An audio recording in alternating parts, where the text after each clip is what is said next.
Welcome back, brothers, to Hammer. Tonight's story is about the insane chapter recruitment and the Carcharodons. Before we get into the madness, be sure to like, comment, and videos of topics you want to see in the future. Be sure to subscribe for Emperor. I want to thank you guys for support. Now, let's get into the video. Ash fell like dead snow across the wastes of Garrus 9. It sifted down from a sky the color of old bruises, clogging the seams of rebreathers and gathering in drifts against rusted tank hulks and the jagged ribs of shattered hab blocks. The air tasted of burned promethium and corpse dust, a sour metallic tang that never quite left the tongue.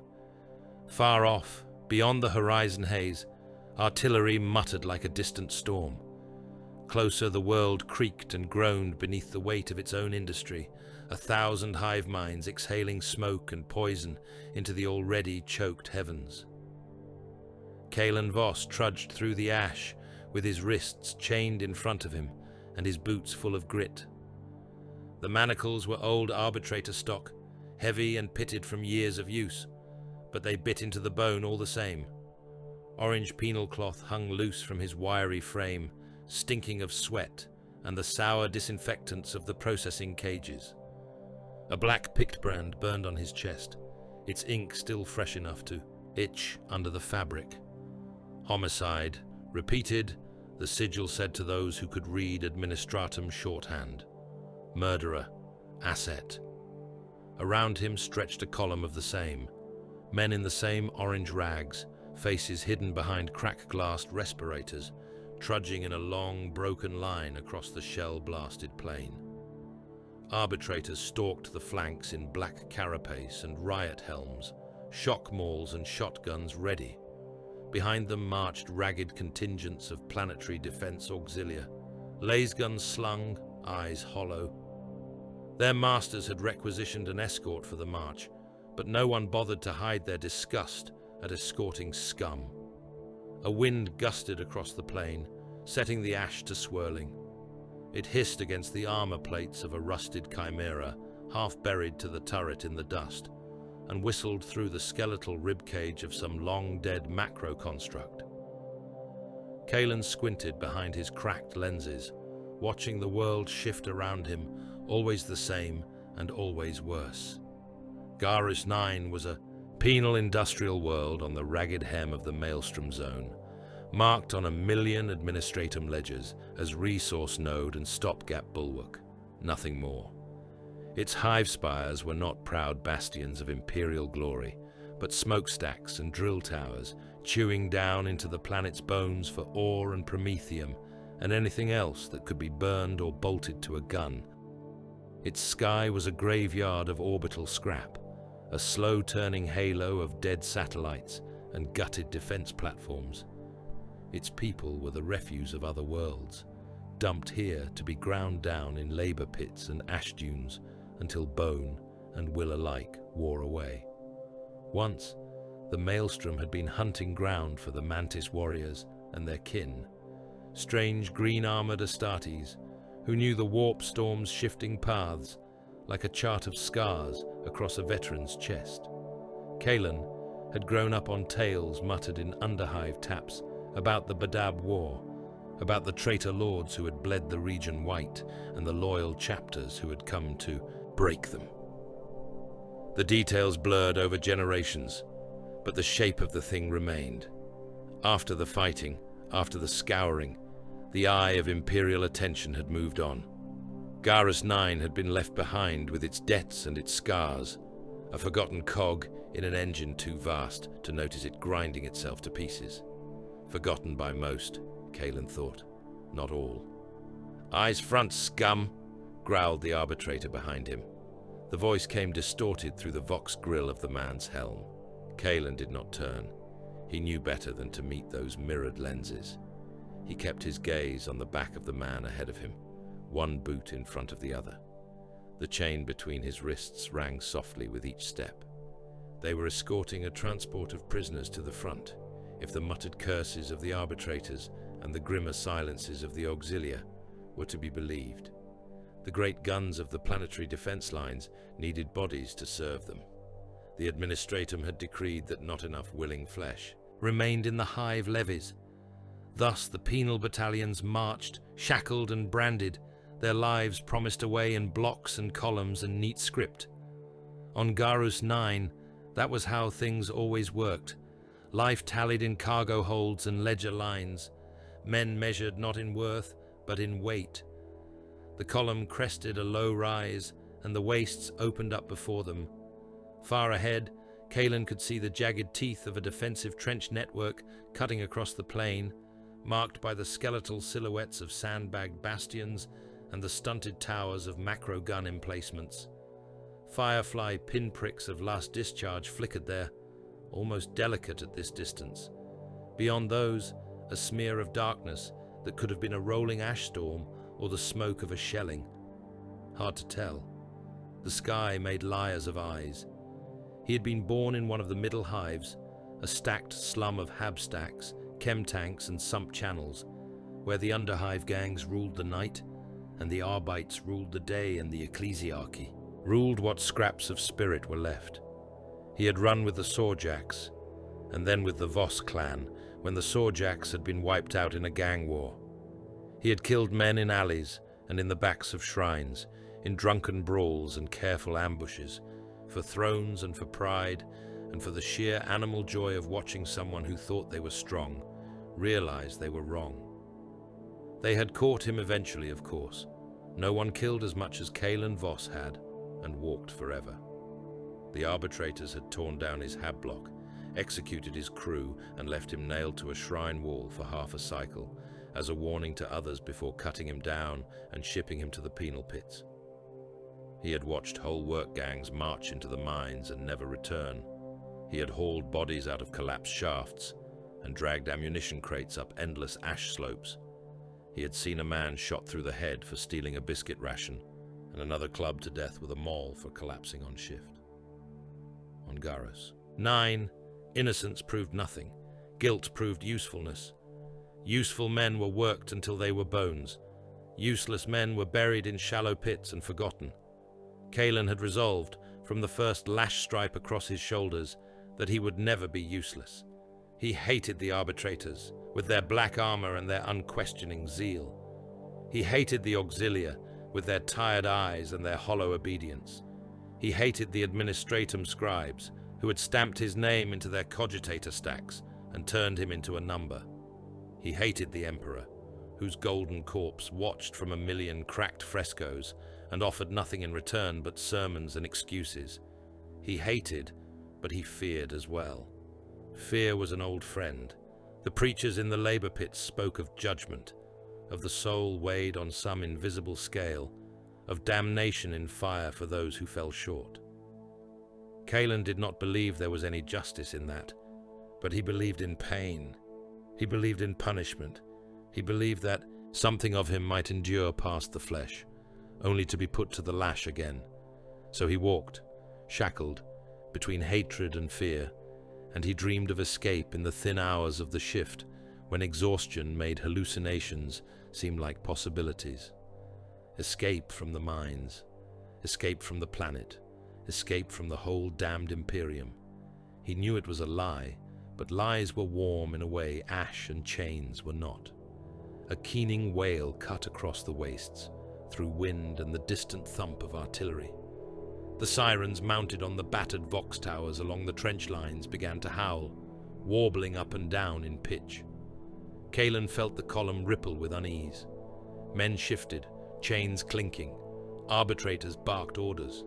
Marshal Varden, a squat shadow near the front, pressed a gauntleted hand to the side of his helm and listened to some incoming Vox report. "Eyes front!" the arbitrator behind Kalen snapped. But there was a tremor under the anger now. High above, beyond the ash haze, tiny points of light flickered into being, and then went dark. Even through the murk, Kalen could see where the clouds thinned, and the higher reaches of the sky showed a scatter of the Emperor's stars. More lights appeared there, quick and sharp as knife thrusts, translation scars.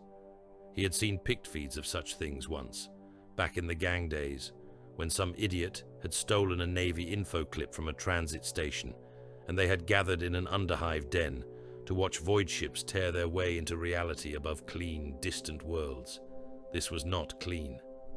The sky of Garus 9 swallowed the lights as quickly as they came, but the sirens did not lie. Something had come. Unidentified warships, someone muttered down the line. Could be orcs, could be the damned warp spawn again. Shut your mouth, another voice hissed. Could be deserter flotillas from the maelstrom. Could be old mantis ghosts come back to finish what they started. Kalen listened and said nothing. This was beyond him, beyond any of them. World-shaping matters decided by admirals and inquisitors, and the adeptus this and that. Men like him were just powder in the charge. He watched Marshal Varden's posture instead. The Marshal stood ramrod stiff on his rise of cracked ferrocrete, listening, then nodding once. He turned and raised his maul, its shock head crackling. Column will proceed, his vox-amplified voice boomed. Double time. Fire teams, watch your flanks. We get these animals to the guns, or we die in the ash. Move! Whips cracked. Laser guns were leveled. The column began to jog, as much as chained men could. Ash splashed around their boots like dirty water. Kalen felt his lungs strain against the mask, heart hammering against his ribs. Fear and hatred and something else, something like anticipation, knotted together in his gut. They did not make it to the trenches. The first shot took an arbitrator off his feet, his chest bursting in a spray of armor shards and meat. It came. From the right, from the cover of a line of broken habstacks. A heartbeat later, the world lit up with lasfire. "Contact right!" an auxiliary sergeant screamed. "Muties in the ruins!" The mutant heretic rebels of Garus 9 rose from their hiding places like a tide of filth. Twisted bodies in patchwork armor, faces marked with crude sigils daubed in blood and chemical stain. Some carried laser guns or stubbers. Others had nothing but blades or heavy tools turned into weapons. Their roars and howls smashed against the shriek of the sirens and the bark of return fire. Arbitrators dropped to one knee and formed firing lines, shotguns belching solid slug and tear gas into the charging mob. Auxiliary troopers scrambled for cover, some firing, some freezing, some turning to run, before their sergeants shot them in the back for the attempt. The penal column scattered as far as chains would allow. Men went down, trampled or hit by stray shots. Kalen's world shrank to the feel of cold ash under his boots and the weight of the manacles on his wrists. A mutant with a jaw like a broken rock and an extra arm sprouting from his chest hurled himself at Kalen. The extra hand clutched a hooked blade. The man's eyes were wrong, pupils blown wide and rolling white. Kalen did not think. Thinking had never saved him. He twisted, dragging the chain between his wrists up and around, catching the blade on the link and wrenching. The mutant's momentum carried him forward. Kalen stepped into it and drove his shoulder into the man's chest, slamming him down into the ash. They rolled. The blade went flying. Kalen got his hands around the thing's throat, chains biting into warped flesh. The mutant's extra arm clawed at his face, fingers scraping across the respirator. Kalen slammed his head forward, once, twice, feeling cartilage give under the impact. Blood smeared across his lenses. The mutant convulsed and fell still. Kalen rode the corpses twitching and then tore the chain free. He rolled, came up on one knee, lungs burning. A lasbolt hissed past his head, heat searing his ear. Ahead, an auxiliary trooper had fallen, his lasgun lying in the ash, still clipped into its power pack. Another mutant was sprinting toward it, drool flying from his mouth, blade raised. Kalen did not hesitate. He lunged for the gun, hitting the ground in a slide and coming up with his bound hands wrapped around the grip. The weight was familiar. In the hives, he had favored compact auto pistols and pump-action shotguns, but a gun was a gun, and his muscles knew the angles. He thumbed the trigger with his thumb, awkward with the chain, and the laser gun spat a bright lance of light that took the charging mutant in the chest. The thing spun, half its torso cooked away and crashed down. Kalen turned the gun, firing again and again.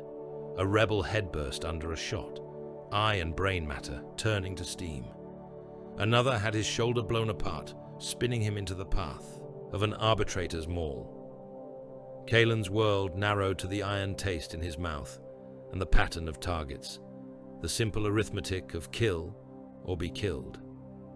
The fact that some of the men he cut down had orange cloth instead of patchwork armor did not register until later.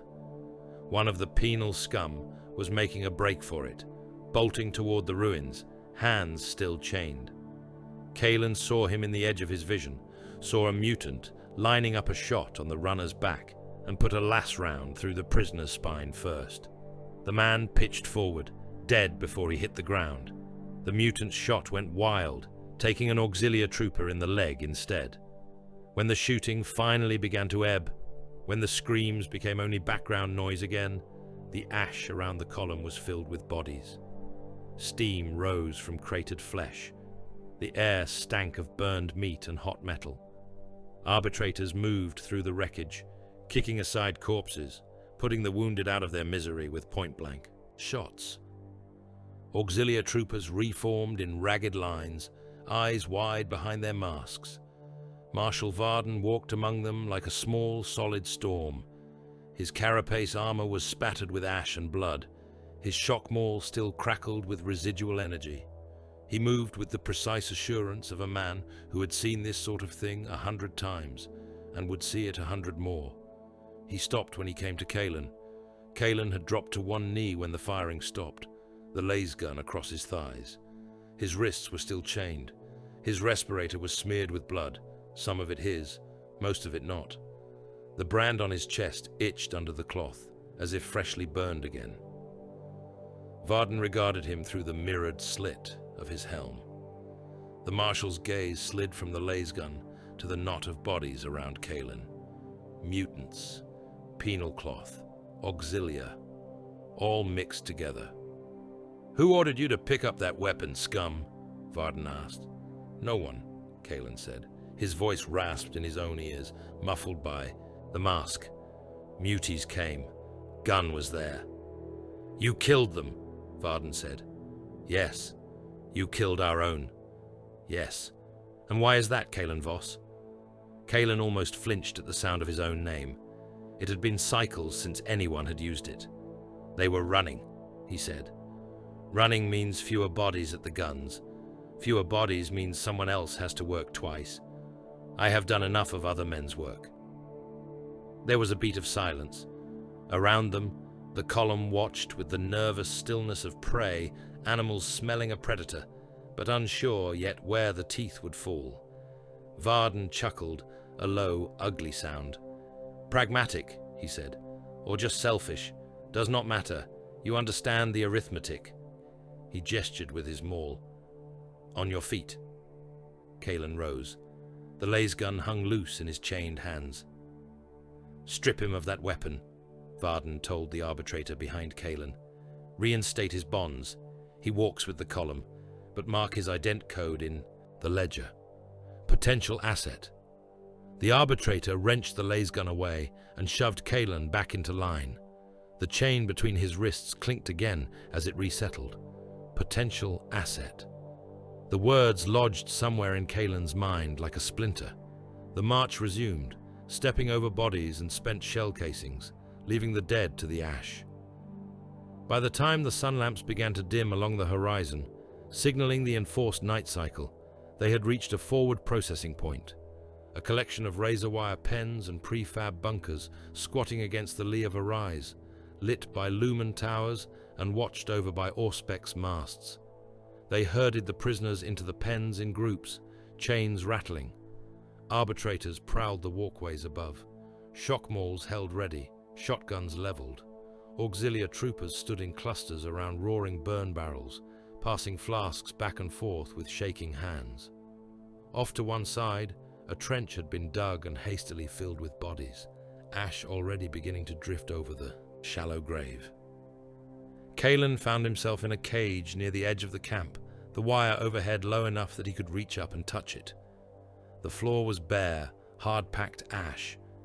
There were no sleepers, no ration dispensers, no latrines. Men found corners and made of them what they could. He sat with his back against the wire, hands resting in his lap, chain heavy across his thighs. He could see the sky through the gaps in the mesh and the halo of light thrown up by the lumen towers. Garrus 9's sky was always a bruised smear of smoke and drifting ash. The stars were seldom visible, and when they were, they seemed dim and distant, more memory than light. Tonight, though, he could see them more clearly than he remembered ever seeing them before. Thin gaps had opened in the cloud layer, narrow lanes of cold clarity through which a scatter of hard points glimmered. As he watched, one of those points moved. It slid across the stars with the slow inevitability of a predator cruising. Beneath the surface of a dark sea, another shape joined it, and then another.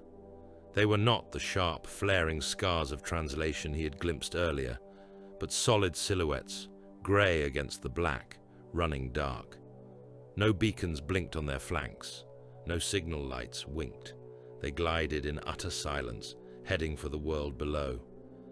Kalen frowned, leaning his head back against the wire. "You see that?" a voice asked close by. He turned his head. On the other side of the cage, pressed up against the mesh, a group of planetary defense officers stood smoking low sticks, their helmets clipped to their belts. The ash and the wire distorted their faces, but he could see the tension in their jaws, the way their eyes kept cutting upward toward the sky. "Not Navy," one of them muttered. "I have seen Navy ships come in on patrol. They do not run that quiet." "Could be raiders," another said. "Could be some warp-cursed corsairs off the Maelstrom. I heard talk of a Black Flag fleet in this sector." A third man shook his head. "Raiders do not announce themselves on the astropathic, and the Marshal did not scream this much when he heard about orcs. No, this is something else." "What then?" the second demanded. "Chaos?" The first man drew on his LHO stick, the ember flaring red. "The VoxNet is chewing itself," he said. "Command channels locked down, but the scraps that leak through, they say a name, a chapter crest recorded in the archives, barely, from the Badab War.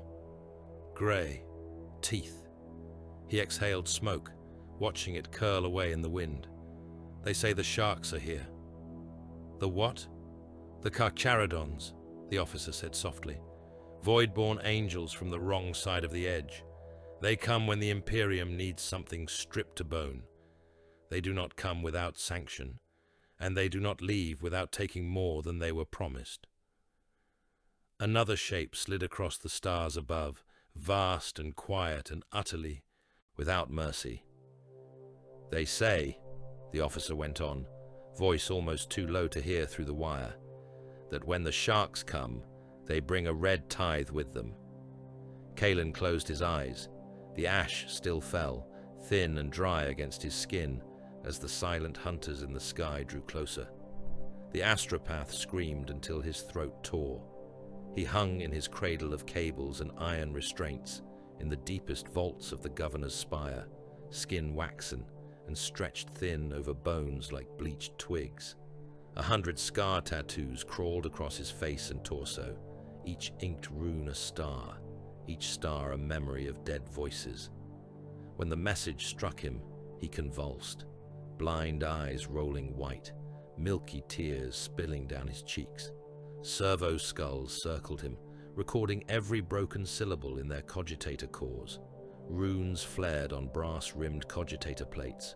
Autoquills scratched across parchment, dragging black lines under the astropath's whispered high Gothic.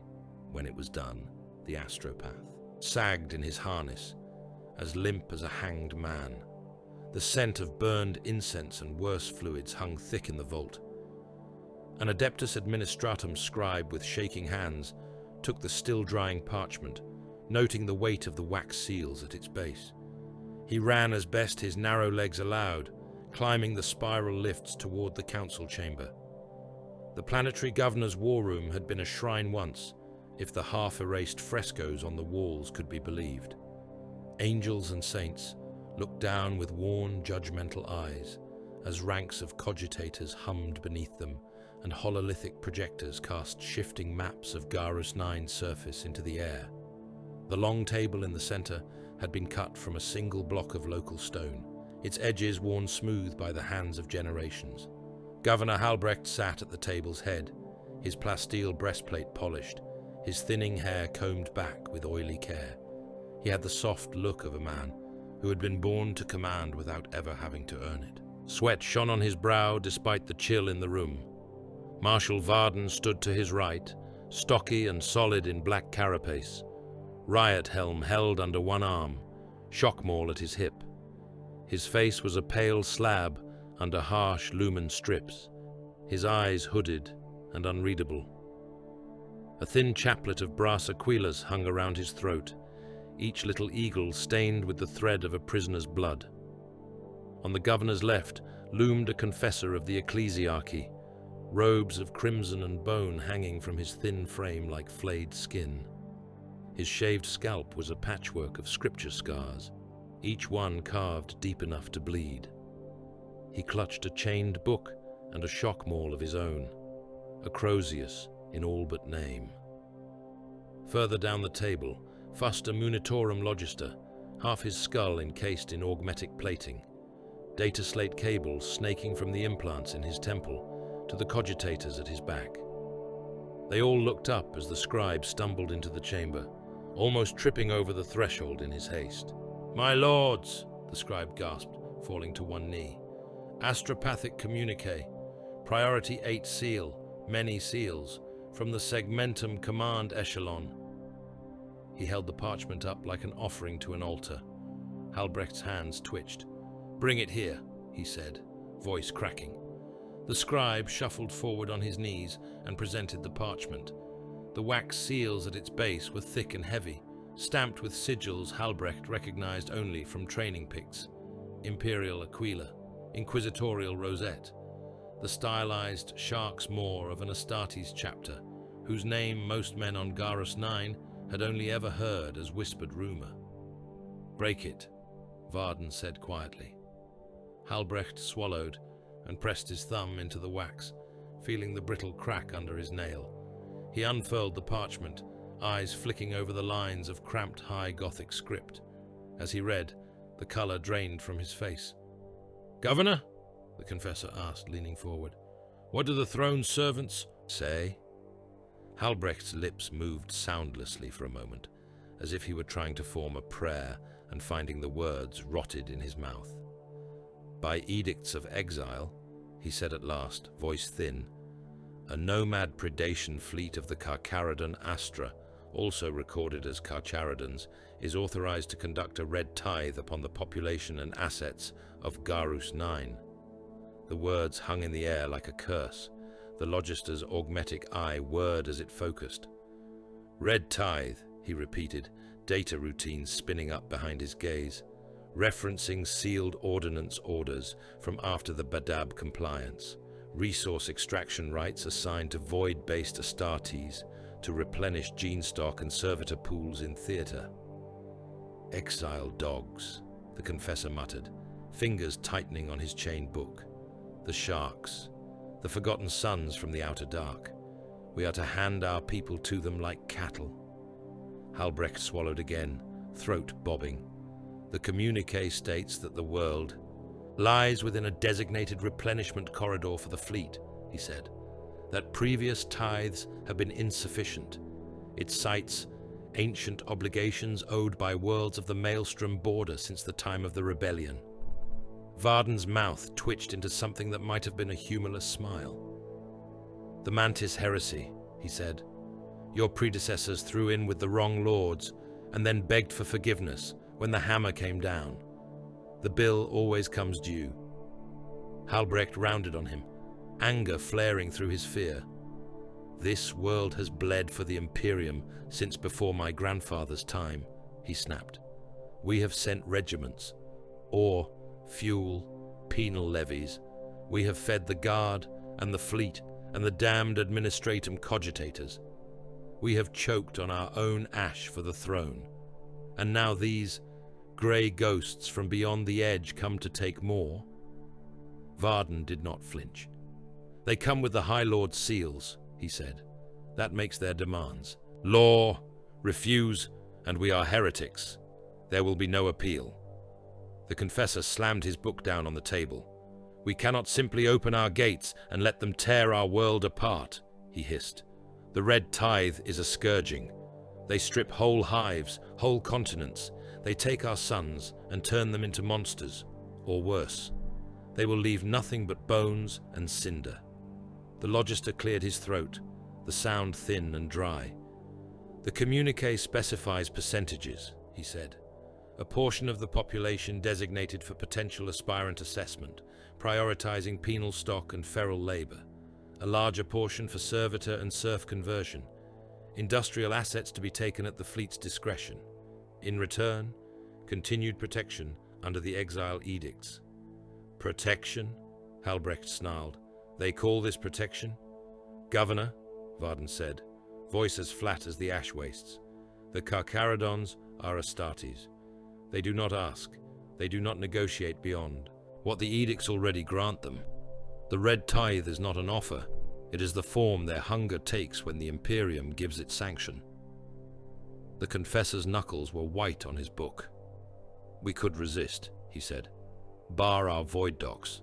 Turn the planetary defenses on their ships. Invoke the Emperor's mercy and pray he turns their blades aside. Varden looked at him for a long moment. Have you ever seen an Astartes, father? He asked. The priest blinked, thrown off balance by the question. No, he admitted. I have seen pict feeds. I have read the hagiographies. I have seen one, Varden said.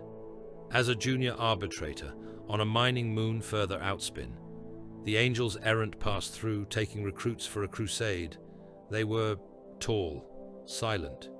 They spoke little, and when they did, men obeyed. Their eyes were dead as glass. That chapter was recorded as tolerant by the scribes. The Carcharodons are not. He nodded toward the parchment. The communique notes that this fleet has operated beyond imperial borders for generations. They have culled worlds on the far side of the storms. They do not think as we do. They do not need us. We are meat and ore to them. Halbrecht slumped back in his chair. The map hollows flickered across his face, splashing it with ghost light. So we bend our necks, he said. We hand them our criminals and our strong and our young and say thank you, Lords Astartes, for the honor of being devoured. Varden's jaw tightened. We comply with imperial law, he said. To do otherwise is treason, and if the exiled dogs want their tithe, it is better that they take it under the throne's seal than tear it from us as prey. The confessor spat on the floor, a tiny, pointless act of defiance. It will break this world, he hissed. This world is already broken, Varden replied. You have walked its streets, priest. You have seen the pits.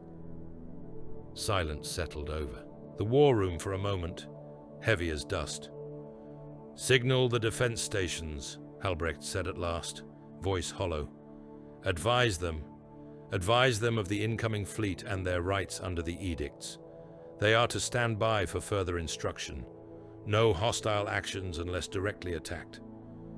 He picked up the parchment again, fingers tracing the sharp lines of the seals.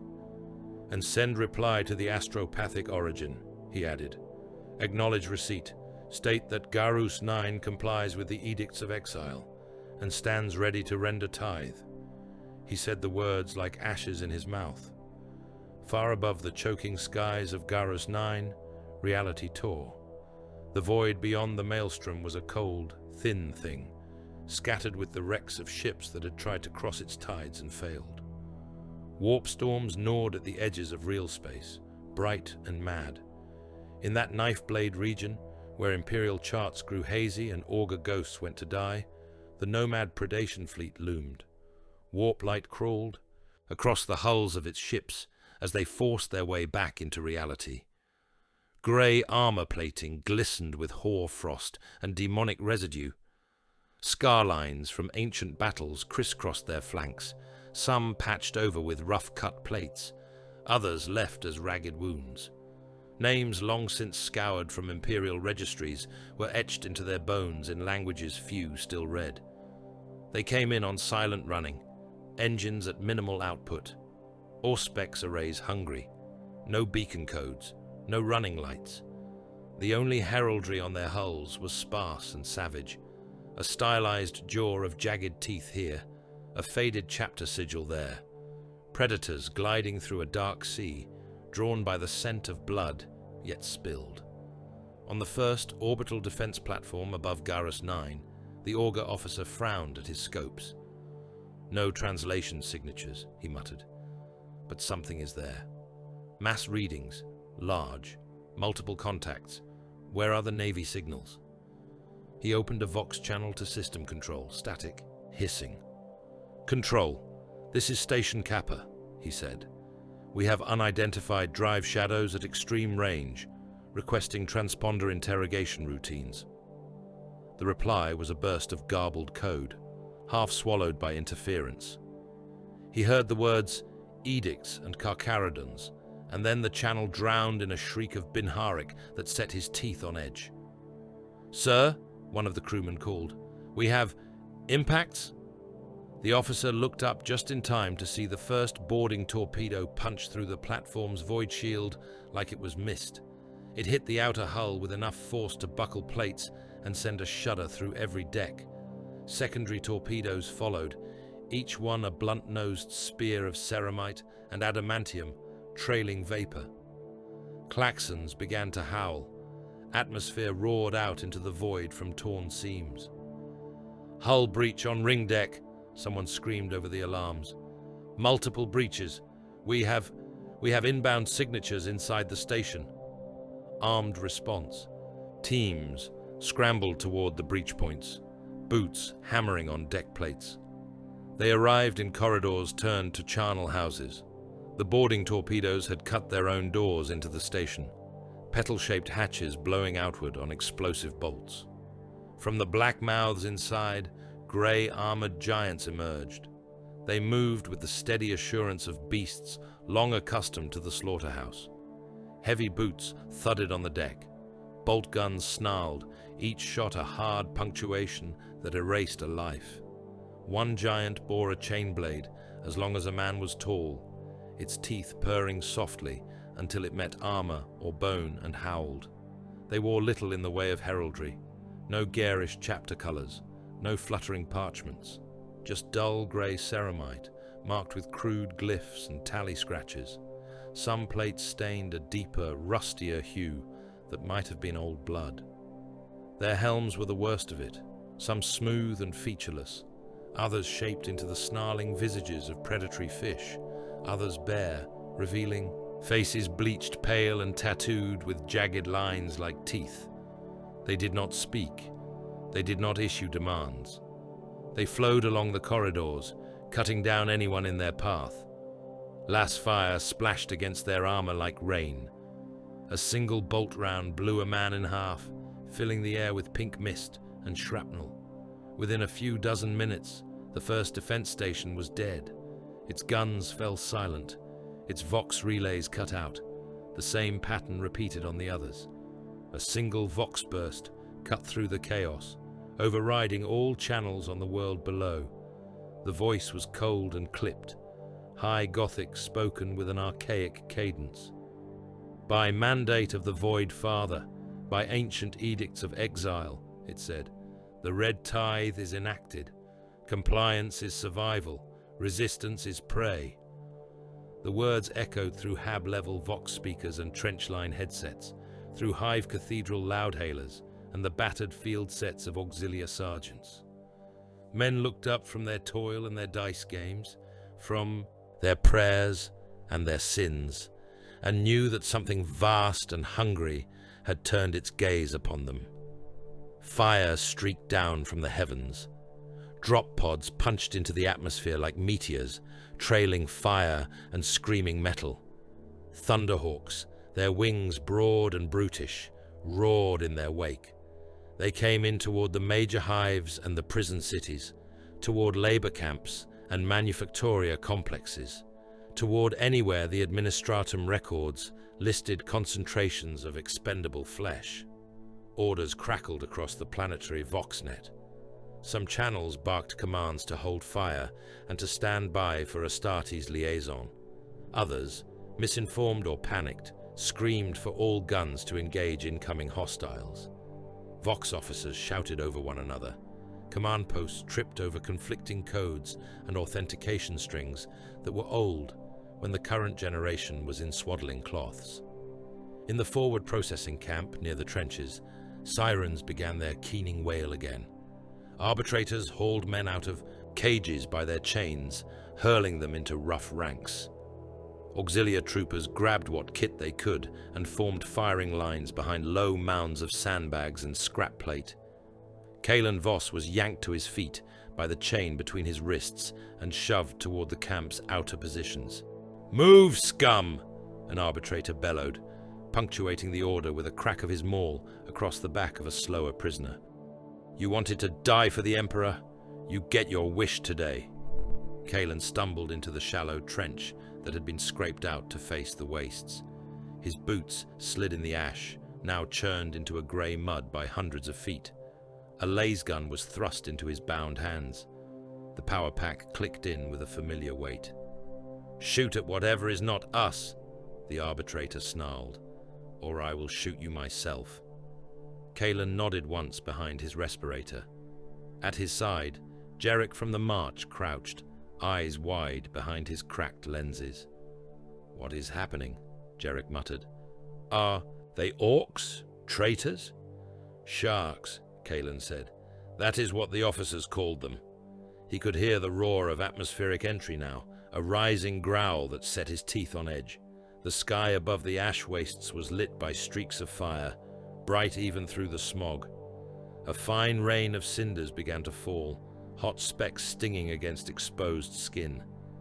Drop pods hit the ground like artillery shells. The first one slammed into the plain a few hundred meters ahead of the trench, punching a crater deep into the ash. The impact threw Kalen against the trench wall, sending a shower of dust and stone down on him. The pod's retro thrusters howled as they cut off. For a moment, everything went eerily still. Then, the pod's hatches blew outwards on explosive bolts, and the Carcharodons came. They surged from the pod in a compact wedge, a kill team of half a dozen grey-armoured giants. Their boots churned the ash into fountains. Bolt gun muzzles glowed a dull red in the half-light. Their armour was spattered with old stains and marked with tooth sigil etchings. Some bore totems of bone and chain hanging from their belts. At their head strode a figure with a helm, fashioned into the pale, blank visage of a dead shark. The lenses where its eyes should have been burned a cold blue. He carried a heavy bolt pistol in one hand and a chain axe in the other, its teeth dulled with use and scarred from biting into too many things hard enough to break most blades. Strips of flayed flesh hung from his shoulder guard, their edges inscribed with jagged script. "Saint's blood," Jarek whispered. "They are enormous." The kill team advanced without hurry, without flourish, utterly without fear. "Fire!" someone screamed. "Fire! Throne curse you!" The trench line lit up in a frenzy of las discharge. Red bolts lanced out, hissing through the ash-choked air, stitching across the grey giant's armour. The impact charred ceramite, leaving black smears and scorch marks, but the Carcharodons did not slow. A pair of auto-cannon emplacements barked from further down the line, their shells kicking up gouts of dust around the kill team. One round glanced off the shark helm giant's pauldron, tearing a chunk from the chapter sigil etched there, but the Astartes did not even flinch. They returned fire. Bolt rounds slammed into the trench. Each detonation was a miniature explosion, a blossom of shrapnel and meat. Men came apart in sprays of blood and bone. An arbitrator beside Kalen vanished in a cloud of red mist, his torso simply gone. A penal trooper further along the trench took a bolt through the chest. It blew him backwards, his spine snapping as he hit the sandbags. Kalen dropped flat, as the air above him filled with hot shards. He could taste copper and ash inside his mask, a buzzing in his ears that might have been screams, or might have been the blood pounding through his skull. The Carcharodons vaulted the lip of the trench like men stepping over a puddle. Chain weapons roared as they came down among the defenders. A chainsword carved a screaming arc, taking 3 men in a single swing, their bodies hacked apart, pieces sliding down the trench wall.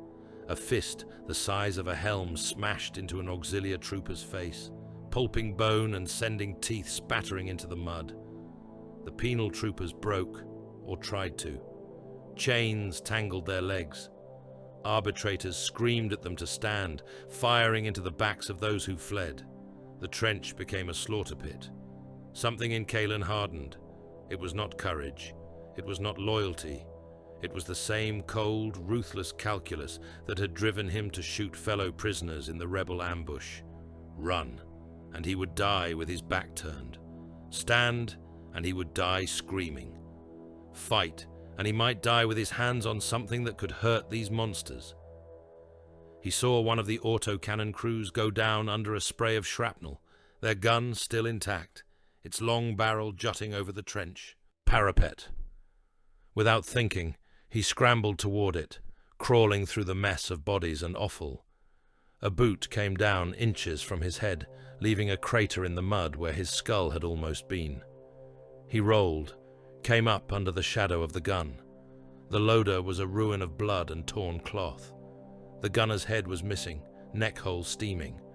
The autocannon's drum magazine was still half full. Its trigger assembly was slick with someone's hand. Kalen shoved the gunner's corpse aside and threw himself behind the sight. His hands were still chained, the links clinking as he wrapped his bound fingers around the grips. The shark-helmed Astartes was in the trench now, moving with terrifying grace in the cramped space. His chain axe rose and fell, each blow accompanied by a dirty, snarling roar as its teeth tore through armor and flesh. Men bounced from walls and floor under the impact, some in pieces. Kalen drew a breath that tasted of blood and propellant and rage. He hauled, the autocannon's barrel around, sighting on the looming figure. The recoil would tear his chained arms to pieces, but that only mattered if he lived long enough to feel it. He squeezed the trigger. The gun kicked like an angry beast. Shells howled downrange, ripping through the ash fog. The first few went wide, chewing chunks out of the trench wall. Then he found the mark. An autocannon shell hit the shark-helmed giant square on the pauldron. Ceramite cracked. A chunk of grey armor blew away, fragments spinning. The impact staggered the Astartes a half-step sideways, his chain axe dipping. For an instant, Kalen saw exposed adamantium cabling and the pale, scarred underlayer of armor that sheathed the warrior's shoulder. The Astartes turned his helm toward the source of the fire. Kalen saw his own reflection in those cold lenses, a thin man in filthy orange, chains rattling, eyes wide with something like animal fury. He kept the trigger down. The autocannon roared. Shells slammed into the giant's chest plate, leaving gouges and dents, tearing away purity seals and hanging totems. None of them pierced deep enough. The angle was wrong, the range too short for true penetration. The shark-helmed warrior lifted his bolt pistol. Kalen threw himself sideways. The bolt round struck the autocannon. The heavy weapon disintegrated in a fireball of metal and propellant. Shrapnel tore through the trench, shredding flesh and sandbag alike. The blast picked Kalen up like a child and hurled him into the wall. His head struck something hard. The world detonated into white light and then went away. When he came back to himself, everything was smoke. Sounds came first, through the slow thickening of consciousness, the dull thump of distant artillery, the nearer crackle of small arms fire, the deeper, more irregular booms of demolitions. Under it all, like the pulse of some vast heart, the heavy tread of armored boots.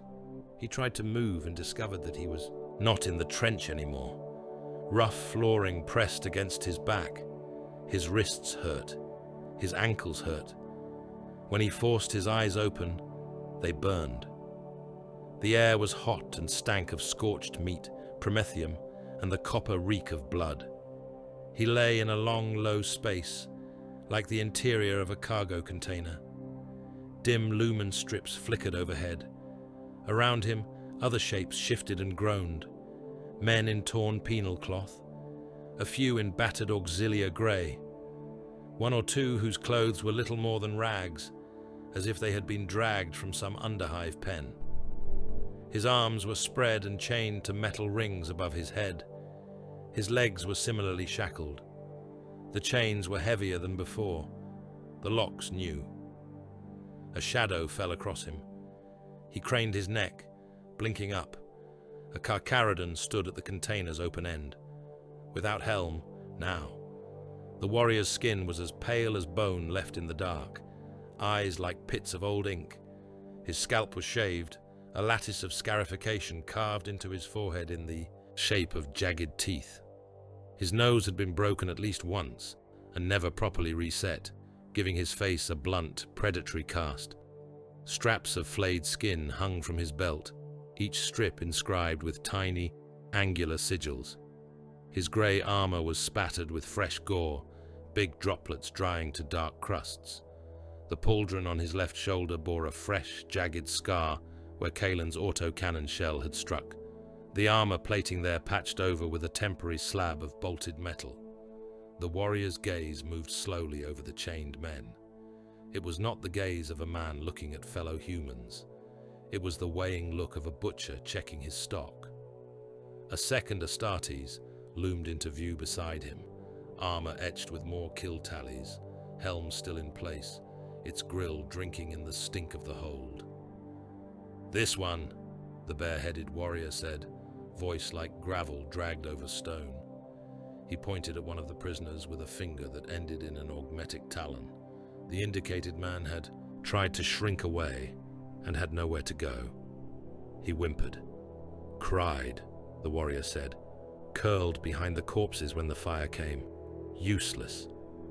The helmed giant grunted, stepped into the container, and executed the man with a single bolt to the head. The detonation painted the ceiling, and the faces of those chained nearby in red and grey. Kaelin flinched as wet warmth spattered across his chest and mask. The warrior moved on. A few more prisoners were pointed out. Each one died with a single, efficient shot. No words were spoken to them. No judgments read. They were simply culled. The bare-headed Carcharodon's gaze reached Kaelin. He held it, not bravely, not with any thought of defiance. He simply did not know what else to do. "You," the giant said. His high Gothic was oddly accented, consonants clipped, vowels flattened by some long-ago shipboard dialect. "Lasmark on your hands, powder burns. You fired the heavy weapon." Kaelin swallowed. His throat felt raw. "Yes," he rasped. "You struck me," the warrior said. He touched the patch plate on his shoulder. "I tried to kill you," Kaelin said before he could stop himself. The bare-headed warrior's mouth twitched. It might have been the ghost of amusement. "You failed," he said. "Yes, but you tried." The warrior reached to his belt and drew out a narrow steel rod tipped with a brand sigil cut into the metal. He held it for a moment, as if weighing its worth, then pressed a rune on his vambrace. The rod's tip glowed dull red, little tongues of heat shimmering around it. "Name," the warrior said. "Kaelin Voss," he replied. "Not anymore," the giant murmured. "Asset." He drove the brand into Kaelin's chest, right over the old administratum pict mark. Pain flared, bright and savage, burning through skin and scar tissue alike. Kaelin bit back a scream and tasted blood as his jaws clenched. He smelled his own flesh cooking. When the brand lifted away, a new mark had been seared into him. A jagged glyph shaped like a set of interlocking teeth. "Those who showed tooth and will are taken," the warrior said, almost as if reciting doctrine. "Those without are fuel." He turned away, speaking over his shoulder to the helmed Astartes. "Mark these for transit," he said. "Tithe grade. The rest, burn them. The helm giant nodded once and stalked off, his heavy tread making the container's walls vibrate. The bare-headed warrior stepped out of sight. The container's doors slammed shut with a hollow boom. Darkness folded in, broken only by the thin strip of lumen overhead. Kalen hung in his chains, chest a blaze of agony, heart pounding. From somewhere far away, as if carried down into the hold through the body of the ship itself, he heard a vox proclamation roll across all channels, triumphant and cold. "Praise the void, Father," the same clipped voice as before intoned. "The red tithe is claimed." Garus 9's skies burned. From orbit, tithe barges detached from the grey hulls of the Carcharodon fleet, like broodlings from a mother beast, plummeting down toward hive spires and prison pits, then rising again laden with their living cargo. Macro shells and lance strikes carved fire breaks through districts that had resisted too strongly, plumes of burning atmosphere boiling up into space. As the barges turned their prows outward, drives flaring, the world below shrank in the view screens, becoming just another scarred sphere among many. In the darkness of the hold, Kalen Voss swayed in his chains, marked and branded, one more nameless offering carried into the outer dark. Kalen woke to the sound of men breathing in the dark. For a long, dragging moment he lay still, eyes closed, trying to work out why the air tasted of oil and recycled sweat instead of ash and promethium. The ache in his chest was a familiar fire where the brand had burned him, but the floor beneath his back was not packed earth or ferrocrete. It was metal, faintly vibrating, humming with a low, constant thrum that he felt more in his bones than heard with his ears. Void ship, he thought, with a slow, cold dawning. He opened his eyes. Darkness pressed in on all sides, broken only by thin red lumen slits set high in the walls. Their light was enough to pick out the shapes crammed into the hold with him. Bodies packed shoulder to shoulder and hip to hip, chained to railings along the walls and to one another. Men in torn penal cloth, in shredded guard fatigues, in the stained remnants of noble finery, now as filthy as everything else. He could smell them. Sweat and fear and blood gone stale. The stink of men locked together with no room to move and nowhere to go. Chains bit into his wrists when he shifted. Heavy iron, looped through a ring bolted to the deck, and then linking him to the men on either side. Someone muttered a prayer under their breath, the words smudged by a cracked rebreather mask. "Emperor preserve!" a voice whimpered somewhere in the dark. "Emperor preserve! Emperor preserve! Emperor!" "Shut up!" another voice hissed, hoarse with exhaustion. "He is not listening." Kalen turned his head. The man to his right was close enough that their shoulders touched. Jerick, the former guardsman, his face a mess of bruises and dried blood, his eyes sunk deep into his skull. The man to his left was a stranger, a hive noble by the look of the tatters of his once rich clothes, his lips moving soundlessly as he stared at nothing. "Jerick," Kalen said, voice a raw scrape in his throat. Jerick jolted, then squinted at him through the murk. "You lived," he said. There was a dull surprise in his tone, as if he had expected everyone he knew to be dead and was mildly offended to find one of them still breathing. "So did you," Kalen said. Jerick made a noise that might have been a laugh. "For now," he said. Somewhere, overhead, metal groaned. The low hum deepened, as if the entire structure of the hold flexed under some vast external pressure. A few men cried out. The chains rattled as bodies tensed. "Where are we?" the noble whispered. His voice held the quaver of someone unaccustomed to not being answered. "In the jaws of sharks," Jerick said. "In a tithe barge, I think, on our way to their true lair." He spat or tried to. The spittle hit the deck an inch from his own boot. Kalen remembered the brand pressed into his chest, the bare-headed giant with the dead, ink-black eyes. Asset, the warrior had called him. Tithe grade. He remembered the way the drop pods had fallen, the way the trench had become a pit full of red mud and meat. He did not remember being unchained from the trench or dragged up into the sky. Something between the blast and this hold was missing, a gap filled with nothing but pain and flashes of light. "How long?" Kalen asked. Jerick shrugged, chains clinking. "Long enough for the screaming to slow down," he said. "Not long enough for the smell to stop getting worse." The hold shuddered again. This time the tremor was sharper, accompanied by a faint, distant clang, as if something heavy had locked into place. "Docking," someone at the far end of the hold muttered. "We are docking. Throne save us." No one laughed at that. A harsh white light stabbed down from a recessed strip in the ceiling. Men groaned and shielded their eyes with their manacled hands. Kalen squinted, pupils shrinking to pinpricks. For the first time he saw the full extent of the human cargo. The hold was a long, low rectangle, its walls lined with iron rings and chains. Men were shackled in rows, packed so tightly that there was barely enough room to sit, let alone lie. Penal scum with their orange cloth torn and black brands raw on their chests. Auxiliar deserters with their grey fatigues, stained new shades of red and brown.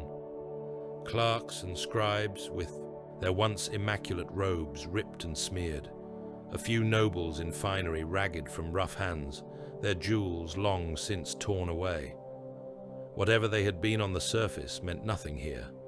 In the thin glare of the lumen strip, every face wore the same hollow, frightened look. A door at the far end of the hold clanged open. The sound cut through the mutters and prayers like a blade. They came in wearing grey, not Astartes. These were men, or things that had once been men, in void leather coveralls marked with crude tooth sigils.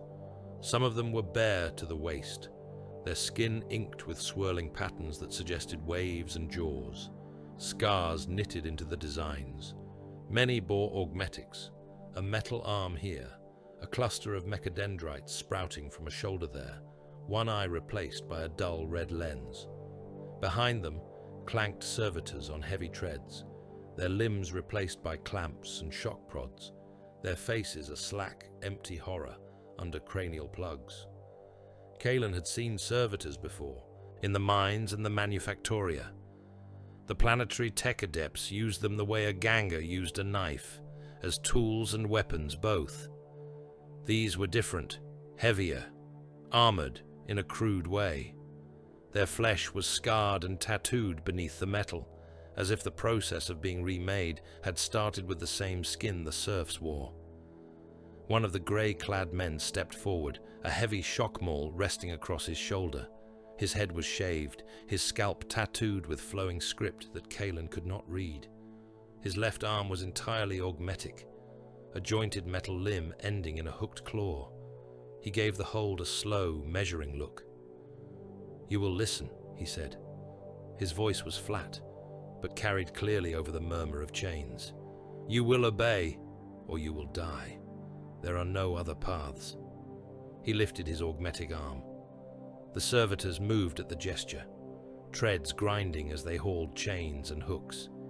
Men cried out as their shackles were unlocked and relocked, lines of captives dragged to their feet and herded toward the open door. Kalen felt his own chain jerk. He lurched upright, his legs prickling with the pins and needles' agony of blood returning after being trapped too long. "Move!" a serf snarled, jabbing him in the side with a shock prod. The jolt snapped through Kalen's nerves, locking his muscles for a heartbeat. The captives shuffled forward in a stumbling line, driven by prods and shouted orders. They passed through the doorway into a narrow, ribbed corridor, lit only by more of the faint red lumens.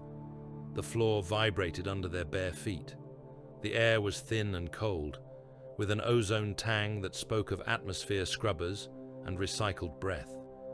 Through occasional slits in the walls, Kalen glimpsed blackness, not the smog dark of Garus IX's sky, but the true void beyond, a scattering of hard, distant stars, the curve of the planet below, a sickly smear of grey and brown, The Tithe barge was docked to something much larger. They crossed an umbilical tunnel, its walls translucent, the structure thrumming with transfer forces. Outside, Kalen saw a glimpse of the Carcharodon strike cruiser they were being fed into. It loomed like a vast grey cliff against the stars, its armor plates scored and pitted, its flanks bristling with gun batteries and launch bays. The only colour on its hull came from old bloodstains, and the occasional tooth sigil etched into the metal in lines of stark white. It did not look like a thing built by men. It looked like something that had grown in the dark, hard and hungry. They entered through a yawning cargo lock. The doors sealed behind them with a finality that made Kalen's stomach drop. The sound echoed down the unlit corridors, swallowed by the ship's endless metal guts. Serfs drove them onward, deeper into the cruiser. The only illumination came from flickering lumen globes and the occasional actinic flare of a welding torch down some side passage. Shadows crowded the edges of Kalen's vision. Servitors watched from alcoves, their blank eyes reflecting red light. Somewhere within the metal around them, a vox system crackled to life. The voice that rolled out over the internal channels was deep and controlled, the words clipped and precise. It spoke High Gothic, with the same archaic bite Kalen had heard in the Shark-Helm Giant's orders. "You are harvested." The voice filled the corridors, the holds, the very bones of the ship.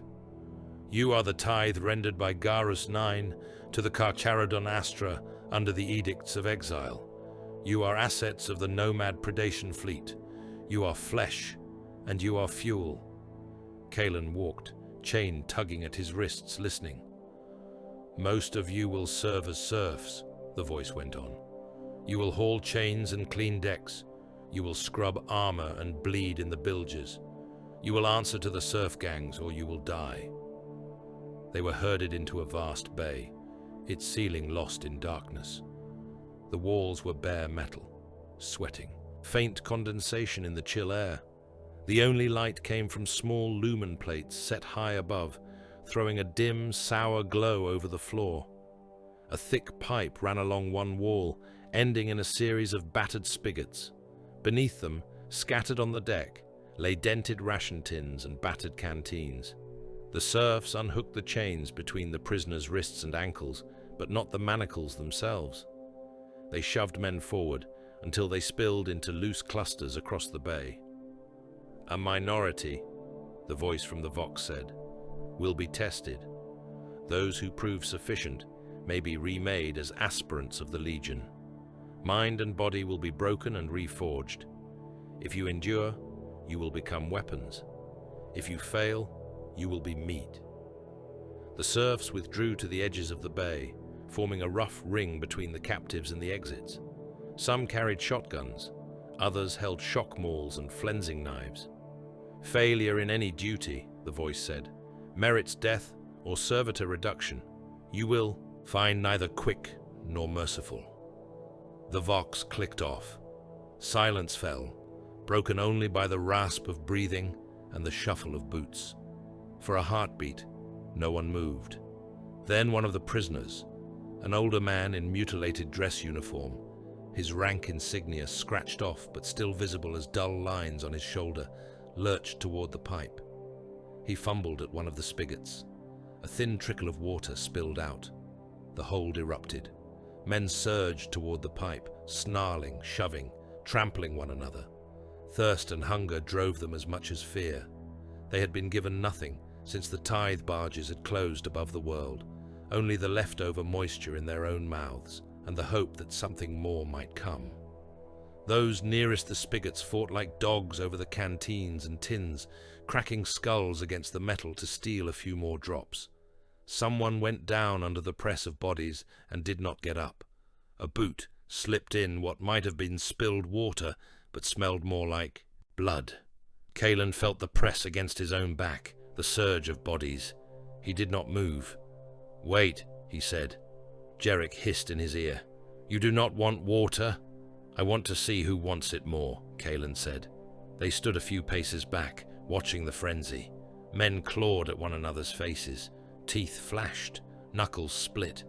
A noble with once fine features managed to get a canteen half full before someone smashed his head into the pipe and tore the vessel from his limp fingers.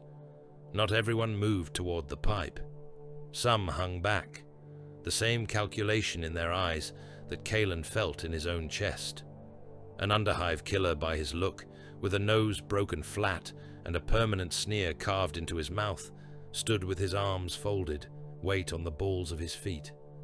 A tall, scarred figure with tangled braids and feral tattoos sat on his haunches, eyes half closed, watching like a hunting cat measuring prey.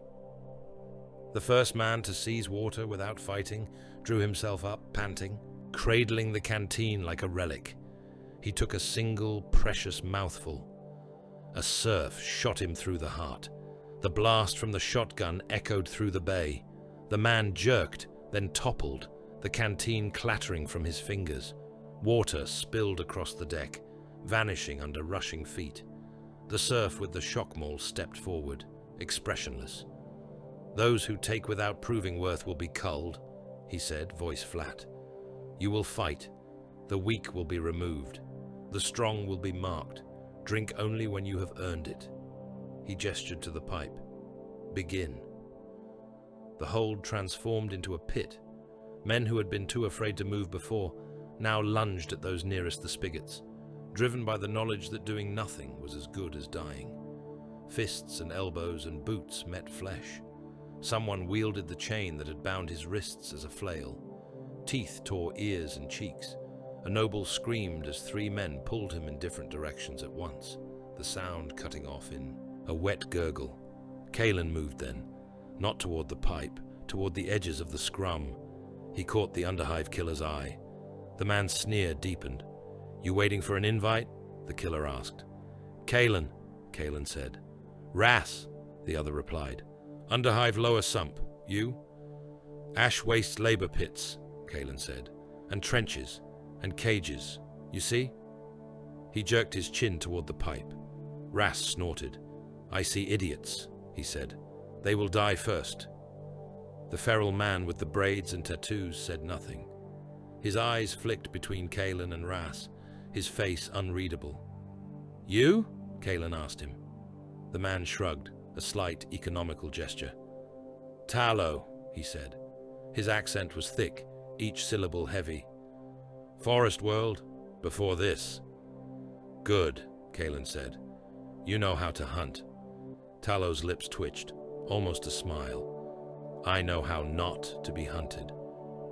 Jarek shifted his weight, glancing between them and the melee. "And me?" he said. "Former guard. Penal now. Do I count?" "You shot straight in the trench," Kalen said. "You did not drop your gun when the sharks came. That is more than most." Jarek let out a breath that might have been a laugh. "Then we are a pack," he said. "A pathetic one, but a pack." They moved together, flanking the frenzy, picking off the stragglers. A penal scum with blood in his eyes broke away from the main knot, clutching a ration tin. Kalen stepped into his path and drove his chained hands into the man's throat. Cartilage crunched. As the man gagged and clawed at his crushed windpipe, Ras looped his chain around the victim's ankle and yanked, dragging him down. Tallow knelt on the man's chest and took the ration tin with calm hands.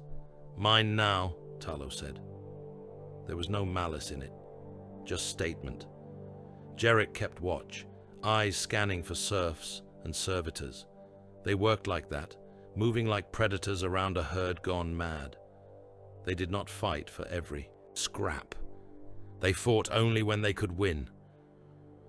When 2 penals tore each other apart over a canteen, Kalen waited until they both lay gasping and bleeding, then strode in and stamped one of their heads against the deck. Ras finished the other with a chain-wrapped punch. They dragged the bodies away, leaving the blood to spread like a dark tide. The servitors watched, servo skulls whirred overhead, their little lenses recording. Every few moments, one of the serfs would step forward and shoot someone. Sometimes it was a man who refused to fight, sitting with his arms around his knees, rocking and praying. Sometimes it was someone who took too long to finish a kill. Sometimes it seemed utterly random. After what felt like hours but might have been only a small slice of ship cycle time, the frenzy ebbed. The floor was slick. Bodies lay piled in corners, some still twitching. The smell was thick and cloying, copper and salt, and the sour reek of fear. Kalen stood with his back to Ras, and Talo, Jerick at his side, chest heaving. Blood smeared his chains and hands. His brand burned on his chest, where sweat and exertion had reopened the scab. The serf with the augmetic arm stepped forward. He surveyed the bay, then nodded once. "First cull complete," he said. "The weak are thinned. The remainder will be processed." He gestured. Serfs moved in, dragging away corpses with hooks, shoving the living into rough columns. Those who were too injured to stand were pushed down and left where they fell. A team of servitors trundled over to them, syringes already extending. Kalen watched as one of the wounded began to scream. The servitors' retractor saws whined as they descended. Blood spattered. The scream cut short. "There are worse fates than dying in a pit," Jerick murmured. Kalen said nothing. They were herded again, across the bay, and out through another set of doors. The corridors beyond were narrower, lined with piping and cabling. The air grew colder. Somewhere nearby, a machine chanted to itself in Binharik, little clicks and squeals, like the chatter of mechanical insects. They came to a cargo deck that had been reconfigured. The floor here was uneven, interrupted by raised plates and gaps that showed glimpses of grinding machinery below. Grav emitters hung from the ceiling, like blunt metal barnacles. Chains dangled randomly from overhead rails. The whole space buzzed with a low, unstable energy. Serfs lined the walls, shotguns at the ready. Servo skulls bobbed in the air, their lenses fixed on the captives. At the far end of the deck, a bulkhead door loomed, heavy and sealed. Above it, a narrow observation gallery jutted from the wall, its slit windows dark. The augmetic armed serf raised his voice. "You will cross this deck," he said. "From this hatch to that bulkhead. That is all. There is no other instruction." Someone near the front swallowed audibly. "What happens if we refuse?" he called. The serf nodded to one of his fellows. The man stepped forward, leveled his shotgun, and blew the questioner's head apart. "Refusal is failure," the serf said. "Failure is death or servitor reduction.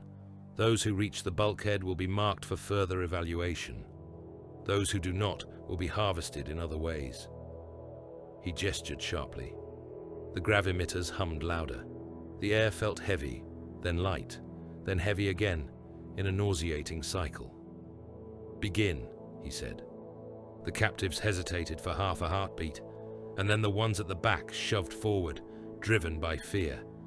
Men spilled onto the deck. The first few steps felt normal. Then the grav field shifted. Kalen staggered as the pull on his body lurched sideways. He slammed into Ras. Someone behind crashed into him. The deck seemed to tilt, even though he could see it had not moved. A man ahead took a step that turned into a leap as the grav field lessened suddenly. He sailed forward, arms pinwheeling. Before he adjust, the gravity snapped back double strong and slammed him down. There was a wet crack as his leg bones snapped under the load. The floor itself changed. Plates shuddered and shifted. Gaps opened without warning, dropping screaming men into the machinery below. Grind teeth chewed. The screams cut short in sprays of red mist and flying shards of bone. An exhaust vent opened and vomited a jet of superheated steam across the deck. Men caught in its path shrieked as their skin blistered and peeled. Others were flung into the air by grav shifts and hit hanging chains, fingers scrabbling for purchase. Some caught hold. Some missed and fell into the gaps. Kalen's world shrank again. Not to the trench this time, but to a line running from where he stood to the distant bulkhead.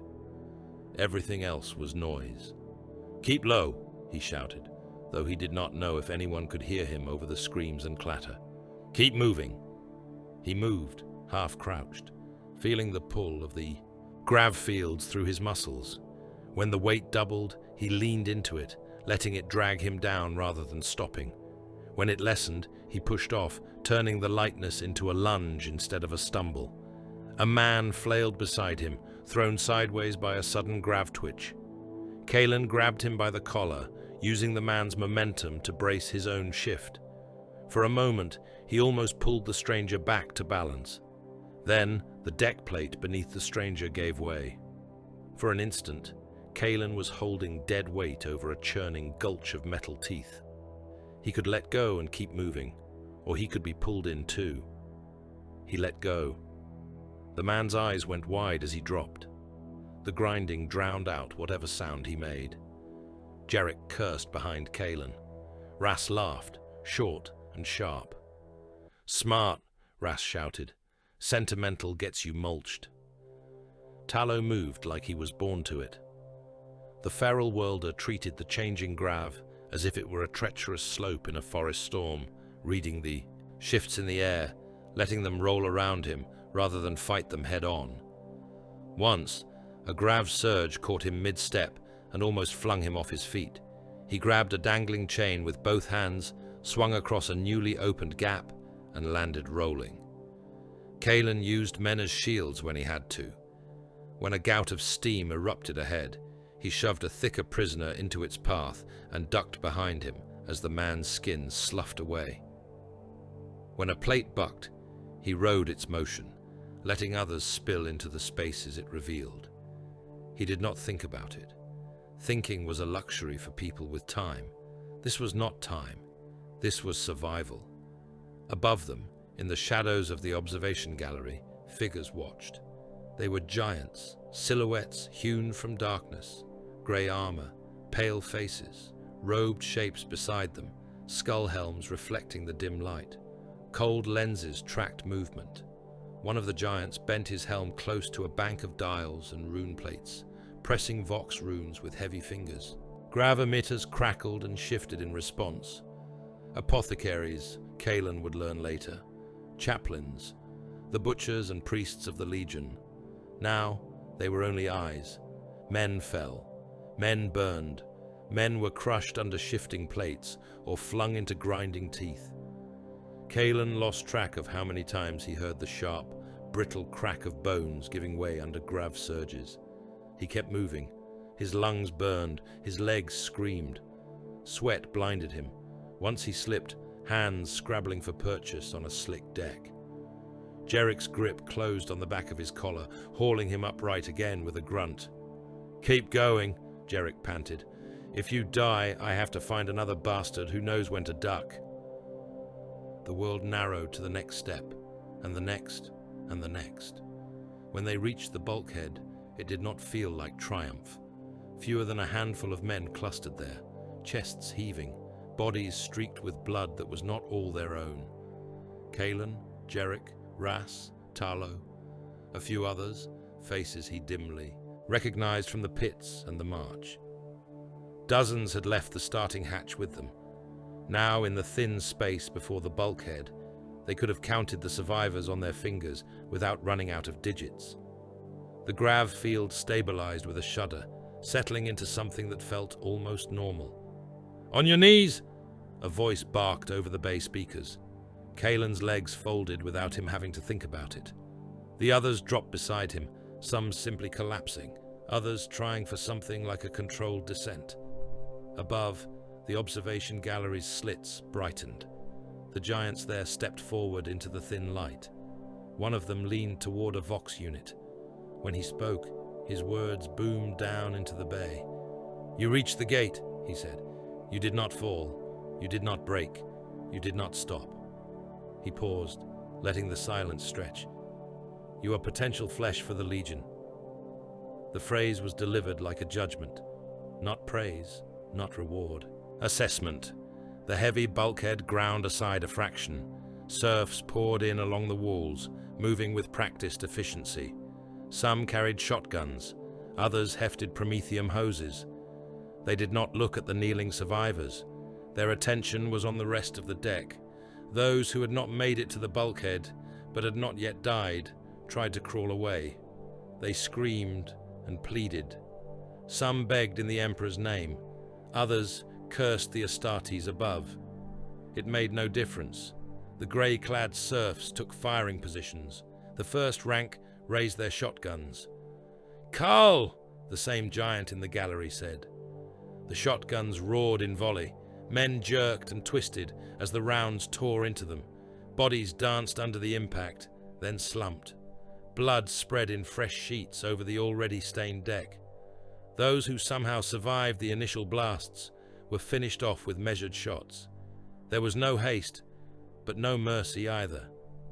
Then came the wash. Promethium hissed from the hoses, spreading in gleaming streams. Serfs sprayed the deck, coating corpses and machinery alike.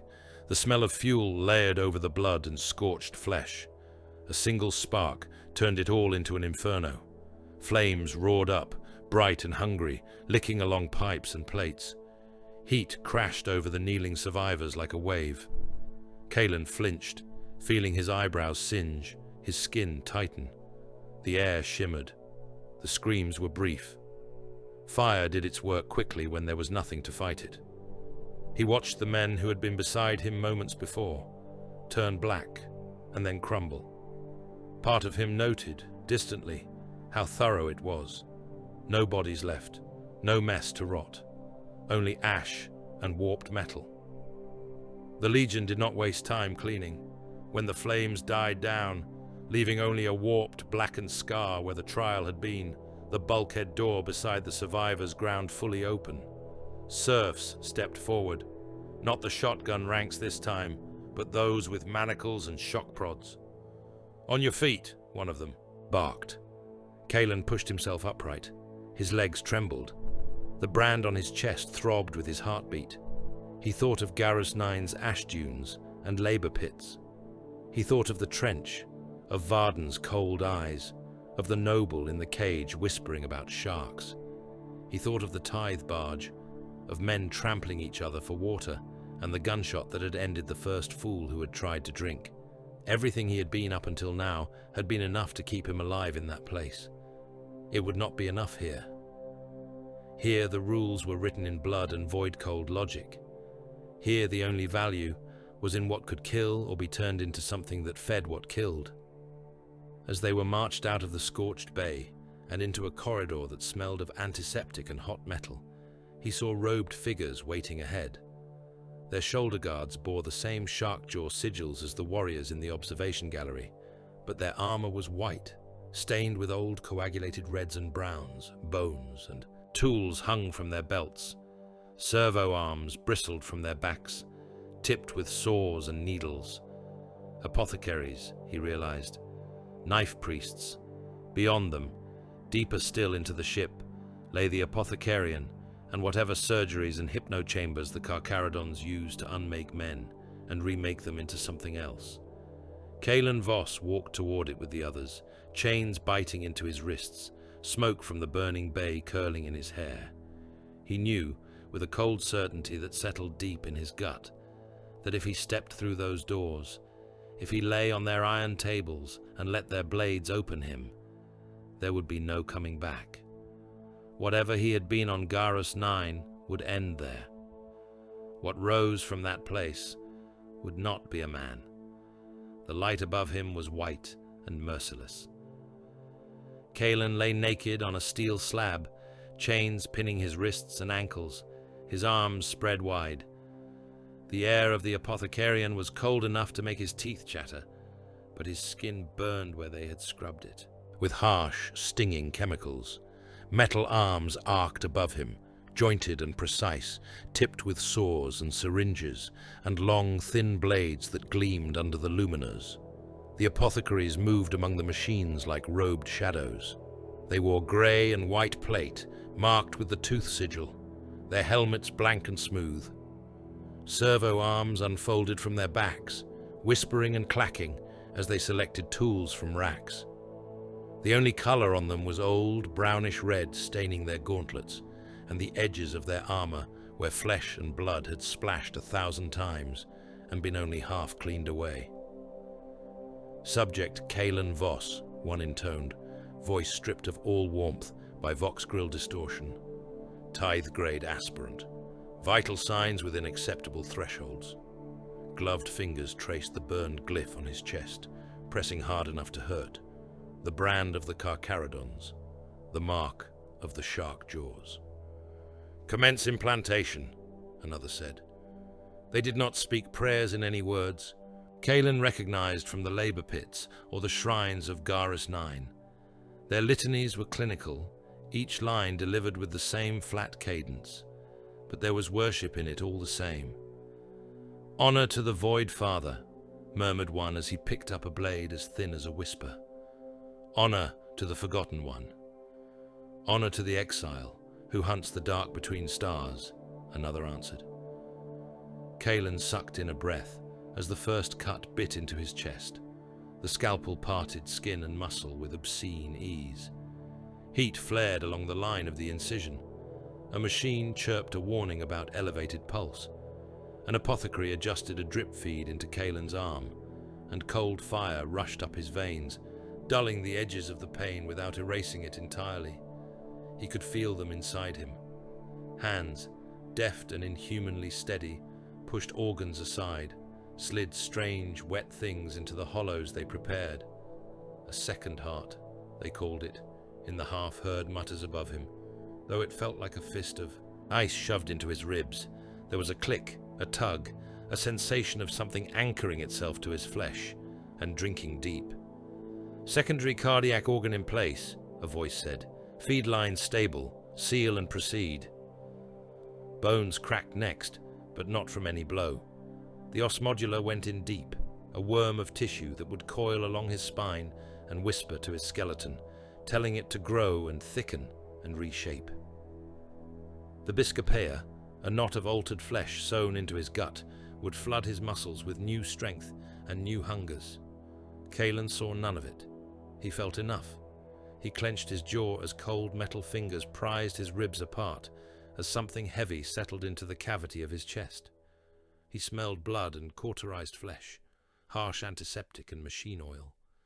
He heard the quiet rasp of the mechanical lungs that kept his breath moving, when his own faltered. "Pain response with intolerance," a machine voice said. "Inadequate pain response suggests flawed stock," another replied. "This one fights still. Acceptable." He wondered what it would take for them to decide it was not. He slipped. The light above him stretched and flowed, turning into a glaring strip across a black sky. The slab beneath him tilted, became a deck, became nothing. He fell, blood streaming from his chest, but he did not strike anything. Instead, he hit water. It was as cold and black as the void between stars. He swallowed it, choked on it, thrashed as it closed over his head. Hands or fins brushed past him, slick and strong, circling. Shapes moved in the dark water, massive, heavy, their presence a pressure against his skin. He could not see them, but he felt their eyes on him, old and hungry. Voices came from below, or above, or from inside his own skull. "You are prey," they whispered. "You are meat. You are bone."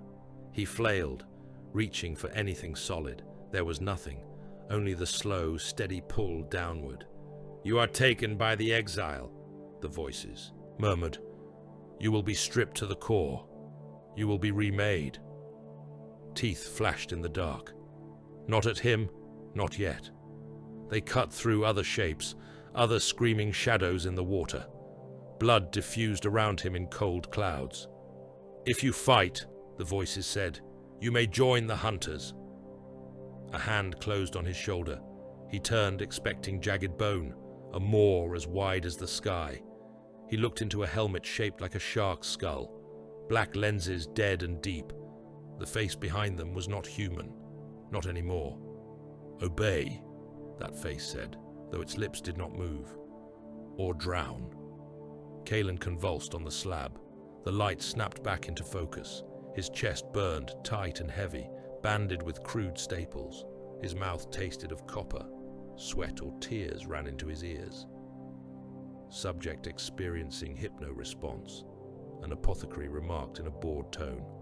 Script encoding proceeding. The drip in his arm pulsed another dose.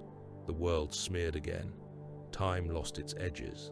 He floated between blazing light and crushing dark. Surgery bled into hypno-indoctrination sessions, in echoing half-lit chambers where he sat locked into a steel throne, eyes forced open by clamps, while runes flowed across a great cogitator slate. Voices spoke to him from all sides, in low Gothic, in high, in code speech, and in harsh ancient tongues that tasted like dust. The themes never changed. Exile, hunt, obedience. He saw phalanxes of grey giants striding through burning hives, cutting down anything that moved. He saw void ships prowling through the thin light of distant suns, their holds crammed with chained bodies. He saw the maelstrom not as a storm, but as a wound, bleeding madness into the stars, and the Carcharodons as carrion beasts circling its edges. When he tried to think of Garrus 9, of the ash wastes and the labour pits, of Varden and the gang wars and the cramped habs, the images slid away like oil on water. The scripts rewrote those memories as weaknesses, ties, chains to be cut. His own name tasted strange in his mouth the few times he tried to speak it. Between sessions on the slab and in the throne, they drove his body until it screamed. The barracks they put them in were long and bare, metal bunks bolted to the walls, no personal effects allowed. The aspirants wore simple grey fatigues, their new scars angry red against pale skin. The air was always cold, always thin, always smelling faintly of disinfectant and sweat. Veteran brother Mauro killed the lights early and woke them earlier. He was a Carcharodon proper, taller than any man Kaelan had seen, armor stripped down to its black carapace plates, and a thin grey surcoat while he oversaw training. His face was like stone worn by many storms, pallid and scarred.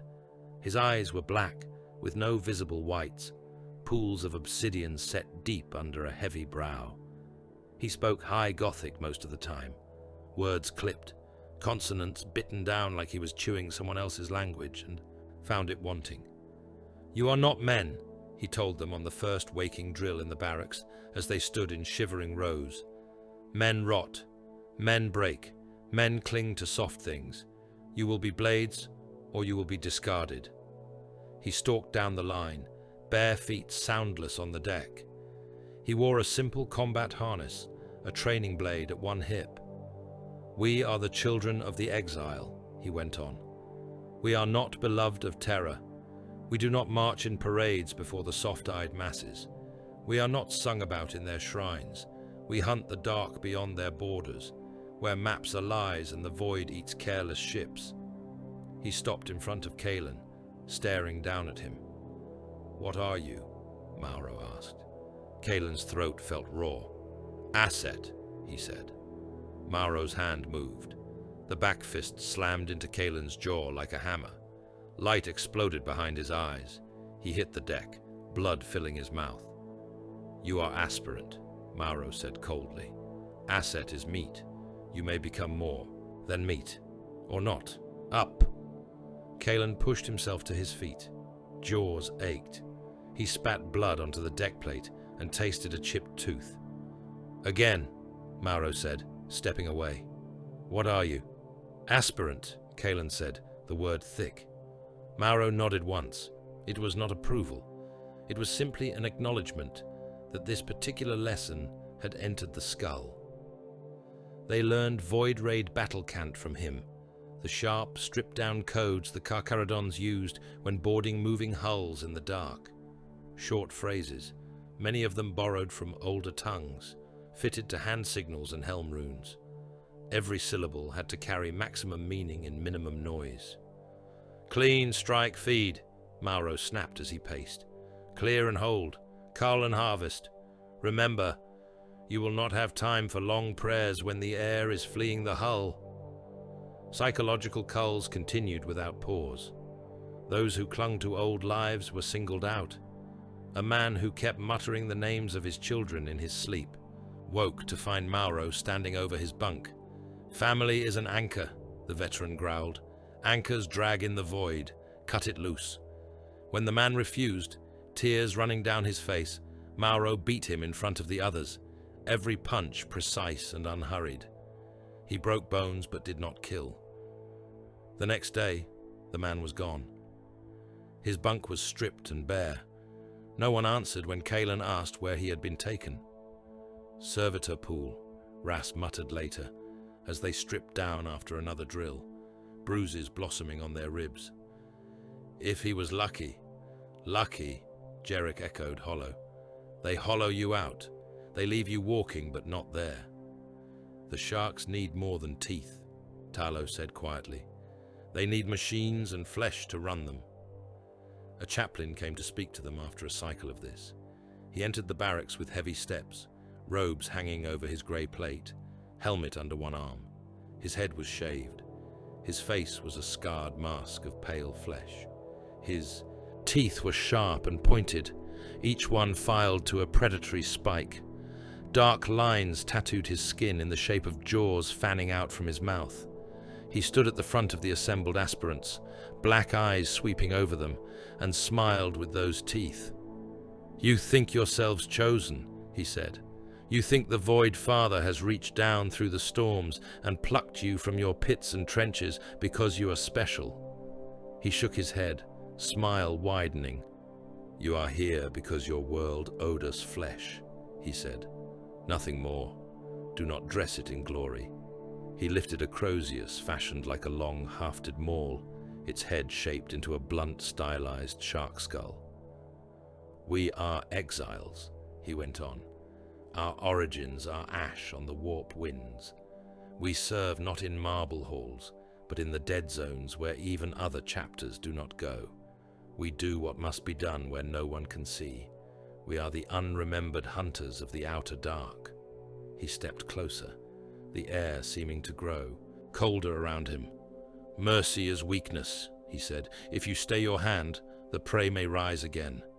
If you allow the unclean to live, they will fester. Extermination is devotion. You show your faith not by leaving survivors, but by leaving none." He gestured with the crozius. "Individuality is shameful," he said. "You are not heroes. You are not names on banners. You are teeth in a jaw. When a tooth breaks, we replace it. We do not mourn it. If you crave glory, you will not find it here.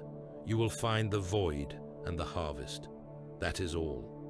He stopped in front of Kalen, close enough that Kalen could see the faint traces of old ink around the chaplain's eyes.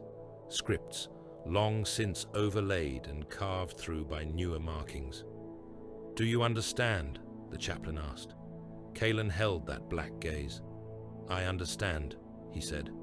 "We will see," the chaplain replied. His smile did not change, but something in his eyes did. A slight narrowing, a weighing. These are sparring pits, tested more than words. They were simple spaces, iron floors scuffed and stained, walls lined with racks of training weapons.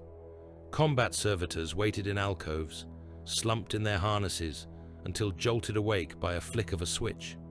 Some had heavy blunt weapons grafted to their arms. Others bore shock blades. Their eyes were dead. Their movements were not. Aspirants were thrown into the pits with one another, with servitors, with both. "Blades only," Mauro growled the first time Kalen stepped through the gate. "No killing blows to the throat or the groin. You break a brother by accident, you had better be worth the organs they waste on him." The servitor they paired Kalen with moved with ponderous inevitability, its body a mass of meat and metal, arms ending in spinning, padded mauls. It grunted and swung, the blows heavy enough that even a glancing hit numbed Kalen's arm through the training pad. Kalen did not try to meet its strength. He slipped around, its swings, ducking low, watching the rhythm of its movements. There was a pattern. There always was. The servitor's right arm swung a fraction before its left. Its steps were heavy and predictable. He feinted left, drew a swing, then slid in under it, and drove his wooden blade into the servitor's armpit, where meat met metal. In a real fight, there would have been cables and arteries there. He twisted, using the servitor's own momentum to unbalance it. It crashed to the floor like a felled tree. Again, Mauro snapped. Later, they pitted aspirant against aspirant. Ras came at him with a grin and murder in his eyes, chains of old habit looping around his forearms. Kalen let the first few blows slide past, the way he had in hive fights, reading Ras's reach, his footwork. Under the Carcharodon's drills, the underhive killer's moves had become cleaner, more efficient, but the core of him was the same. Kalen baited him, left an opening too enticing to resist. Ras lunged. Kalen stepped into it, hooked his heel behind Ras's leading ankle, and slammed their shoulders together. Ras went down hard. Kalen followed, pinning him with a knee and tapping his training blade against the side of Ras's neck. "Dead," he said. Ras spat blood and laughed. "Better you than some idiot," he said. Again. Mauro watched from the edge of the pit, arms folded, expression unreadable. After a week of this, or a cycle, or a handful of ever-bleeding shifts, Kalen could no longer tell. Jarek spoke to him in the dim, exhausted quiet after lights out. They lay in their bunks, the metal frames close enough that Kalen could have reached out and touched the slats above Jarek's head. The murmur of the ship filled the silence, the hum of reactors, the distant clank of chains, the occasional muffled scream from some distant chamber. "You ever think about home?" Jarek asked, voice barely above a whisper. Kalen stared at the bunk above him. "Not if I can help it," he said. "I do," Jarek murmured. "I try not to, but it comes. My boys. Little," he hesitated, swallowing. "Little faces. They must be ash by now. Or old men. Time, it does not matter up here." He chuckled, a dry, cracked sound. "I am afraid," he said. "Of dying?" Kalen asked. "Of forgetting," Jarek answered. "The hypno-chambers, the scripts, they sand you down. They rub away anything that sticks out. I can feel it. Names slipping, places, the way my youngest's hair stuck up in the mornings." His voice shook. "If they take that, what is left?" Kalen said nothing. He had no answer to that. "I do not want to forget I was more than a blade," Jarek whispered. "That I was a man once. That I loved something." Something twisted inside Kalen at those words. Something that might have been pity or anger or both. "Then hold on to it," he said. "If you can." Jarek was quiet for a moment.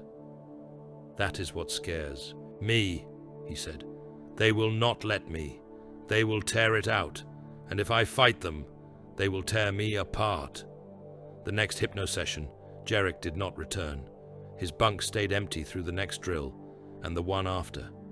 When Kalen asked Mauro where he had gone, the veteran looked at him for a long, heavy moment. "Failed mental compatibility," Mauro said. "Could not let go of anchors." "Servitor?" Kalen asked, forcing the word past the tightness in his throat. "Or worse," Mauro replied. "Does it change your path?" Kalen shook his head once. "Then it is irrelevant," Mauro said. "Move." Later, surgeries added more metal and more change. They opened his back for the black carapace, slicing through skin and muscle to lay a lattice of hard, dark plates over his spine and ribs. Thin coils of fiber and coiling nerves were threaded into his flesh, linking his nervous system to the carapace. He woke from that one, with his entire body feeling like it was wrapped in iron, every movement stiff and alien. They drilled ports into his limbs, connection points for future armor. They inserted neural plugs at the base of his skull, little hard lumps under the skin where data spikes would later slide in. When he woke from that series, the world had changed. He lay on the recovery cot, staring at the ceiling. At first he thought there was a new machine somewhere nearby, a soft, constant thrum. Then he realized he could hear more than one such sound, each at a slightly different pitch. He turned his head. Aspirants lay in cots along the ward. Their chests rose and fell. Their hearts beat. Each beat sounded like a small drum to Kaelin's ears now, distinct and separate. He could hear the flow of air through the vents overhead, the hiss as a valve somewhere in the wall adjusted pressure, the faint tick of a servo skull's micromotors as it hovered by. He shut his eyes. He could still hear it all. "Overwhelming," a voice said above. Him. He looked up. An apothecary loomed there, helm held at his hip. The man's face was a ruin, the skin around his mouth and jaw heavily scarred, as if something had taken a large bite long ago. His eyes were black, his gaze clinical. "Your senses are adjusting to their new thresholds," the apothecary went on. "You will learn to modulate them, or you will lose focus and die the first time a shell explodes near your head." He checked the readouts on a slate at the foot of Kaelin's cot. "Heart functions are stable," he said. "Osmodular has begun to signal. Your bones will ache. That is growth. Do not whine about it. You are ready for final field evaluation." They did not explain what that meant. They did not need to. The transport down to the training moon's night side was a blur. They filed into the belly of a Thunderhawk, armor locked and quiet. The dropship's engines howled as it sheared away from the strike cruiser. Grav plates thrummed underfoot. The interior lights were dim, washing the aspirants' faces in cold gold. Each of them carried only what the serfs had handed them: a simple blade, a compact stub thrower with limited ammunition, a coil of line. No armor beyond their fatigues, no rebreathers, no food. 10 days, Mauro said over the internal vox, his voice clear in the helmetless hold. "Night side only. The moon is feral. Forest, rock, water. You will find shelter and sustenance, or you will not. You will be hunted. Servo beasts, drones, perhaps other things. You will adapt or die." He looked at each of them in turn. "Cannibalism is not forbidden," he added. "It is not encouraged either. It is simply a choice. Make the one that keeps you alive and useful." The Thunderhawk shook as it hit atmosphere. The hull rattled. Heat bled through the deck plates. Then the turbulence smoothed out. The ramp dropped with a hydraulic roar. Cold night air knifed into the hold. It smelled of wet earth and resin, and the musk of unseen beasts. Above, the sky was a velvet black, scattered with hard stars. No hive lights, no ashfall, just wind through trees and the distant cry of something hunting. "Out," Mauro said. They jumped. The ground rose up, uneven and damp. Kaelin hit hard, rolled, came up in a crouch. The Thunderhawk roared away, shadow against shadow, its lights already dimming as it climbed back toward orbit. They were alone. Forest loomed around them, trunks like pillars, branches lost in darkness overhead. The undergrowth was dense but not impassable, fronds and low bushes brushing their legs. The air was cold enough to bite exposed skin. Kaelin drew a breath, feeling the new weight of his altered bones and muscles. His heart thudded twice in his chest, the second beat echoing the first with a slightly different rhythm. He could hear the blood moving in his own ears, the rustle of leaves far off, the scuttle of small creatures in the dirt. "Groups," Jarek had once said. You did not split forces in unknown terrain." But Jarek was gone. "Packs," Ras muttered, echoing Kaelin's own thought. "We stay as we trained. You, me, Tallow. Others if they can keep up." A few aspirants hurried to cluster around them. Others bolted off into the trees alone, either thinking to prove themselves without help or too afraid to be near others who might turn on them. "Fine," Kaelin said. "We move. We find high ground. We listen. We watch." They did all of that, and it was still not enough to keep the first servo beast from nearly taking his head off. It came at them out of the dark undergrowth, low and fast, metal limbs whirring. Its body was the size of a large dog, armor plates dull and knotted with brambles. Its head was a cluster of sensor lenses and serrated metal teeth. It moved with an insect's jittery speed, guided by unseen hands in the sky. Kaelin heard it an instant before it hit. the faint tick of metal on stone buried under the forest. Sounds. He shoved Tallow aside and dropped, the servo beast's leap passing through the space where his chest had been. It twisted mid-air, impossibly flexible, landing and spinning to strike again. Ras met it this time, his blade flashing. Sparks flew as metal met metal. The servo beast skittered back, recalculating. It came again. Kalen stepped into its path, bringing his boot down hard on one of its front limbs. There was a crunch as something broke. The beast jolted, momentarily unbalanced. Tallow's knife swiped in, plunging into the cluster of lenses where its eyes should have been. Fluid hissed and sprayed. The beast spasmed, then went still. "Adapt," Kalen panted. "Keep moving." They moved. The next days, or what Kalen counted as days, with no sun to mark them, and only the dim cycle of his own exhausted sleep to measure, became a blur of running, hiding, and killing. Servo beasts came in ones and twos at first, then in packs. Combat drones hissed overhead, pale, glimmers between the branches, scanning for heat and movement. They heard the distant crack of gunfire and the screams of other aspirants. Sometimes, in the grey moments before he slept, Kalen thought he heard something else in the woods as well, something older and not entirely mechanical, watching from the deeper dark. They set traps. Kalen rigged snares from their coil lines and springy branches. Tallow found narrow animal trails and blind gullies where a careless step would send a man tumbling. Ras carved pungy stakes from saplings and smeared their tips with rot scraped from dead beasts. Once, they came across a clearing that stank of blood. Bodies lay there, torn apart. Some were aspirants, their grey fatigues shredded, limbs missing.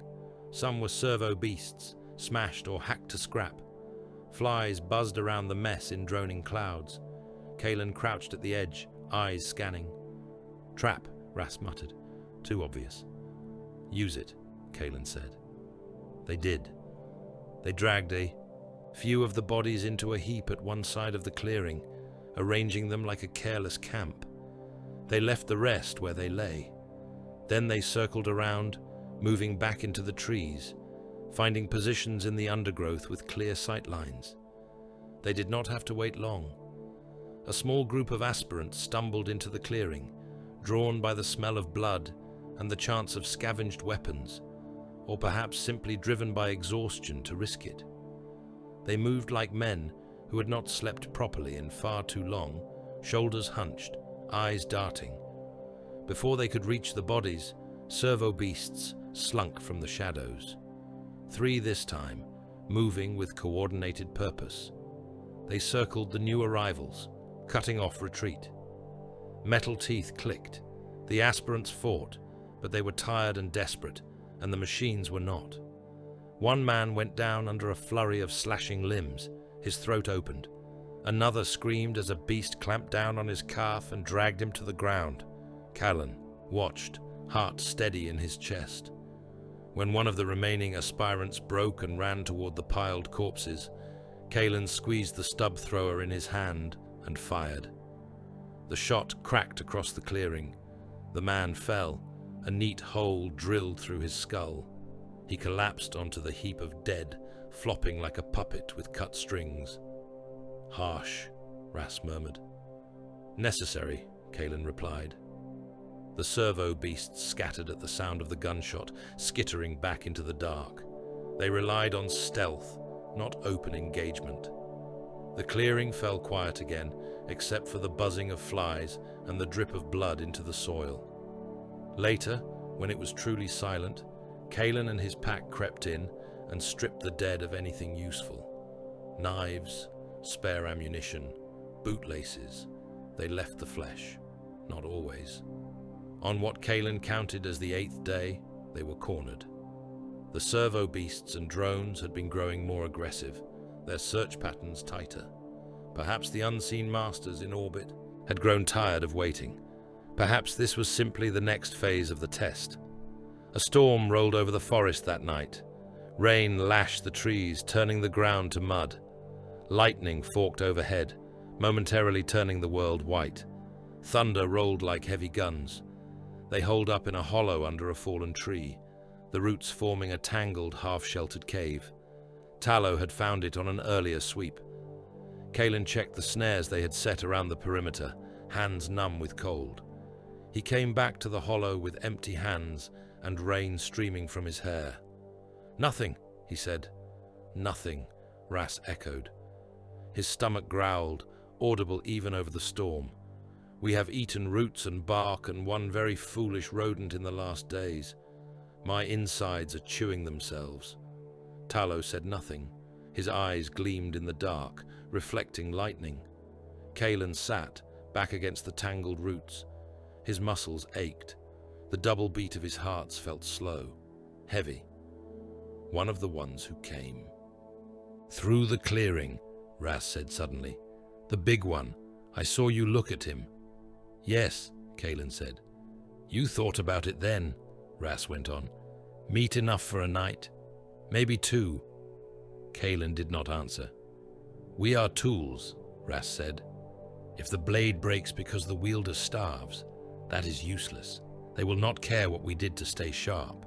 They only care that we are sharp. That is what the chaplain said, yes? Teeth and jaws." Jerrick's whisper came back unbidden in Kalen's memory. "I do not want to forget. I was more than a blade." He pushed it aside. "Set another snare," he said, "at the hollow's mouth. If we do not catch a beast, we catch something." They did not sleep much that night. By the time the Thunderhawk came, Kalen had stopped expecting it. The last days blurred into one long, miserable stretch of hunger and paranoia. They moved more often, never staying in one shelter for long. They walked with knives in their hands, even when they stopped to drink or snatch a moment's rest.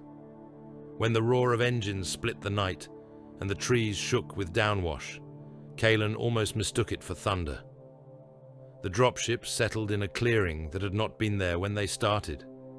The moon's surface had a way of shifting that made Kalen suspect the Carcharodons had been rearranging pieces for their amusement. Its ramp crashed down, sending up a spray of mud. Mauro stood at the top of the ramp, armor on now, helm under one arm, expression as unreadable as ever. "Survivors," he called, his voice cutting through the forest sounds. "Approach." They stepped from the trees in ones and twos and ragged threes, Kalen, Ras, and Tallow together. A few other faces he recognized, far fewer than had come down. Their clothes hung looser now. Their eyes were harder. Mauro scanned them. The chaplain from the barracks stood beside him, Crozius resting on his shoulder, filed teeth bared in a small, predatory smile. He looked them over as a man might inspect livestock. He stopped when his gaze fell on Kalen. "You trapped," the chaplain said. It was not a question. "Yes," Kalen replied. "You used corpses as lure," the chaplain went on. "You spent ammunition to drive machines away so you could take from other prey. You did not charge noble and die under their claws, blade flashing, eyes full of glory." Kalen held his gaze. "I lived," he said. The chaplain's laughter was a low, rasping thing. "Pragmatic," he said. "Good. We have too many who think themselves heroes." He tapped the Crozius against his shoulder. "This one," he said to Mauro, "scout grade. He sees the hunt as more than a straight line to his own death." Mauro grunted assent. He did not look pleased. He did not look displeased. He simply accepted the assessment. "Bored," he said. As Kalen walked up the ramp, rain hissing off the Thunderhawk's hull, he looked back once at the dark forest. The clearing was already filling with shadows again. The moon would forget they had ever been there. Above, the stars waited. Whatever lay ahead on the strike cruiser, in its dim barracks and shadowed training decks, it would no longer be about whether he became something other than a blade. He was a blade now. The only question left was how sharp they could make him before he broke. They took his name in a room that might once have been a chapel. Now it was bare metal and shadow. Whatever saints had watched from its walls had been scraped away long ago, leaving only faint ghost shapes under the lumen strips. At the far end stood a single iron lectern. Behind it, a chaplain waited, armor black and grey, Crozius resting against one shoulder, filed teeth glinting when the light caught them. A line of aspirants knelt before him, newly grown into their altered bodies, scars still fresh where bones had thickened and muscles had split to make room for more. One by one, the chaplain called them forward. Asset designation, he intoned to each, voice flat through the vox grill, is no longer sufficient. You will be given a name of use, a name of function. When it was Kaelin's turn, he rose and walked to the lectern. The deck felt different under his feet now. He was heavier, stronger. The air seemed thinner, but it did not trouble him as it once would have. The chaplain regarded him with those dead black eyes. "Speak the name you had," he said. Kaelin opened his mouth. Nothing came. He searched for the syllables, for the sound of the word that had once been his, the one Varden had spat and gang lords had shouted and his mother had whispered in a voice already ruined by chem smoke. There was only a smear of half-remembered sounds there now, worn away by hypno-doctrine and pain, and the slow, grinding work of deliberate forgetting. "I do not remember," he said. The chaplain's smile was small and real. "Good," he said. "The past is ballast. You will be void-born now." He set a hand on Kaelin's shoulder. The fingers were heavy, the weight of ceramite and authority both. "By the decree of Reaper Prime Manfor, and under the gaze of the Void Father," he said, "you are Initiate Solus 19 of the 10th Company. You are a tooth in the jaw. You will bite where you are set." Solus, alone. 19 because of the order in which he had crawled to the bulkhead, or perhaps because some scribe's cogitator had spat out a number and a name that happened to fit. Kaelin bowed his head. "I am Solus 19, he said. The chaplain's grip tightened once, then released. "Serve," he said, "or be ground down and fed to those who will." They gave him armor, not the full ceramite shell of a battle brother. That would come or not in time. This was lighter, layered plates of plasteel and ceramite over a black body glove, fitted with connection ports that slotted into the nodes of his black carapace. The armor flexed with his movement, whispering against itself. A camo cloak came with it, its surface woven with fibers that shifted in color and texture as he moved, mimicking bulkhead shadow or ash waste or forest loam. A rebreather unit clipped to his gorget, filters purring. Grenades and blade sheaths lined his belt in neat order. The heart of it all was the bolt gun. He took it from the armory rack the way a man might take a relic from an altar. Its casing was matte grey, devoid of ornament. No purity seals, no carved aquilus. Only a small shark jaw sigil, etched at the rear of the receiver, precise and unforgiving. He hefted it, feeling the balance, the weight of the magazine. Bolts sat heavy in the box, each one a tiny rocket engine wrapped around an armor-piercing core. He had seen, in the trenches of Garrus 9, what a single one could do to a human body. Brother Sergeant Varkor watched him with narrowed eyes. The sergeant's scout armor was more battered than any other in the bay, its plates scratched and scarred, some patched with mismatched segments. His face was a slab of pallid scar tissue, one eye a dull augmetic lens, the other solid black. A long healed gash split one side of his scalp, disappearing under the rim of his helm. "You know what that is," Varkor said. "Yes," Solus 19 replied. "Say it," Varkor insisted. "Bolt gun," Solus said. "Carcharodon pattern, 20-round magazine, mass reactive shells, short-ranged, brutal." Varkor grunted. "Good," he said. "You have seen them used. You have seen men turned inside out by them. Remember that. Each round is a debt owed to the machine spirits of the magazines and the manufactoria. We do not waste the Emperor's coin, even if we spend his flesh freely." He paced along the line of newly equipped scouts, cloak dragging across the deck. "You are 10th Company," he said, "the teeth at the fringe of the jaw. We go in first. We see what is hidden. We open the way. Proper chapters favor grand assaults, banners flying, horns blaring. We favor shadows and the sound of someone dying quietly in the dark before anyone hears him fall." He tapped the camo cloak on Solus's shoulder. "Strike from darkness," Varkor said. "Conserve ammunition. Prey is to be terrorized, then annihilated. Do not think of engagements as battles. Battles are things with honor rolls and trumpets. We conduct culls." He lifted his bolt gun, the movement precise. "You will learn the difference. You will live by it, or you will not live at all." The shrine world burned by the time the nomad predation fleet arrived. From orbit, Solus watched the hololithic projectors paint the planet in angry colors. Continent-spanning scar lines marked the fronts where Astra Militarum regiments and Chaos cult armies chewed on one another. Cities glowed as hotspots in the spectrum. Hive spires turned to towers of fire under sustained artillery and orbital strikes. Atmospheric particulate readouts were off the scale. The human armies had been killing one another there for months, perhaps years. Millions of troopers, millions of cultists, penal battalions, conscript levies, armored regiments, traitor hosts, a meat grinder of faith and madness and attrition. The Carcharodons had been called in not to win that war, strictly speaking. They had been called in to end it. Vox-picked relays flickered with images of the surface. Trenches carved into holy ground, now mud and blood. Once beautiful cathedra, their spires broken, their icons defaced with 8-pointed stars and blasphemous sigils. Cult processions screaming praise to things that should never have names while guard tanks ground them under their treads. The primary knot in the imperial noose was a Vox relay fortress.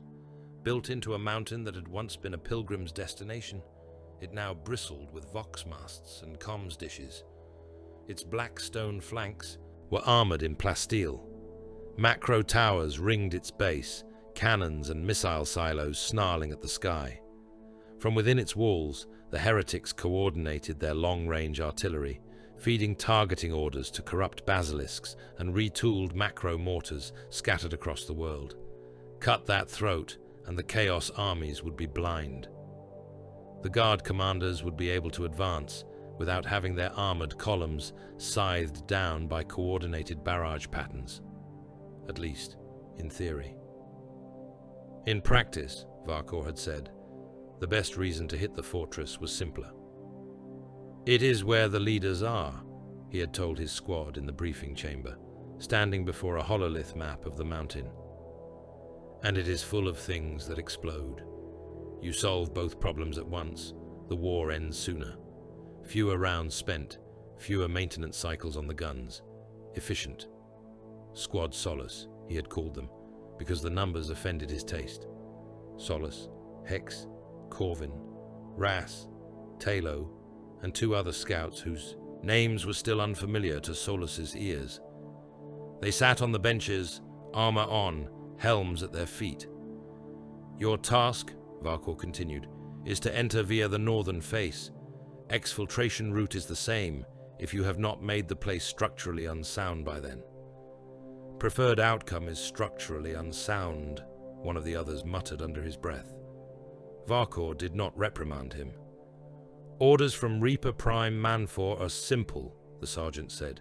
"Disable their Vox capacity, cripple their artillery coordination, kill any cult leadership you find, leave nothing salvageable for them. If you can leave us something useful, so much the better, but do not bend the mission around greed." He looked directly at Solus. "Remember what was said," Varkor said.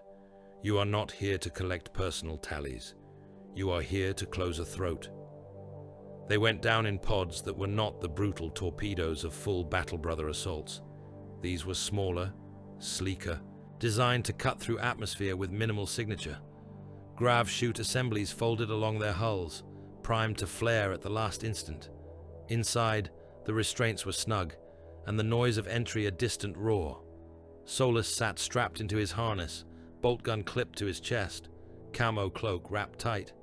The pod's interior lights were dim red, pulsing in time with the countdown runes that crawled across the small display at his shoulder. He could hear the hearts of the others, the slow double beats of altered biology, the click of someone's tongue across dry teeth. Varkor's voice came over the internal vox, steady and without ornament. "Atmospheric entry," he said. "Hold to doctrine. Silent insertion. Minimal muzzle flash until you are compromised.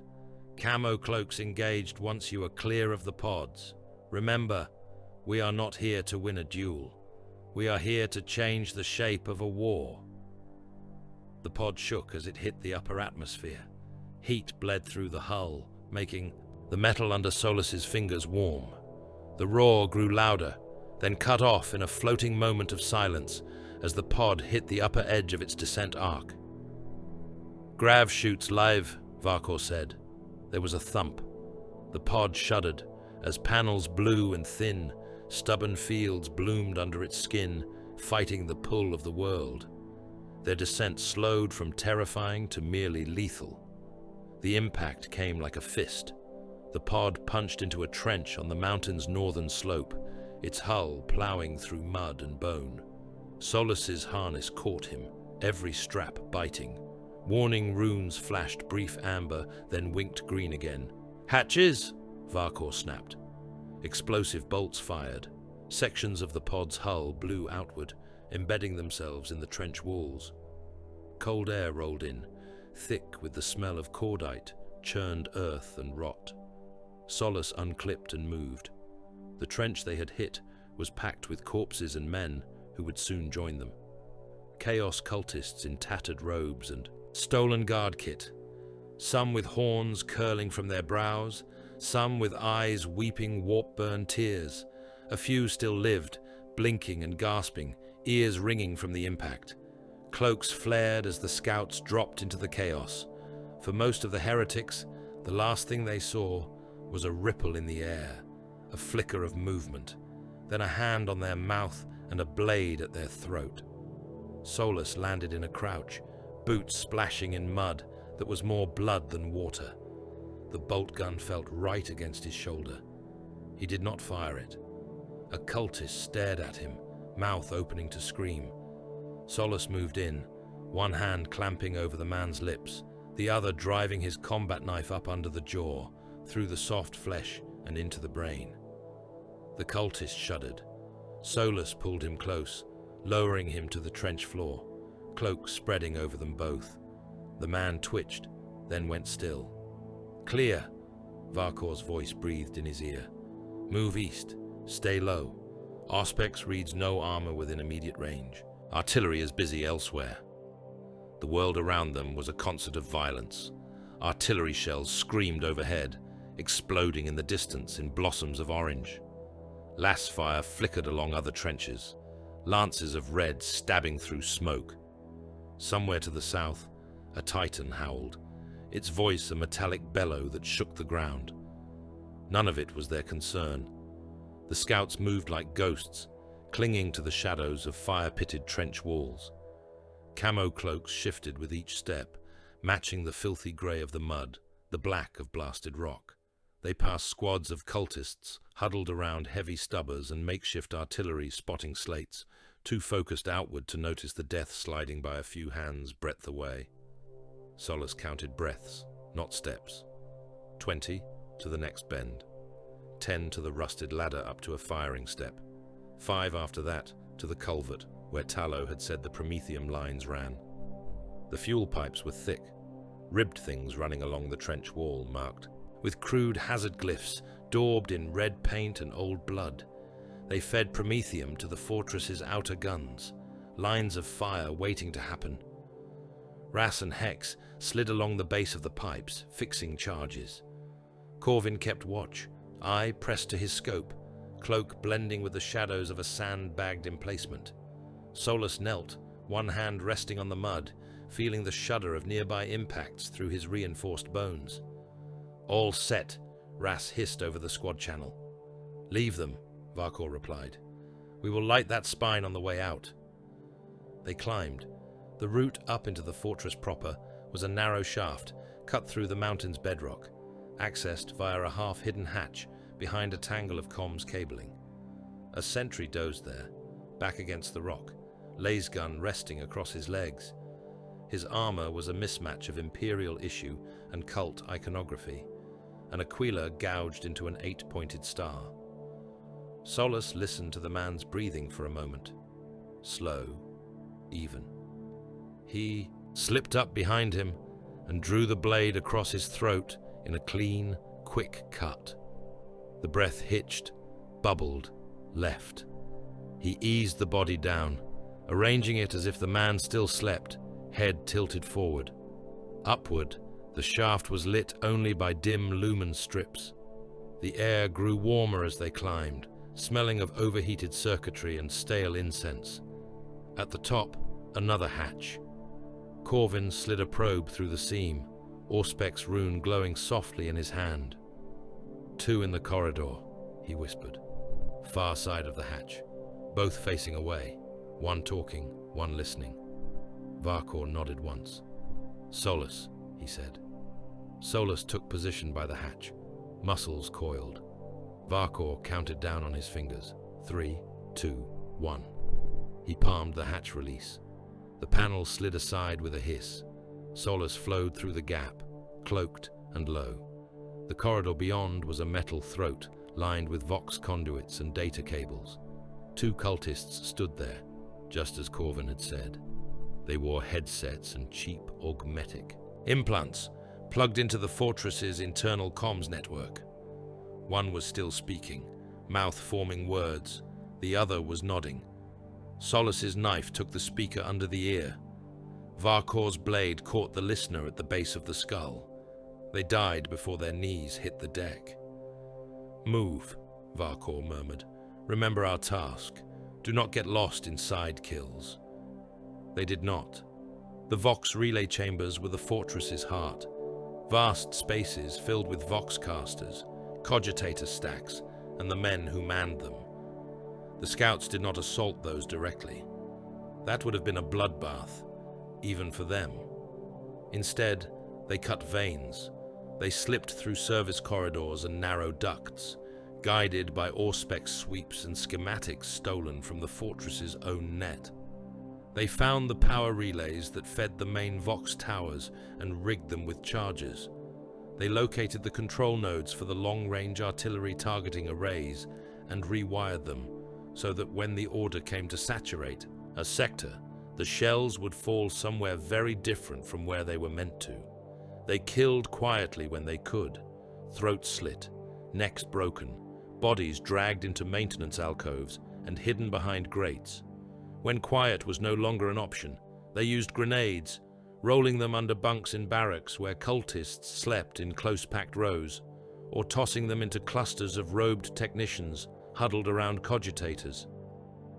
Solus found himself in one of the smaller control rooms, standing behind a man in a filthy officer's coat who was barking orders into a headset, his fingers dancing across a slate. "Battery 3, vector shift to grid Alpha 6, the man snarled. "I do not care what the guard are doing, they are in the way. Fire on my mark, or I will feed your tongue to the altar beast myself." Solus reached out and snapped his neck. He caught the sagging slate before it fell and glanced at the display. Rows of targets, each one representing thousands of guardsmen under fire. He flicked a few toggles, reassigning coordinates. Now those guns would fire on assembly points, where cult reinforcements were clustered, trusting their own fortifications to shield them. He left the slate on the desk. Its dead owner collapsed beside it.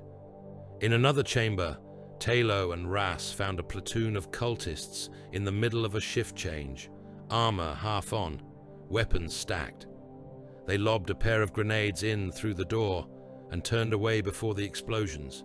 Screams chased them down the corridor. "Do not stay to admire your work," Varkor reminded them when they regrouped. "There is more to do." The munitions train was the last piece. It sat on a maglev track running through the fortress's lower level. A string of armored cars loaded with shells and propellant charges, ready to be sent out to the outer batteries if the siege lines shifted. Servo cranes loomed over it, heavy limbs hanging.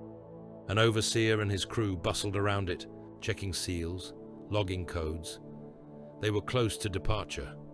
Varkor's plan had been to let the train move, then hit a control node down the line and send it careening into a mountainside or over a bridge at the wrong time. Solus saw something different in the layout. The track ran through a chamber whose ceiling was braced with massive support girders. The fortress above that section contained several of the primary artillery data cogitators. There was a promethium storage tank built into one wall for the nearby generators. A fat, silver drum, humming with contained fire. He traced the lines in his mind. Train, munitions, promethium, supports. Sergeant, he voxed. What? Varkor replied, without impatience or warmth. If we let it leave, some of these shells will still reach the guns, Solus said, and we risk alerting them before it moves. If we bring it down here... He outlined his thought in clipped cant. Varkor was silent for a moment. It will kill many of them, the sergeant said, and collapse that section. We may not have a clean exfiltration route. We will have no artillery coordination left when the dust settles, Solus said. The guard will have a gap they can drive tanks through without being cut apart. And if we are buried, we were blades used as intended. He said it without drama. It was simple arithmetic. Another pause. Set the charges, Varkor said. They moved fast. Ras and Hex rigged explosives along the train's length, paying particular attention to the cars nearest the promethium tanks. Tallow climbed into the rafters like a feral thing, fixing mag clamps to the support beams. Solus watched the overseer and his crew, ready to act if they raised an alarm. They did not. They were too busy arguing about schedules and quotas to see the death being wired under their feet. When everything was in place, the scouts withdrew to a side tunnel, a narrow, reinforced maintenance shaft. Do it, Varkor said. Solus thumbed the detonator rune. The world kicked. The first explosion was a flat, hard bang as one of the munitions cars went up. That blast touched off two more in quick succession, then the promethium tank. For a heartbeat, the chamber was a sun. Shockwaves hammered the walls. The tunnel where they crouched shook as if a giant had grabbed it and tried to pull it out of the mountain. Dust and fragments rained down. Someone cursed as a chunk of stone clipped their helmet. Above, supports failed. Solus heard the deep, grinding groan of metal tearing, the shriek as girders twisted. The roar of the fire was a constant undertone, a hungry voice devouring oxygen. Sections of the fortress above sagged and then fell, crashing down into the chamber in an avalanche of stone and steel. The blast rolled back through the tunnels, pushing hot air and smoke ahead of it. The scouts hunkered down, cloaks thrown over their heads, letting the surge wash past. When it was over, the silence rang. Solus unclenched his fingers from the detonator. He realized his jaw hurt from how hard he had been clenching his teeth. Report, Varkor voxed. Still intact, Hex said. Alive, Tallow added. Whole, Ras grunted. Mostly. Solus, Varkor said. Here, Solus replied. Good, Varkor said. Move. The guard will have felt that. So will the cult. The main assault will be coming. We want to be somewhere a bolt cannot find us when the brothers make planetfall. They fought their way up through dust and smoke. Much of the fortress shook under their boots now, sections slanting at odd angles. The air was thick with grit. Vox channels crackled with panicked cult voices, shouting over one another. No central control left to collate their fear into action. Above, the sky cracked. From a gantry high on the damaged mountain face, Solus watched the Carcharodons descend. Drop pods fell in waves, streaks of fire carving through the clouds. Thunderhawks roared in their wake, heavy with assault squads and armor. The nomad predation fleet had committed in force. They hit like hammers. Pods slammed into the shrines, and redoubts where the cult's leadership had retreated, hatches blowing. Grey-armored giants poured out, bolters already barking.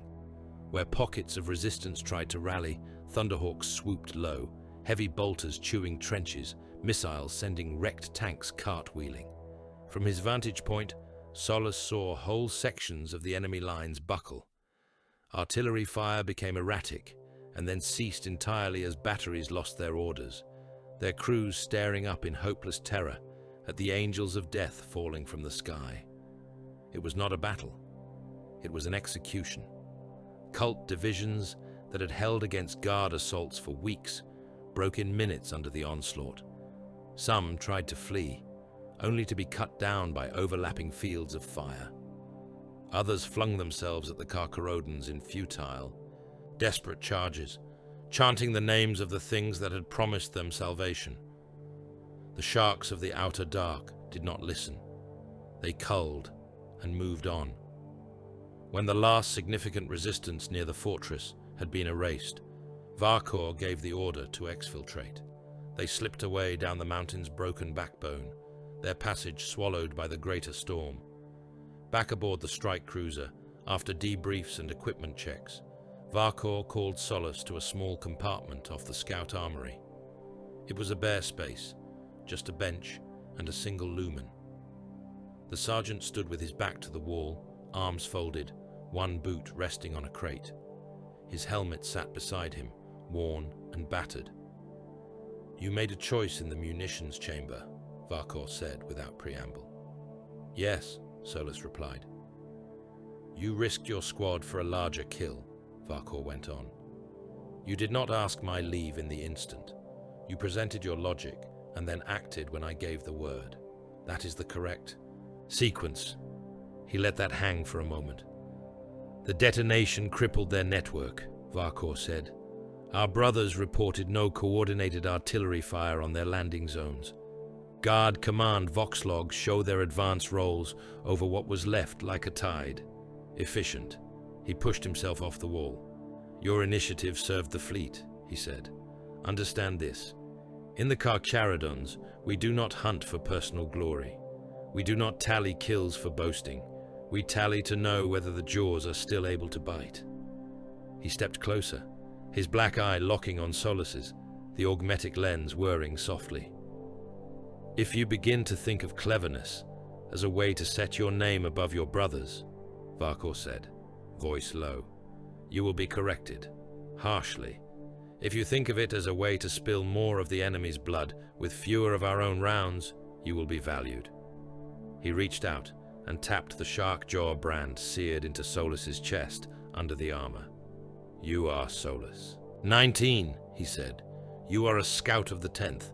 Remember what the chaplain told you.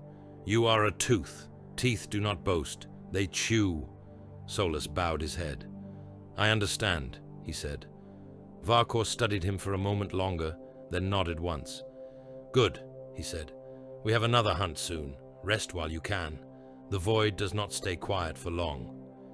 The convoy ran before them like wounded prey. In the auger hollows of the command deck, the shapes of the heretic ships glowed as pale phantoms. 2 cruisers, both old imperial patterns gone to rust and blasphemy, their prows daubed with 8-pointed stars and flayed icons. Around them fluttered a cloud of smaller vessels, transports and armed merchantmen dragged into damnation, their holds stuffed with cult regiments and stolen Mechanicus relics, pried from dead forge moons around the maelstrom. They burned for the relative safety of cleaner space, keels scarred by brush contact with the warp storms. Behind them, the nomad predation fleet drifted in perfect silence. Solus 19 stood in the viewing blister of the strike cruiser, hands locked behind his back, scout armor a dull grey shadow around him.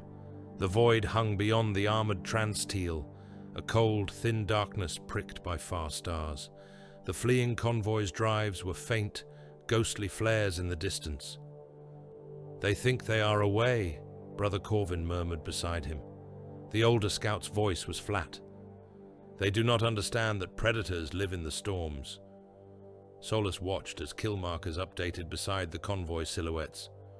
Most were tagged as grey Tithe potential, hulls that might be cracked and picked over for machine spirits and servitor flesh rather than smashed outright. Reaper Prime wants their relics, another scout, Hex, said from the shadows.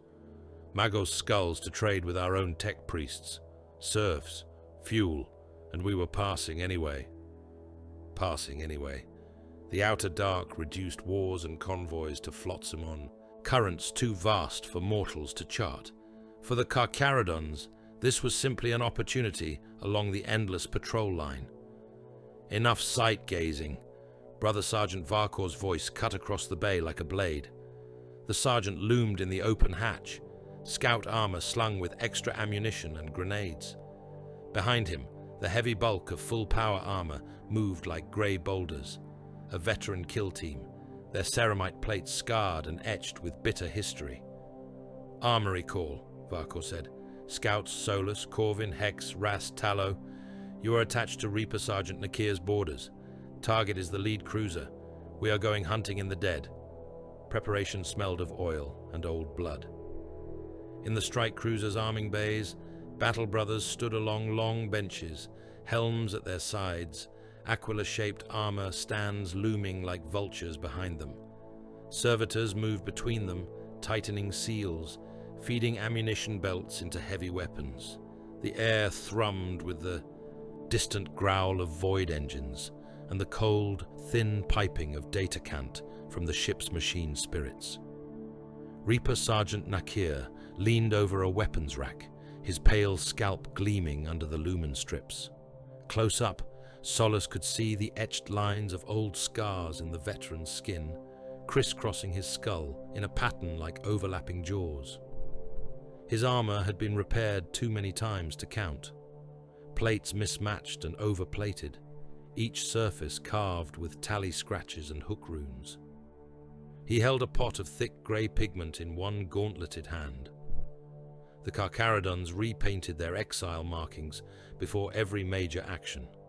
Some chapters daubed heraldry and honor rolls on their armor for the joy of being seen. The sharks of the outer dark repainted scars. Solus watched as Nakir dragged his thumb through the pigment and smeared a fresh line along the rim of his pauldron, just below the crude shark jaw sigil. The mark crossed 3 older ones, forming a jagged design whose meaning Solus did not yet know but understood instinctively as history. "Maelstrom Edge," Nakir said to the veteran beside him, voice rough. "Ghost convoy, a world no one charted, a thing in the dark that should not have had teeth. We cut them out." The other veteran grunted, dipping his own thumb into the pot to extend a line on his greave, bisecting a cluster of small hatch marks. "Third grey Tithe, this corridor," he said. "If the Void Father favors us, this one will pay better than the last." Every brother there had such marks, on helmets, on pauldrons, on breastplates. Some were simple, crude slashes. Others were elaborate, curling around limb and torso, teeth and waves, and unremembered symbols of wars fought under dead suns. Solus's own armor was bare. Scout plate did not take markings easily. They were not meant to. The 10th were shadows, not banners. Still he felt a faint, sharp envy twist in his gut as he watched the veterans repaint their history. His own brand, seared into the flesh of his chest under the armor, itched as if in response. One day, he thought, if he lived, if he proved more than a useful ghost. Nakir's black eyes slid to him. "First warboard against Void Prey, Solus?" the Reaper Sergeant asked. "Yes," Solus said. Nakir dipped 2 fingers into the pigment, and without waiting for consent, streaked a thin line of grey across Solus's helm, above the brow where the lenses began. "Then you go marked," Nakir said, "so the dead know who cut them. You earn deeper lines, or you do not come back to have them painted. Either way, the record is kept." The boarders filed into the launch galleries. The strike cruiser bled away obvious life. Running lights died one by one down its flank. Transponder codes guttered and went dark. Engines throttled back to a low, almost subliminal purr. Against the black, its hull became a void shadow, metal teeth sliding through deeper dark. At knifing range, the machine spirits of its launch tubes roared awake. Boarding torpedoes slammed forward along mag rails, acceleration forces rattling their hard shells. Each torpedo was a bullet aimed at the heart of a ship, a hollow spear filled with screaming ceramite and faith. Solus strapped into the cradle within his assigned torpedo, bolt gun mag-locked to his chest, combat blade sheathed at his calf, throat dry. Around him, the veteran kill team settled with the ease of long practice. He could feel their mass through the restraints, like rocks settled in a riverbed. Target cruiser is designated Prince of Blades. Nakir's voice crackled over the internal vox. Stolen pattern, likely taken in a mutiny at some point. She has raided along the fringe for too long. She dies here. Solus had seen picked captures of the ship, sleek lines turned cruel by added spikes and jagged plating. Her name writ in blood across sand-blasted hive walls on a dozen worlds. A predator ship, taken by worse predators. Primary objective is her engineerium, Nakir continued. Tech Marines want her core, machines and data, priests and servitors. Secondary objective is killing anything that looks like it knows which way to run. There is no tertiary objective. He paused. Remember doctrine, he said. We are fewer. They are many. That does not matter. We strike from shadow. We weaponize their panic. We cull. The torpedo shuddered as locks disengaged.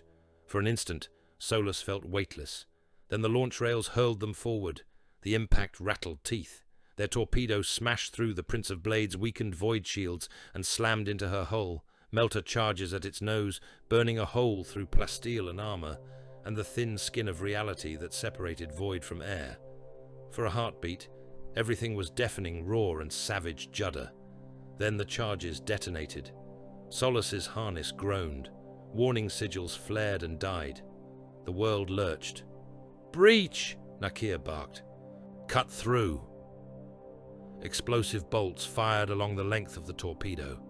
Its nose split open like a ripe carcass, petals of ceramite peeling back to reveal torn metal and a corridor beyond, bent and buckled around the hole. Atmosphere howled. Air from within the enemy ship screamed out into the void, dragging dust, debris, and loose bodies with it. Gravity flickered as systems failed, and emergency fields struggled to compensate. Solus felt his weight slip and vanish, then return in a nauseating sideways lurch. The Carcharodons surged out of the ruptured torpedo mouth into the chaos. They moved as if nothing were wrong, as if the shifting pull of gravity and the wind roaring past were inconveniences rather than hazards. Magnets engaged in their boots when they needed to plant. When the weight vanished, they pushed off walls and ceilings, turning the fight into a three-directional slaughter. Heretic crewmen flailed in the corridor, some dragged toward the breach, others clinging to railings or each other. A few had the presence of mind to raise weapons. Lasfire snapped, wild and useless, beams carving lines in bulkheads or vanishing into the black gulf beyond the torn hull. Nakir's bolt pistol barked once. The man closest to the hole vanished in a haze of red. The rest died just as quickly, cut down by controlled bursts that turned flailing shapes into ruptured meat. "Secure the breach," Nakir ordered, "then drive for the heart." Tech Marines behind them deployed portable void seals, heavy discs that clamped to the torn edges of the hull and extruded crackling energy membranes. The worst of the pressure bleed eased. Gravity settled into something resembling downward again, though it shivered underfoot. Solus followed Varkor and the veterans down the corridor, bolt gun snug against his shoulder, cloak clinging around him. Dust and smoke hung in the air. Remember, don't forget to like, comment, and subscribe. Support helps. Emergency lumen strips flickered sickly red. The war inside the ship was different from the trenches of the Shrine world. Here, the enemy had nowhere to fall back to. They fought in cramped passageways, behind hastily erected barricades of cargo crates and overturned machinery. Some wore the tattered remains of Navy uniforms, others cult robes or improvised armor. Their eyes were wide with fear. The Carcharodons gave them no time to steady. Nakir's kill team moved with brutal precision, shock through speed. Grenades bounced down side corridors, detonating with dull booms that filled the air with shrapnel and steaming offal. Bolt guns coughed, combat blades flashed. In the weightless moments when the ship's damaged grav generators faltered, bodies and shell casings spun together in a slow, lethal ballet. Solus learned quickly to use those moments. A slight push off a bulkhead, a change in angle, a burst of fire from an enemy passing overhead. Kill, reorient, land. They left bloody handprints where they gripped railings. They left pieces of men drifting in alcoves, caught like grotesque fish in the tangles of cabling that lined the corridors. The opposition thickened as they drove deeper.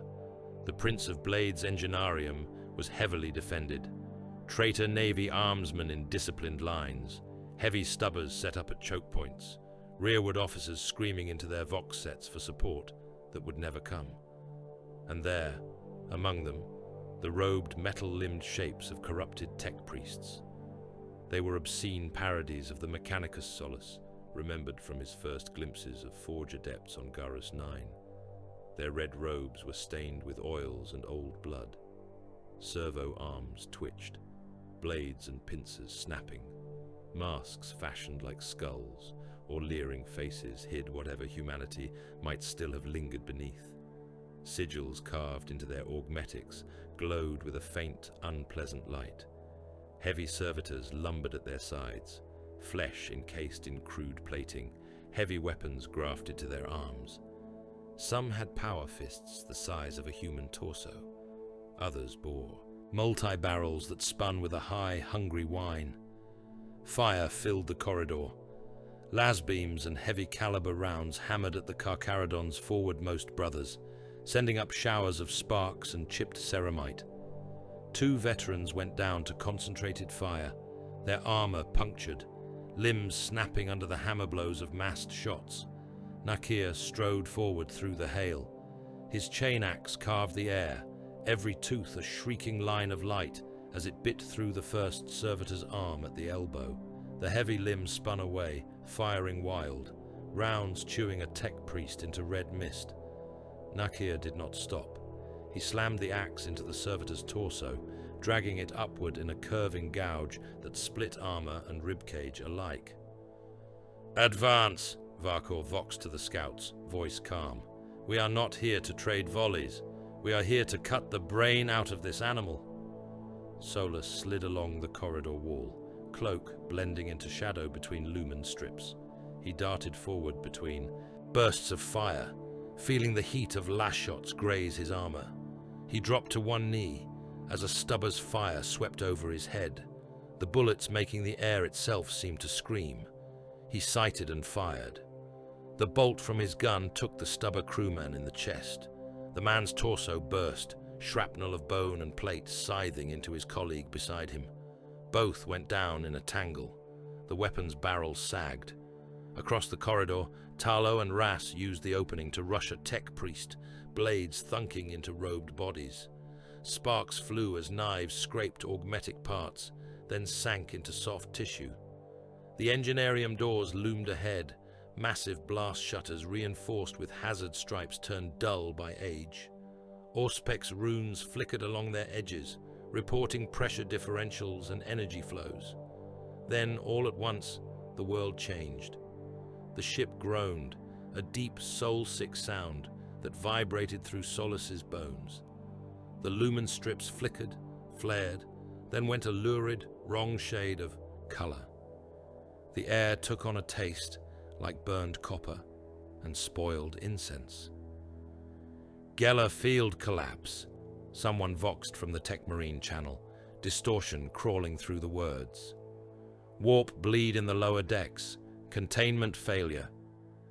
The Prince of Blades had been riding too close to the storm for too long. The veil between reality and warp thinned, then tore. Things crawled through. They came as colors that hurt the eyes and shapes that did not obey perspective. Pale, half-formed figures appeared in the middle of corridors, their limbs too long, their mouths too wide. Flies of impossible size buzzed from torn seams in the deck plating, their wings beating out sermons in no language that had ever been spoken by man. Cultists screamed and threw themselves to their knees, some in adoration, others in terror. A few began to change, their bodies swelling, bones twisting under their skin as warp energy rewrote their flesh. One man's face split into three, mouths yelping and howling over one another before merging into a single gaping maw. The Carcharodons did what they always did. They killed. Warp spawn or heretic, it made no difference. Chainswords chewed through mutating flesh. Bolts ripped apart entities that felt wrong to look at. A demon of slick, buzzing wings and swollen belly burst like a cyst under a volley from Nakia's pistol, showering the corridor with foul ichor that sizzled on ceramite. But for everything slain, another crawled through the rents. Solus felt the air press against him, thick as water, whispering at the edges of hearing. Voices called his half-remembered name from the dark, promising escape, promising freedom from the cold order of the fleet. For a heartbeat, he saw Garrus 9's ash wastes before him, unbounded, empty of chains. He ground his teeth until the taste of iron in his mouth was his own blood, not some warp hallucination. Field must be restabilized, a tech marine voxed, words strained. Drives, at risk. Reality integrity, at risk. Killing here will not matter if the ship tears itself apart, Varkor said. We need control. Solus's gaze flicked along the Engineerium schematic, burned into his memory from the briefing. Plasma conduits feeding the drives, venting shafts, flare chambers used to purge lines. Sergeant, he voxed, there is a plasma flare conduit off this corridor. Short run. If we can herd them. He did not waste words. Channeling enemies was a language the Carcharodons understood. Show, Varkor replied. Solus moved. He backtracked along the corridor, away from the worst of the warp incursion. The air grew slightly clearer there, less thick with unreality. Hissing pipes lined the walls, big enough that they could not all be seen around with a glance. He found the hatch he wanted, its hazard sigils half burned away by some past fire. A small rune slate beside it showed plasma flow levels in hard utilitarian script. He punched the release. The hatch ground open, heat washing over him in a wave that prickled even through his altered skin. Inside, the conduit ran straight and narrow, a trench of metal lined with pipes and grills. At its far end, he could see the glow of plasma banks, a caged star waiting to be fed. He stepped into the hatchway, just far enough to be seen. Here! He shouted in ship Gothic, voice echoing. Run, you filth! Carcharodon's at your backs! Cultists heard him. So did at least one thing that had peeled itself half out of the warp, its shape twitching in and out of focus. Panic is a tool. The heretics surged toward the sound, firing blindly over their shoulders as they fled the grey-armored giants behind them. A daemon, its limbs too many, and its eyes too few, slithered along the ceiling after them, drawn by the heat and the promise of fresh fear. Solus fell back, cloak snapping around him as he hugged the conduit wall. The first cultist barreled past him, wild eyes, not even registering the scout before him. The second saw him and swung a blade. Solus broke the man's wrist with the butt of his bolt gun and shoved him onward. More came, a knot of them shrieking, a handful already bearing warp scars, horns pushing through their flesh, fingers fused into claws. The demon oozed along above, its flesh leaving greasy trails on the metal. Solus counted, a steady march.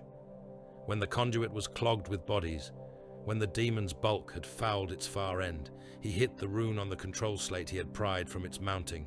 Plasma flare. Valves screamed as they spun, Energy built in a sudden, savage rush, the runes on the slate flaring from green to furious red. For a heartbeat, Solus could feel the fury of the ship's heart pounding through the metal under his boots. Then the conduit opened. Starfire roared through the trench. Plasma poured from hidden vents, a torrent of incandescent wrath. It swept up the conduit, washing over cultists, and warp spawn alike. Human flesh vanished in an instant, reduced to drifting ash and shimmering vapor. The demon writhed, its limbs flailing as its half-real substance tried to cling to the world and failed. It shrieked in a voice that scraped the inside of Solus's skull. Light seared his eyes. He closed them, turning his head, cloak wrapping around him like a shield. Heat licked at him, scorched his armor. Pain flared along exposed edges of flesh. Then, as quickly as it had come, the flare subsided. The conduit was empty. Metal glowed dull red in places, slowly cooling. The air smelled of ionized gas and cooked meat. Where cultists and demons had been, there were only traces of ash swirling in the residual heat currents. Behind him, the pressure of unnatural presence lessened. The whispers faded. Somewhere deep in the ship, Tech Marines chanted Binharic litanies and forced the Geller field generators back into correct alignment. Reality, offended, grudgingly reasserted itself. "Conduit clear," Solus voxed.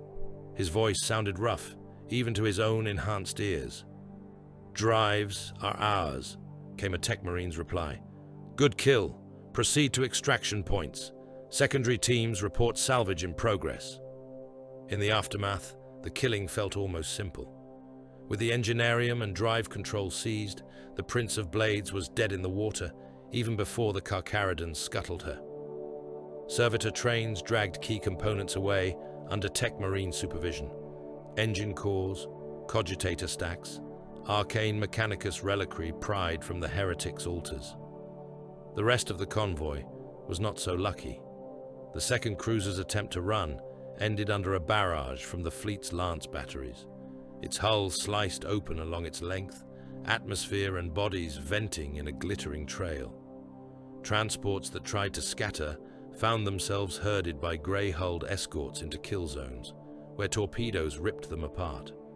Those that surrendered on system vox, babbling promises of compliance and offering up their captains for execution, were tagged for grey tithe harvesting.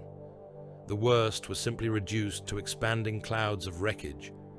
From the strike cruiser's viewing blister, Solus watched as demolition charges planted by the Tech Marines lit up the stolen cruiser's spine. Lines of white fire ran along her length, blooming into contained suns as magazines and fuel stores went up. It was beautiful in a way, in the same way storms were beautiful when seen from a safe distance. "We waste nothing we can take," Varkor said quietly. "And what we cannot take, we deny to anyone else." On the command deck, Reaper Prime Manfor stood before a hololith display, his armor's shark jaw sigil stark against the grey. His presence filled the space without effort, like a deep current under the ship's hull. He listened in silence to the Tech Marines' cold recitations of recovered relics, to Nakir's clipped battle report. He nodded once at mention of the plasma conduit. "A neat solution," he said, Vox filters giving his voice a metallic edge. "Minimal expenditure of ammunition, maximum removal of taint." His gaze shifted to the side where Varkor and his scouts stood, helms in the crooks of their arms. "Solus 19, Manfor said. Solus stepped forward, armor whispering, coming to attention a respectful pace away. "Reaper Sergeant Nakir reports you acted without losing focus," Manfor said. "You channeled enemy and warp spawn alike into a contained kill, at risk to yourself, but not to the mission. You did not pursue trophies. You did not allow panic to guide you. It was not praise. It was assessment." "Yes, Reaper Prime," Solus said. "You have taken well to the 10th's doctrine," Manfor went on. "You see fields of fire and lines of fear. The apothecaries inform me your remaining gene seed organs mature within acceptable parameters. He inclined his head the slightest fraction. "Continue to survive your trials," he said, "and you will not wear scout plate much longer. The chapter has need of more full teeth at the front of its jaws." Solus bowed his head. "I will serve where I am set," he said. Manfor's black eyes regarded him for a heartbeat longer. "See that you do," he said. "The void is hungry.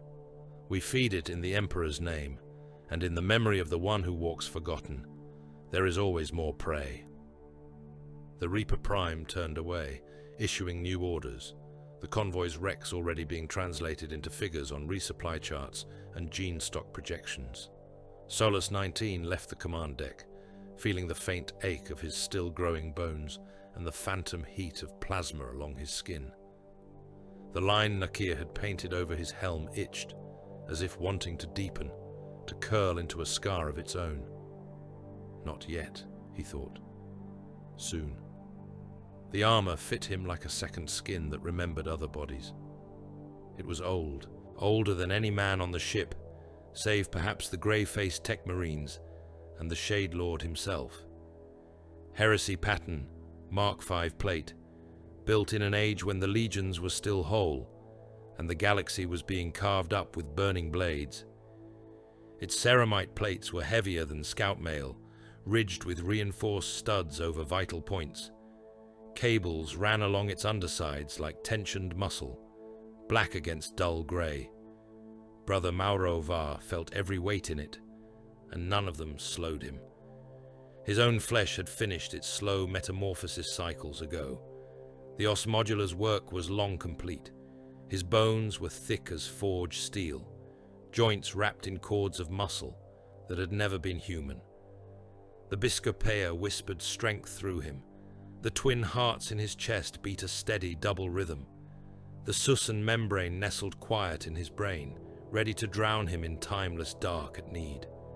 His skin, where it met air between seals, was ghost pale, almost translucent, veins a faint blue web beneath it. His eyes were pits of solid black, the last trace of the man once called Kalen Voss gone from their depths. He seldom thought of that name now. It rose only sometimes, like something half-rotten in the bilges, and he pushed it back down. He was Maurovar of the Third Company. He was a warrior of the Carcharodon Astra. He was a tooth in the jaw. He stood on the strategium of the flagship and listened. Hololithic projectors threw the image of the target world into the air, a sphere of dirty greens and greys wrapped in a haze of atmosphere. Data sigils crawled around it, administratum designations, tithe records, regimental deployments, Vox relay nodes, all of it stripped down to the essentials by the Logisters and the Reaper Primes. Demorath, the runes read. Agri-industrial, maelstrom border region, populous in the low billions. Tithe arrears noted, minor heresy markers logged and dismissed by prior auditors as contained. Contained, Maurovar thought, watching the ghost, globe spin. Nothing was contained out here. It only waited for teeth. He felt a faint, unwelcome stirring under his breastbone as the region identifiers scrolled past. Coordinates near where another world had once been highlighted on a different hololith a long time ago. Garrus 9, ash wastes and labor pits, trenches and cages. A trench line with mud and blood, a brand burning into his chest. The implants and hypno-indoctrination had scoured most of those images away. What remained drifted up like ash in the wake of the hololith's light. He ignored it. At the head of the strategium, on a raised dais, beneath a chain-hung banner marked with the crude, jagged jaw of the chapter, Tiberos the Red Wake stood in silence.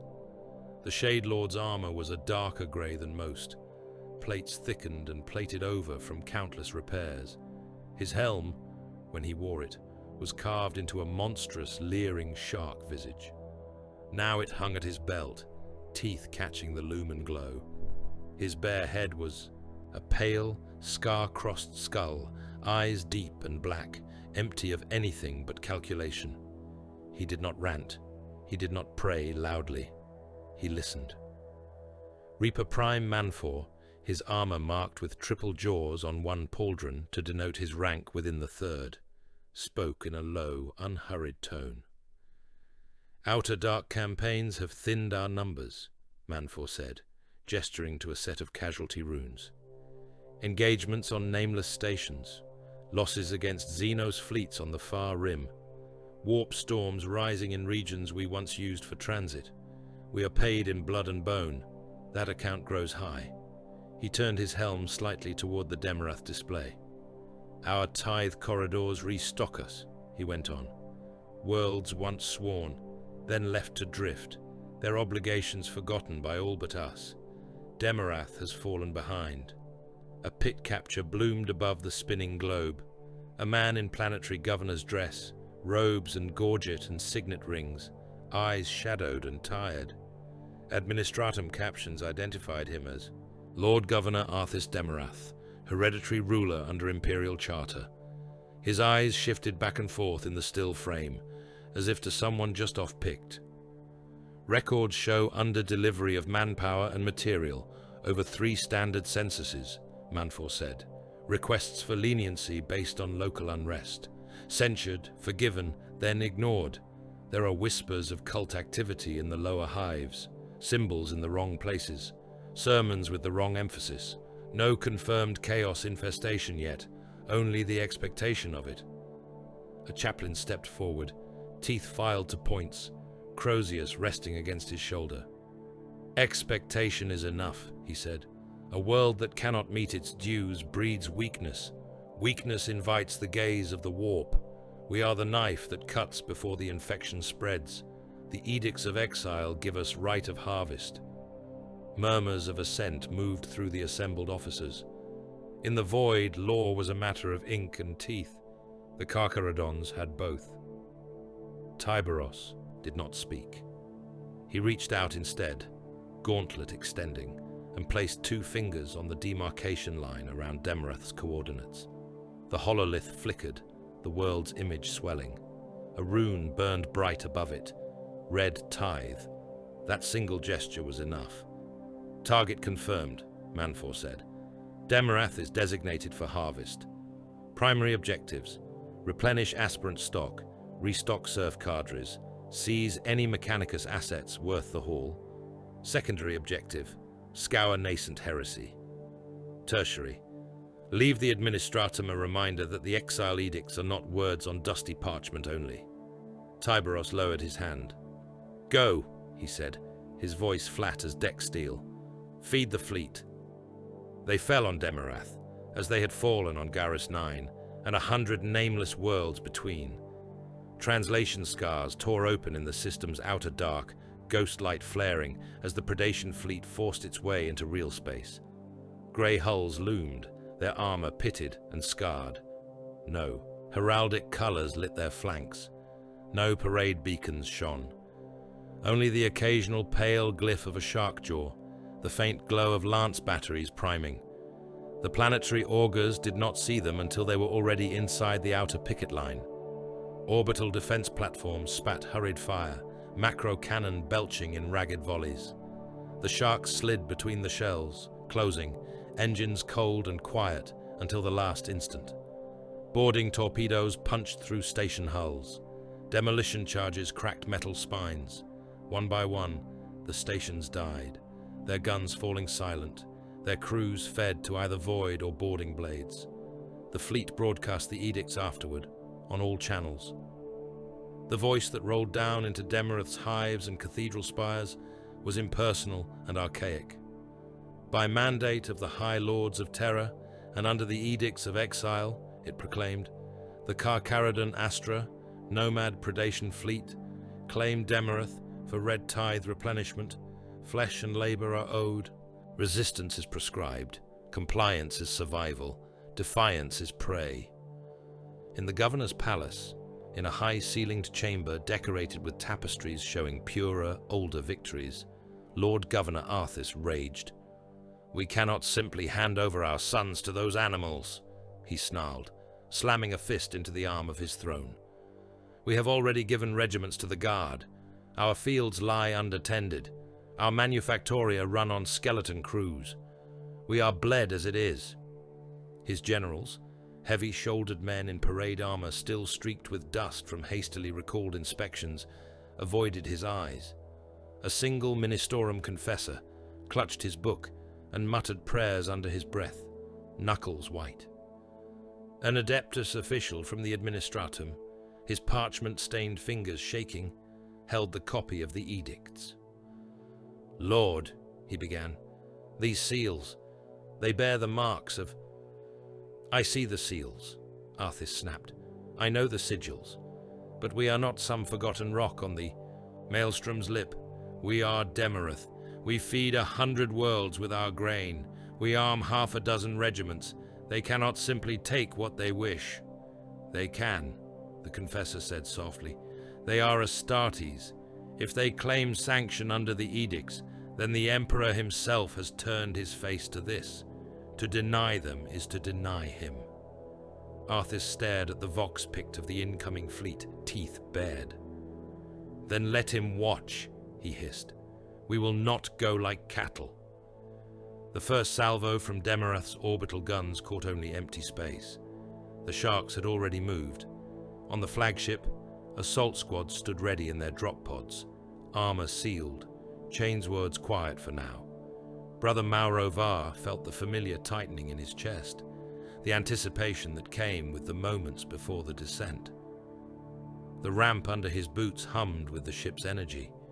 He checked the charge counter on his bolt pistol by habit, thumb brushing the casing. The weapon was scarred from use, its grey paint worn down along the edges where his gauntlet had gripped it through countless actions. A tooth rune had been etched into the slide, small and precise, marking his full induction into the third. His chainsword hung at his hip, its teeth silent. It had eaten on many decks and in many trenches. It would eat again. Across from him in the pod, other assault brothers checked their own war gear. Some muttered scraps of litany. Others stood in perfect stillness, eyes closed behind their helms, listening to the hum of drop engines and the distant, constant song of the void. Varkor stood near the hatch, now locked in full plate, his role shifted from scout mentor to assault veteran. The transition had been seamless. The doctrine was the same. Only the armor had changed. "Target is the primary fortress city on Demarath," he voxed over the squad channel. His voice came through clear, stripped of all unnecessary inflection. "It houses the planetary command staff, the main combat shrines, the central PDF stockpiles. We strike for the heart. Other companies will handle secondary nodes." A 3-dimensional projection flickered inside Solus's helm display as the mission data fed in. Walls, bastions, void shield generators, barrack blocks, hab stacks. The fortress city was a thick scab of stone and plasteel, studded with guns and vox masts, hard lines inscribed over the landscape by administratum decree. "Initial objective is breach of the western curtain," Varkor went on. "Drop zone is within the outer plaza. Expect heavy point defense, expect armor, expect panic. We push in, break their spine, and hold until the rest drive through.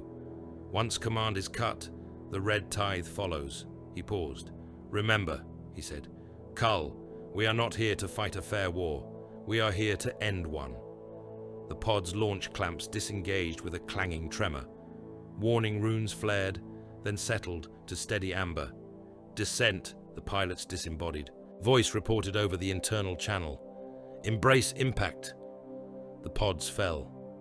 Through the armor, Marovar could feel the savage acceleration, the press of G-forces that would have turned a human soldier to paste against his harness. His multi-lung adapted, his secondary heart picked up the slack, his reinforced bones held. Fire licked the pod's skin as it punched into the atmosphere, a blazing streak across Demarath's sky. Below, on the fortress city's walls, gunners tracked the incoming storm with frantic movements. Macro-bolters chattered, spitting shells into the air.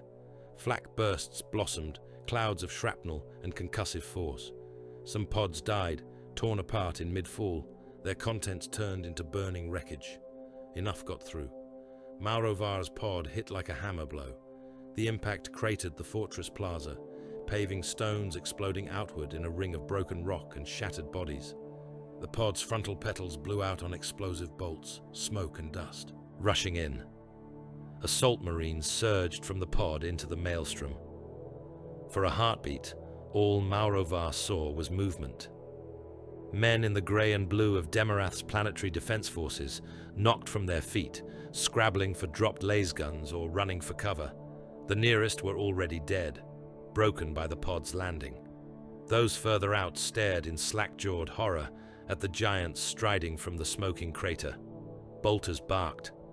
Maurovar's pistol kicked in his gauntlet, each round a miniature starburst as it found a target. A defender's chest imploded. Another's arm vanished at the shoulder, the limb spinning away in a spray of blood and shredded cloth. Las fire flashed back, thin, terrified beams that did little more than scorch ceramite. Chainswords roared as they bit home.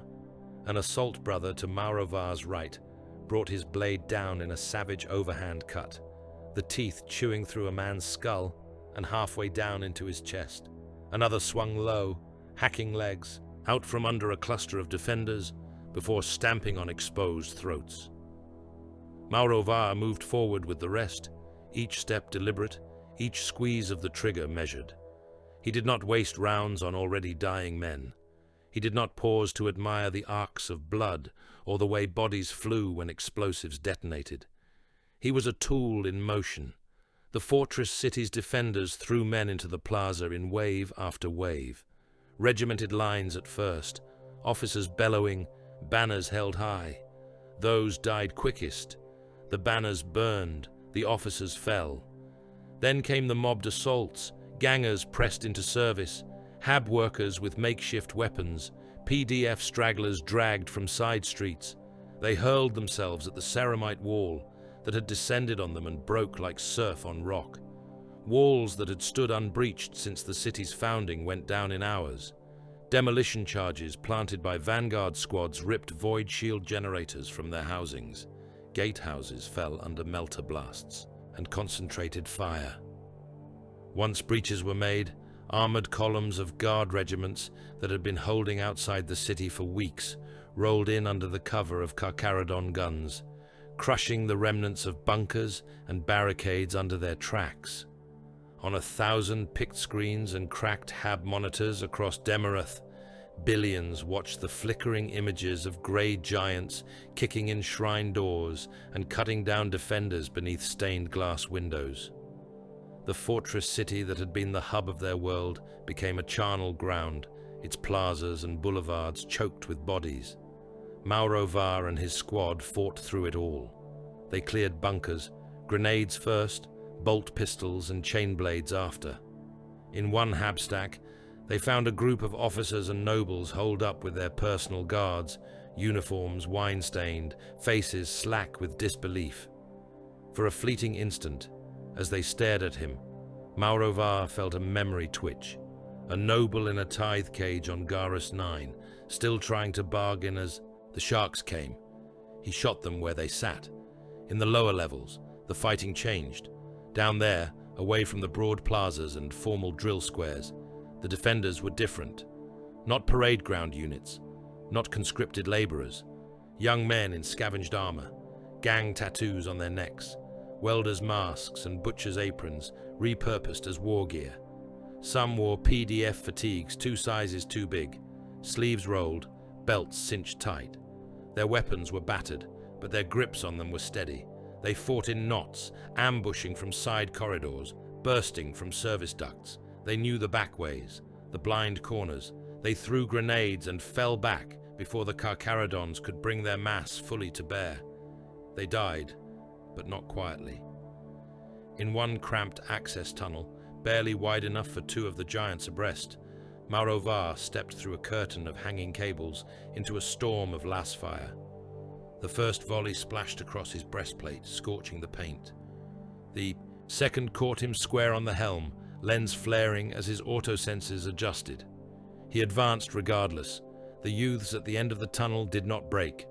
They fired until their packs whined empty, then drew blades. One, taller than the rest, mouth set in a flat, hard line, charged with a shouted oath, a heavy wrench raised like a mace. Maurovar caught the blow on his pauldron, the impact jarring his arm. He could have cut the boy in half with a single swing. Instead, he slammed the butt of his chainsword into the side of the youth's head, dropping him unconscious at his feet. The others came on. They died in a flurry of teeth and steel. Blood sprayed hot across his armor, streaking the grey. When it ended, the tunnel was full of steam and the stench of opened bodies. The tall youth lay sprawled, breathing shallowly. Maurovar stood over him, chainsword idling, its teeth ticking softly. He remembered, in a dim, distorted way, a trench on Garrus 9, an arbitrator's shadow, his own hands on a stolen weapon, the feeling of shooting his own kind and the mutant rabble alike, not for faith or king or creed, but because it kept him alive. This boy had fought with the same animal defiance. It had not been noble. It had been necessary. He reached to his belt and took a small device from a pouch, a locator beacon, jagged tooth rune etched into its casing. He slapped it onto the youth's breastplate, the adhesive bit with a quiet hiss. Tithe grade, he voxed, and there was a flicker of something in his voice that might have been the ghost of an old feeling. Marker placed, sector designation attached. Acknowledged, came the reply from the surf coordination net. Ground teams will collect. He moved on, stepping over the bodies. He did it again and again as the battle spread through the city. In a broken shrine, where the icons had been defaced with crude cult sigils and the air stank of offal offered to the wrong gods, he found a handful of altar boys grown into knife-gangers, their eyes fever-bright. They threw themselves at him and his brothers with suicidal ferocity, chanting hymns twisted into war shouts. He felled them, one by one, picking those whose blows struck true, whose eyes did not waver even when faced with the inevitability of their own death, and marked them as he had marked the first.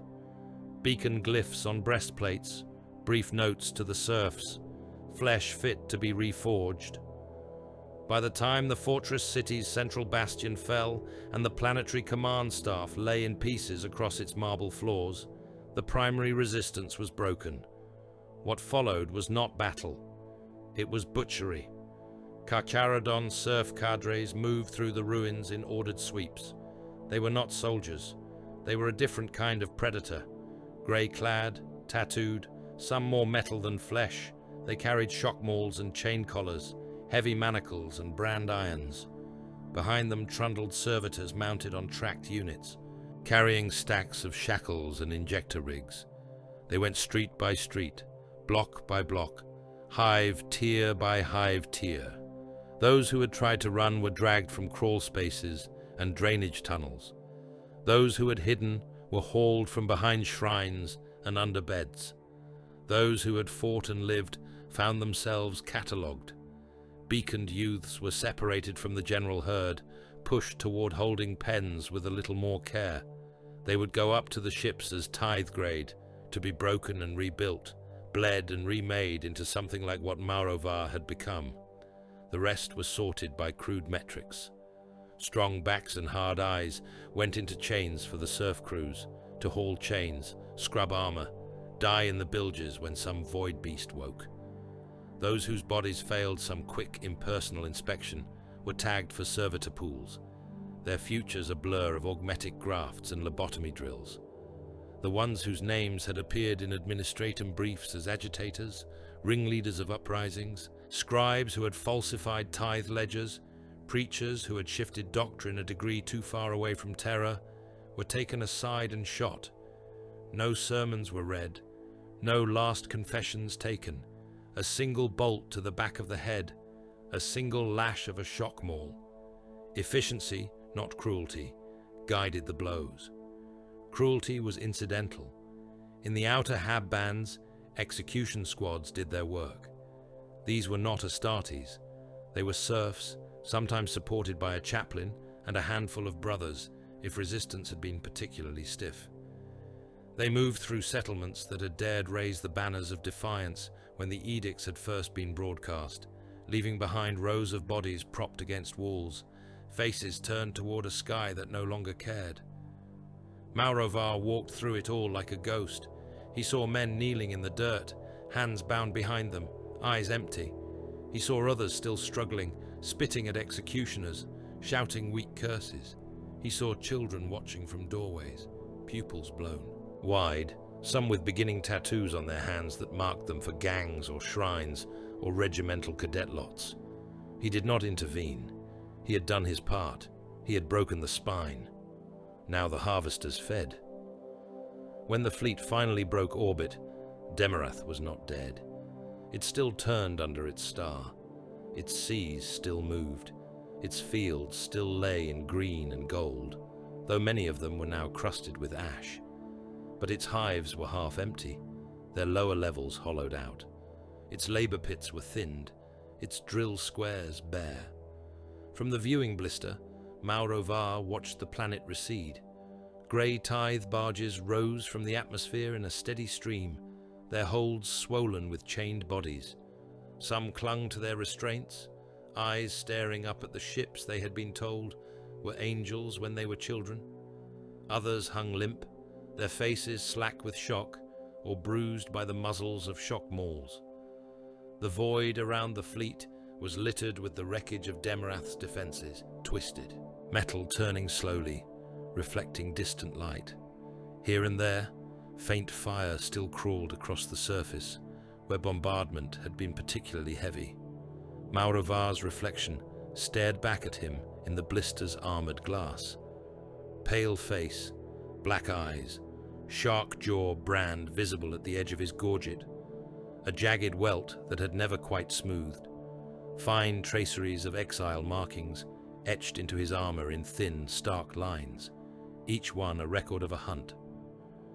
He thought of the youths he had marked in the tunnels and shrines, their faces slack with unconsciousness or tight with pain. He thought of the way he had stepped over others, the way he had not even paused when the serfs flattened old men and crying men and men who clutched at the hems of grey cloaks begging. He had not spared them. The thought had never even risen. Mercy, he realized, was an illusion he had dressed over something else. He had not stayed his hand out of pity. He had selected those who had shown teeth under, the hammer blow, who had struck despite the futility, who had refused to lie down even when death walked in front of them. He had tagged, not to save them, to offer them to the same process that had manufactured him, potential flesh for the Legion. Everyone else was prey. He did not know if that troubled him. The hypno-indoctrination and the decades of war had left little room for doubt. But as Demarath shrank behind the fleet, a dim, smouldering jewel in the dark, a faint echo of ash and sirens stirred in him, somewhere deep and quiet. He let it come, tasted it, then let it go. Ahead, the outer dark waited. The void between Demarath and the next nameless world was wide, full of storms and things with teeth. The fleet would need more flesh, more serfs, more aspirants to keep its jaws biting. Maurovar turned away from the blister and walked back into the ship's grey, echoing corridors. Footsteps steady, armor whispering. There would be other councils, other worlds, other harvests. He was a tooth. Teeth did not dwell on what they had chewed. They looked for the next bite. War ate them faster than worlds could feed them. Campaign after campaign in the outer dark. Nameless moons ground to dust under firestorms, renegade fleets torn apart, Xenos nests burned out from the roots. For every victory runes scratched into a pauldron, there were brothers who did not return to have their armor cleaned. Apothecaries walked the decks with gene sample caskets too light for comfort. The Reaper Prime's tallies on the Strategium slates showed a line that did not lie. Even with red tithes, the jaws of the chapter were losing teeth. On the flagship, under the dim vault of the War Dome, Tiberos listened. Hololithic projections hung above the plotting table like captured ghosts. Not of worlds this time, but of men. Company schematics, squad structures, gene seed viability charts. Runes glowed along the edges, representing brothers, aspirants, serfs. Some burned, steady. Others flickered. Too many were cold. Maurovar stood with the rest of Third Company's veterans near the rear of the chamber, armor dark in the half-light. His Mark V plates bore the marks of many hunts now, exile markings etched along his vambraces and greaves, thin, jagged lines that spoke of voyages and kills in a language of scars. His helm was mag-locked at his side. The air tasted of recirculated oxygen, machine oil, and the faint tang of incense burning before the cogitator altars. Reaper Prime, Manfor's gauntleted hand, hovered over one flickering string of runes. "Attrition in the outer dark exceeds replenishment," he said, his voice level. "Even with recent harvests, our scout companies are thin. Serf cadres are workable, but the Genostock—" He shook his head once, slow. "We are drawing too deep, too often, from too few worlds." A chaplain with filed teeth tapped a rune cluster with the haft of his Crozius. Other chapters petitioned the segmentum commands, he said. They demand tithe rights. They beg for crusade assignment. They hurl their needs into the administratum's void. We are exiles. We do not beg. No, Manfor agreed. We invoke what we were given when they sent us out to forget us. He gestured, and a different hololith flickered to life. This one was older. Its image was grainy, its data tags written in codes no longer used outside the chapter. A symbol burned at its center, a stylized claw, bone white against dark, edges corroded by age. The ancient pact, Manfor said. Atagatis. The name stirred something in the air.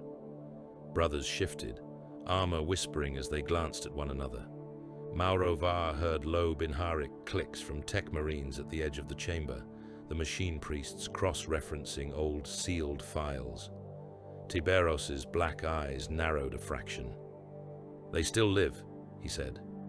It was not a question. They live, Manfor replied. Renegade, bitter, but kin. Our ancestors cut a bargain with theirs on the day of exile. Gene seed in exchange for flesh and metal when the outer dark thinned us.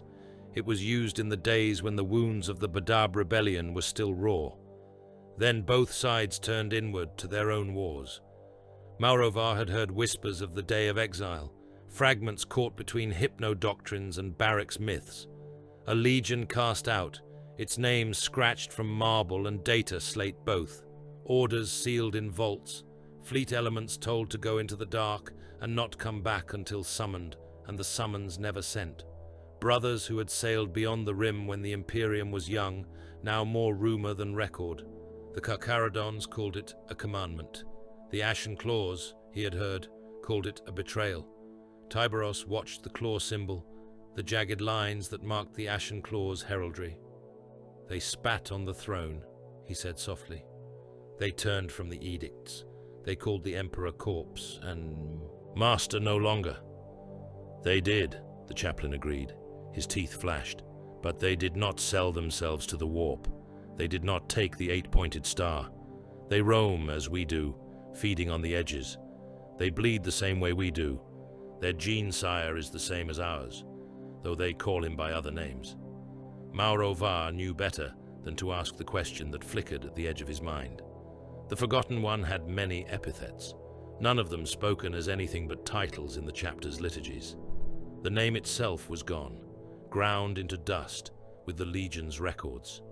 Some said that was mercy, some said it was punishment. The Carcharodons did not speculate, they obeyed.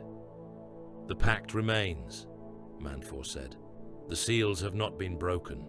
If we invoke it, the Ashen Claws must answer. Atagatis must open. They can offer us aspirants hardened by outlaw life, material stripped from their own raids.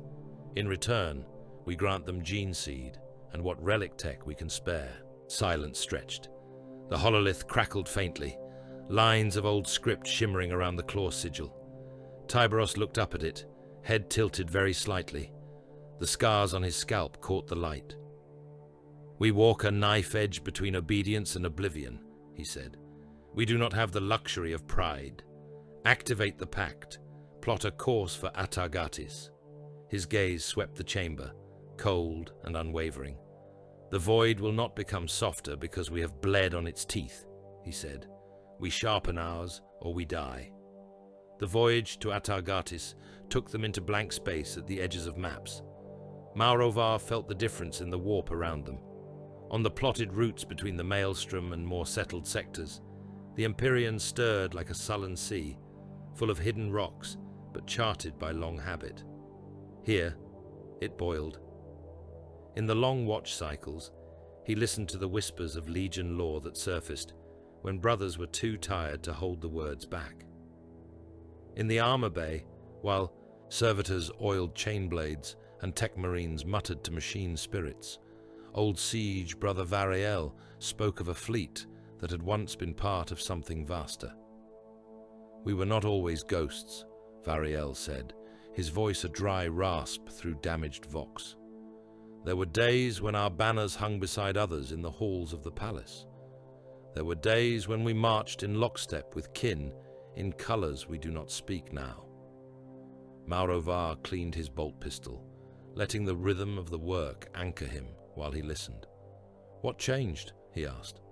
Varel's black eyes flicked to him. "A choice," he said. "A refusal. Whose and of what is not for us to debate. The past is ballast. What matters is the order that followed.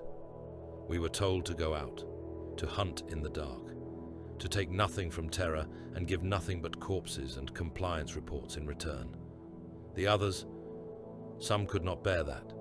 The Ashen Claws were among those." He spat the name like something bitter, but there was no real heat in it, only old fatigue. "And the Forgotten One?" Maurovar asked. The words felt heavy. He did not often say that title. It was for chaplains and liturgies. Variel smiled thinly, teeth pale in his scarred face. "He is the shape in the water under us," he said. "The hand that still grips the haft of our purpose, even if the arm was hacked off long ago. Some say he walks the outer dark still. Some say he is a smear of atoms over some dead world. It does not matter. The work remains. We honor him by doing it." The strike cruiser bucked as a warp eddy slammed into its Geller field, reality humming. Maurovar felt the thrum in his bones. In the chapel decks, chaplains and serfs chanted faster, drowning out the whispers that seeped in at the edges of the field with old, harsh verses. When they breached back into real space, Atagatis awaited them. It hid behind a mask of broken rock. An asteroid belt drifted around a sallow star, its stones pitted and spin-scarred. At first glance, there was nothing there but debris and the wrecks of long-dead ships, twisted hulks half embedded in rock. Then the Auspex returns sharpened, the veil of deception codes peeling away. Within the belt, carved into a particularly massive fragment, lay the Void Station. Its hull was patchwork, built from captured plates and scavenged frameworks welded together. Old Imperial bastion segments sat beside armor from ships of unknown pattern.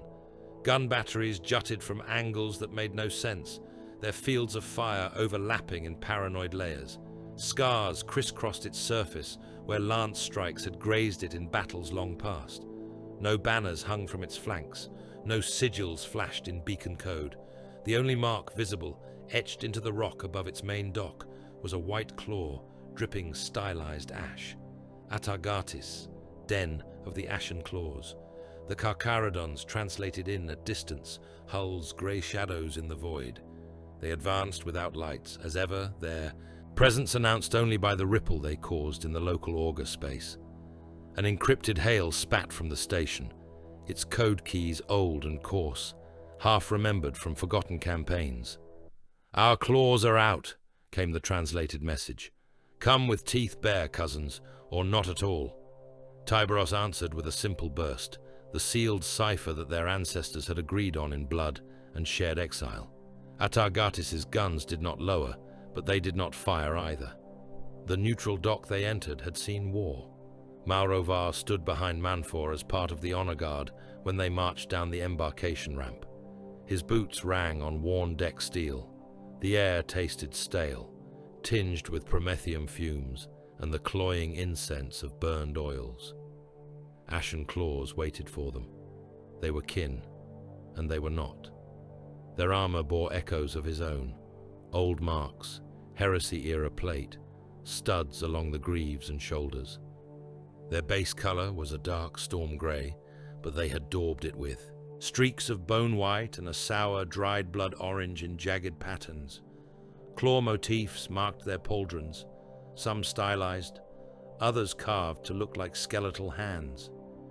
Trophies hung from their belts and backpacks, teeth on chains, skulls pierced with spikes, strips of skin tanned and inscribed.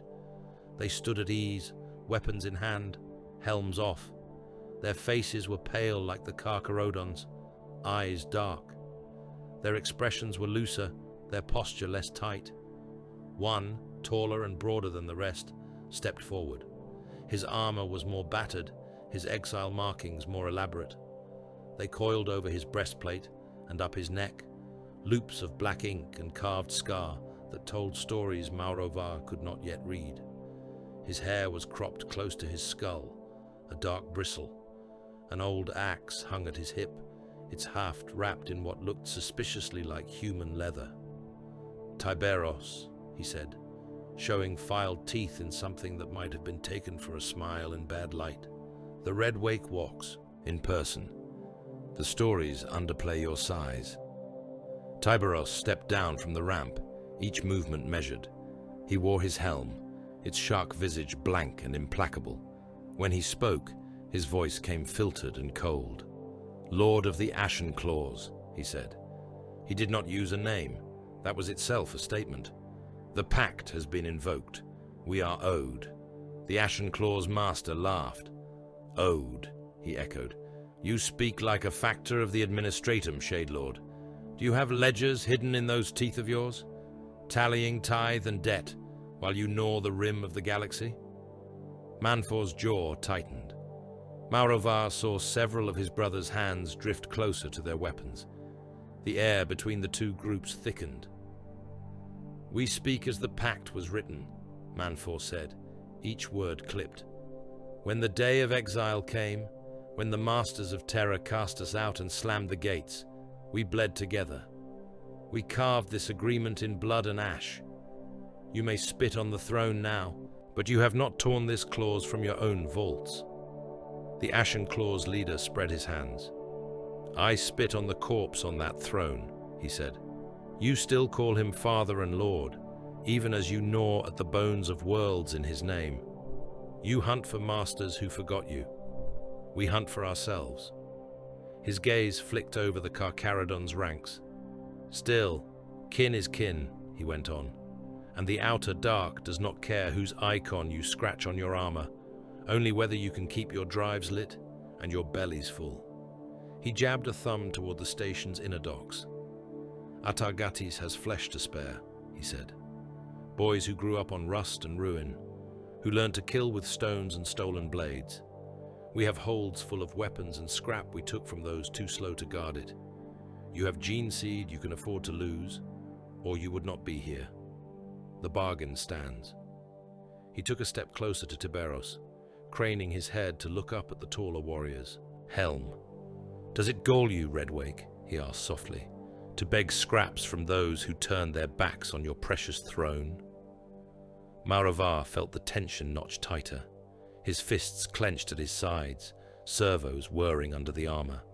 The urge to step forward, to answer blade for insult, surged like a reflex. Tiberius did not move. "We do not beg," he said. "We trade, and we keep our word, even when those above us forget theirs. That is the difference between us and you."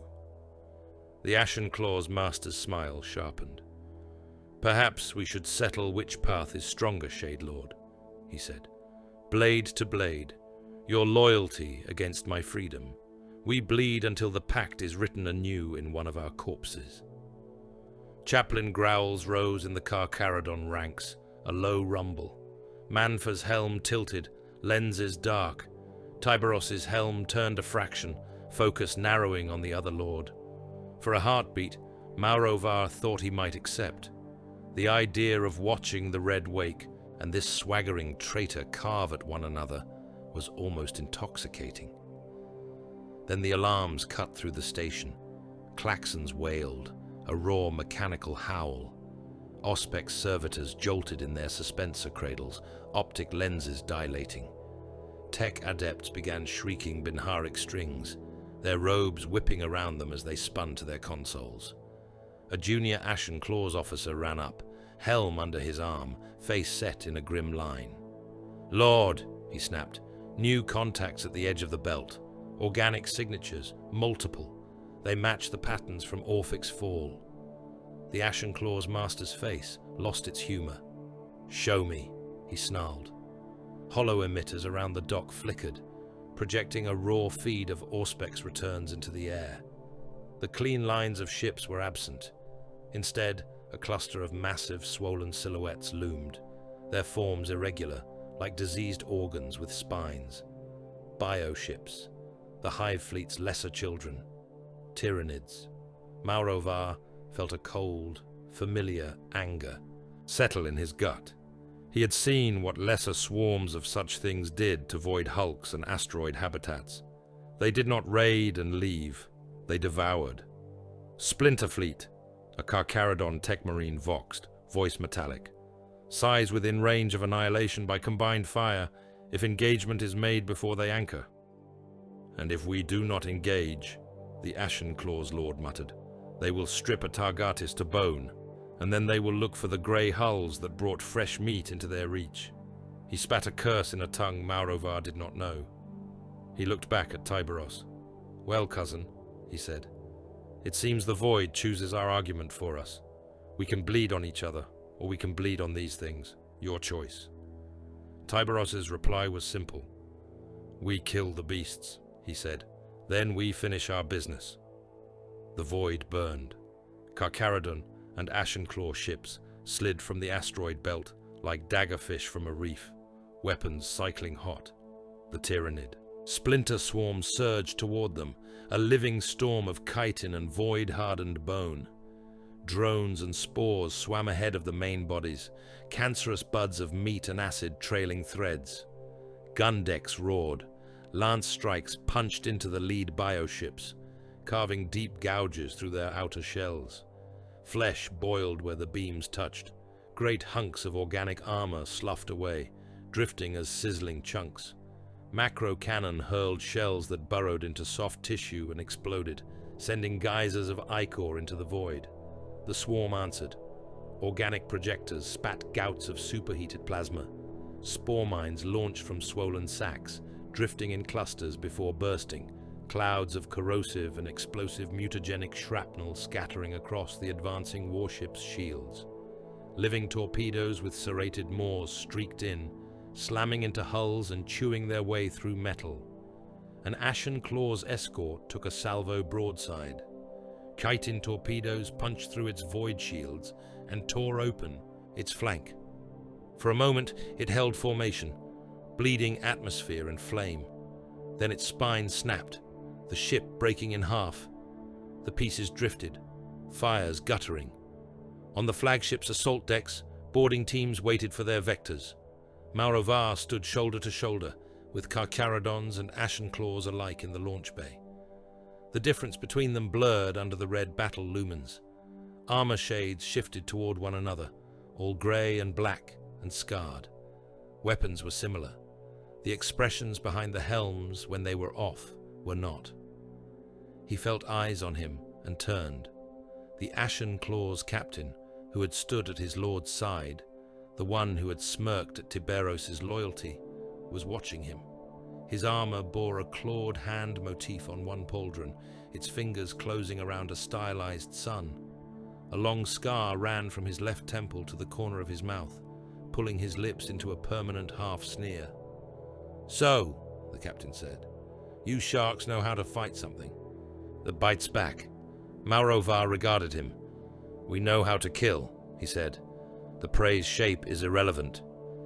The Ashen Claw snorted. "I am Captain Ragos," he said. "You will not remember it in your liturgies, I am sure, but remember it in the next span at least. I do not intend to die inside a beast's guts without someone to tell the story." Maurovar's teeth bared behind his helm. "If you fought your true enemies instead of your cousins," he said, "you might have more stories than scars." Ragos's laughter was sharp. "Perhaps we will see whose tales are worth telling," he said. Orders came in over the Vox. A Tyrannid hive ship, larger than the rest, had pushed ahead of the swarm, its feeder tendrils extending toward the asteroid belt. Its size made it a threat not only in weapons, but in gravity. If it anchored, it could begin real rock shifts, tearing Atagatis from its orbit. It had to die from the inside. Boarding pods tailored for. Organic hulls launched in a dirty cloud. Some were Carcharodon design, spines of adamantine tipped with melter charges. Others were Ashen Claw constructs, ragged and barbaric, grafted from captured torpedoes and scrap. All of them were loaded with ceramite, bolter, blade, and promethium. Impact with living flesh was different. The pods slammed into the hive ship's outer carapace with sickening, visceral crunches. Melter cutters fired, burning through slabs of chitin and the pulsing flesh beneath.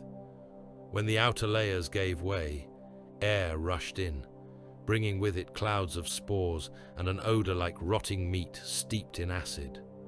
The pod's petals blew, and Maurovar dropped into hell. The hive ship's internal corridors were grown, not built. Walls pulsed, slick with wet membrane, ridges and nodules glistening under the harsh beams of the warriors' helmet lamps. Fluids dripped from overhead, hissing where they hit the ceramite floor. The air was thick, humid, full of spores that crawled across filters. Tyrannid organisms swarmed toward them, reacting to the intrusion like an immune system to infection. Gaunts scuttled along floor and ceiling, claws clicking, their flesh guns already extruding living ammunition. Warriors, taller and broader, moved behind them, carapace plates ridged, bone swords dripping biotoxins. Flamers roared. Promethium washed down the corridor, turning the front ranks of chitin and meat into shrieking torches. Gaunts burned, legs curling, bodies twitching. Warriors pressed forward through the fire, chitin blackening, mouths hissing. Bolters spoke. Maurovar fired in controlled bursts, each round punching into joints and exposed sacks. Limbs snapped under the impacts. A warrior's head ruptured, brain matter spraying the wall in a fan of phosphorescent sludge. The creatures fell, but more came, climbing over their twitching dead. Carcharodons and Ashen Claws fought side by side. The doctrinal differences blurred under necessity. The sharks pushed forward in brutal wedges, blades carving, their chants low and swift. The claws flowed more, their formations looser, individuals darting in to strike and then away, laughing curses over the Vox. Where one faltered, the other filled the gap. They fought as they had been made to fight, close, relentless, uncaring of the filth around them. The hive ship tried to kill them in more ways than one. Once, a tunnel convulsed, walls contracting in a crushing spasm. Men were thrown from their feet, armor plates groaning under the pressure. A brother ahead of Maurovar was pinned against a spur of bone, his chest plate cracking, his vox cutting into a gargle. Tech marines in the rear slammed melter charges into the wall, burning a hole through, relieving the pressure in a gout of steam and gore.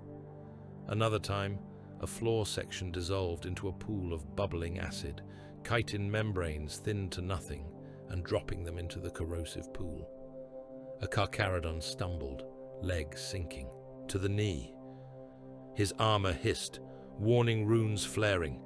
Without hesitation, he sank his own chainsword into the softened plates and hacked, severing his lower limb. Brothers dragged him clear while the stump sealed, a hard shell forming over the raw metal and meat. The push toward the hive ship's synaptic cluster felt endless. Maurovar lost count of the number of gaunts he had cut down. He moved on autokill, senses narrowed to arcs of fire and the bite of his blade.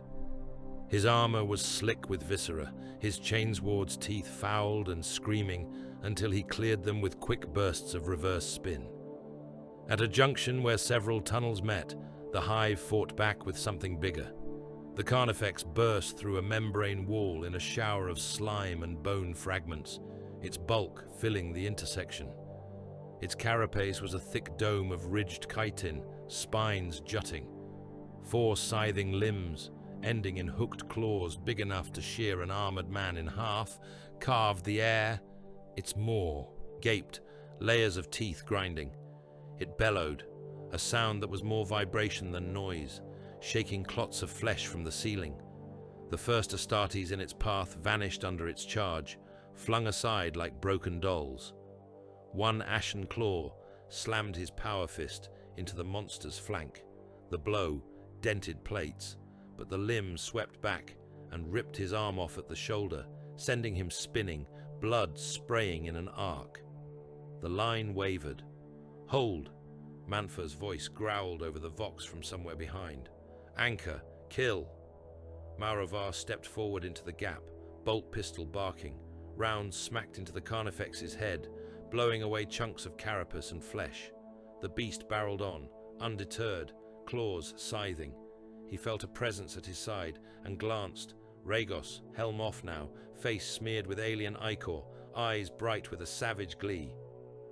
"Left!" the Ashen Claw shouted. "I take right." They moved as if they had done so together 100 times. Maurovar darted toward the Carnifex's left, drawing its attention with shots and shouts. One massive claw came down toward him, a blur of serrated bone. He twisted, letting it graze his pauldron, armor screaming under the impact, and plunged his chainsword into the limb's joint. Teeth bit, bone splintered. The limb sagged, half severed. On the monster's other side, Rhaegos vaulted up, boots slamming into its flank. He rammed a crack grenade up under a carapace plate where Maurovar's bolts had torn it loose, then pushed off, dropping back to the floor. "Down!" he roared. Maurovar threw himself sideways. The grenade detonated with a dull thump inside the beast's head. Its eye cluster burst, greenish fluids spraying. For a heartbeat, it remained impossibly upright. Then its bulk pitched forward. The tunnel around them shook as it hit, slime and ichor splashing. The Carnifex's talons, in their death twitch, scythed down, tearing into the supports of the junction.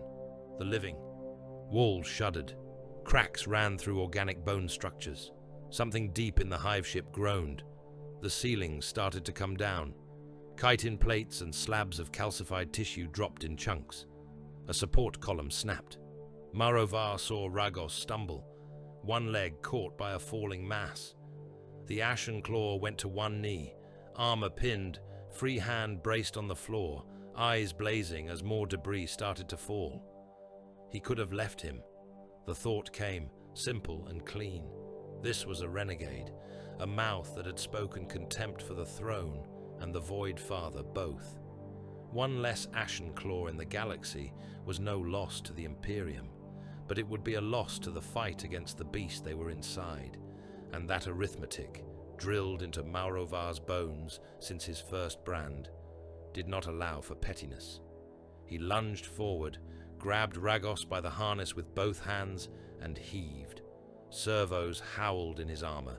The trapped plate shifted, scraping across the Ashen Claw's leg. Rhaegos snarled as something in his knee popped. Together, they rolled aside as a slab of ceiling crashed down where Rhaegos had been a heartbeat before, obliterating gaunts and shattered supports both. For a while, all audible sound was the rumble of collapsing tissue and the screeching protests of the hive ship's wounded structure. Then it settled into an uneasy stillness. Dust and spores hung in the light beams. Rhaegos lay on his back for a heartbeat, staring up at the ruined ceiling, then pushed himself up with a grimace. "You should have left me," he said.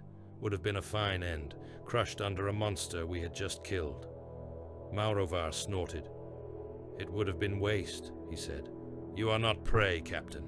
Not today." Ragos flexed his pinned leg, winced as servos compensated for whatever damage had been done. "You bleed for a corpse master and a forgotten sire," he said, "but you pull a renegade from a beast's jaws. Interesting contradictions. Shark." He tapped a claw-marked knuckle against Maurovar's pauldron, right over an exile rune.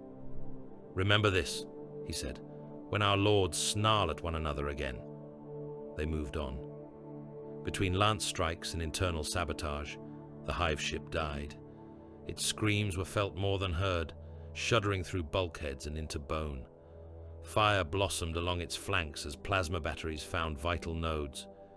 Inside, fuel sacks ruptured under deliberate shots, setting whole regions alight.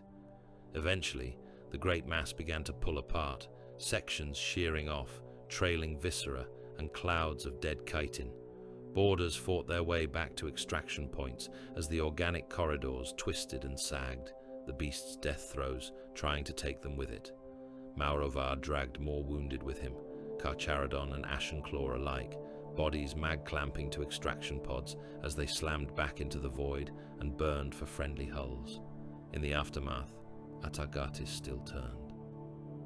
The Tyrannid splinter fleet's wreckage drifted as steaming clouds of meat and calcified fragments. Some of the smaller organisms twitched, but without the guiding will of the larger synaptic creatures, they were little more than space-borne carrion. On the neutral dock once more, patched and shored up after the battle tremors, the two masters faced each other again. This time, there was no laughter in the Ashenclaw's lord's eyes.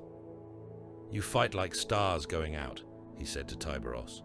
"Burning hot, leaving nothing but ash.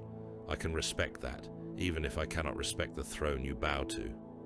Tiberos's helm was off now. His pale, scarred face looked carved from old bone. "You are still oath-breakers," he said. "You still spit on what we were made for." The Ashenclaw shrugged. "And yet," he said, "without us today, you would be digesting in some beast's gut. Without you, we would be the same. The pact stands. The void does not care whose banner we hate. It only cares that we endure." He gestured. A line of youths was brought forward by Ashenclaw serfs. They were lean, scarred boys and young men, most barely into their second decade. Some wore partial armor, plates strapped over threadbare cloth. Others were in ragged fatigues or leather harness, ash tattoos crawling over their skin. Their eyes were wary, but there was a spark there, the look of those who had grown up in the shadow of warships and rusted guns, knowing that death could come from within as easily as without. Maurovar watched them with a strange sense of dislocation. In their faces, he saw for a heartbeat reflections of the youths he had tagged on Demarath, of his own terror in the cages of Garrus 9, that mixture of fear and hunger, the knowledge that whatever lay ahead would hurt more than anything they had known, and the fierce refusal to step back from it. "First payment," the Ashenclaw's lord said. "Aspirants as agreed, hard stock, used to thin air and thin kindness." Crates of material followed. Ammunition, spare plate, weapon components, data caskets containing scavenged tech rights and Auspex schematics. The kind of scrap no polite Forge world would trade to a chapter like the Carcharodons, but which in the outer dark could mean the difference between a functioning weapon deck and a silent one. In exchange, sealed canisters bearing the gene seed of fallen brothers were reverently passed to Ashenclaw tech marines. Guidance slates containing ritual adaptations, void survival tricks learned in decades of storms, and quiet warnings about warp anomalies in certain starward regions changed hands. Maurovar stood at the edge of it, watching the youths. Some stared at the Carcharodons with open awe, drinking in the grey armor and the pale, dead eyes, seeing the shape of what they might become. Others looked away, jaw tight, refusing to show anything. A few met his gaze directly, and he saw in them the same cold calculation he had worn as a chained ganger. How might this new cage be turned into a weapon?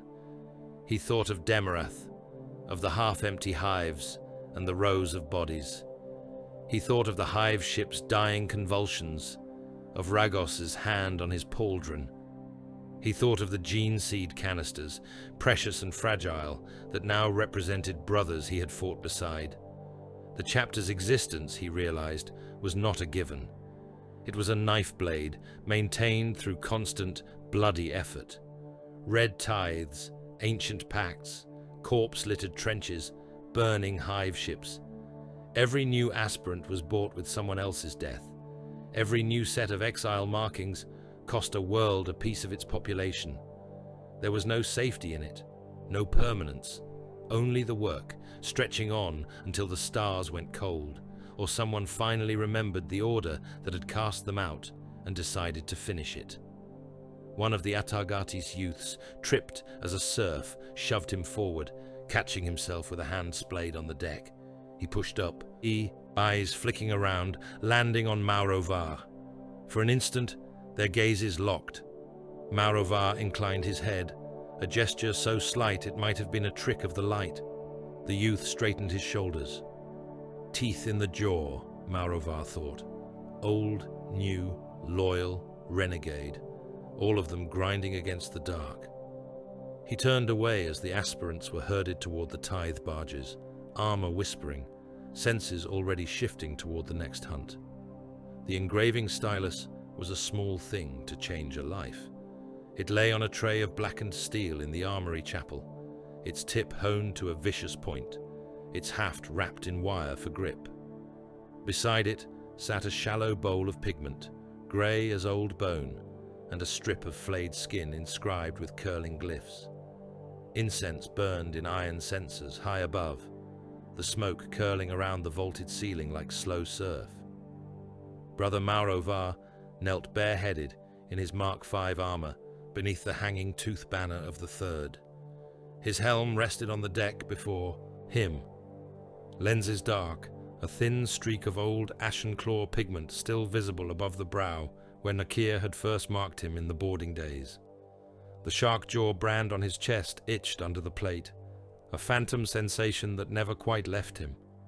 A tech marine loomed at his right, servo arms folded, red optics dim as he watched. At his left, a chaplain stood like a carved idol, Crozius planted on the deck, black armor draped in chains and scrolls. His filed teeth flashed when he spoke. "You have killed in the name of the Void, Father," the chaplain intoned. "You have culled as bidden. You have bled in the storms and not broken. The fleet has judged you worthy to bear the exile's record." The tech marine picked up the stylus with a metal hand. He held it out, palm open. "Take it," he rasped through his vox. "Mark your plate. Your deeds become weight. Your failures become shame. Both will drag at you. You will carry them into every war." Maurovar reached out and closed his gauntlet around the stylus. Even through the armor, he could feel its chill. "Speak," the chaplain said. "Name yourself and the hunts that have brought you to this moment. The armor remembers only if the words are cast into it." High Gothic came to Maurovar's tongue with an ease that would have astonished the Ashganger who had once spat gutter curses in Garus IX's alleys. It was the language of litany and order, of kill tallies and after-action reports. "I am Brother Maurovar of the Third Company, Carcharodon Astra," he said. His voice carried clearly in the hush, vox projectors lending it the faint metallic echo of the void. "Once I was aspirant Solus, once I was asset of Garus IX. He paused, dragging the stylus across his left vambrus.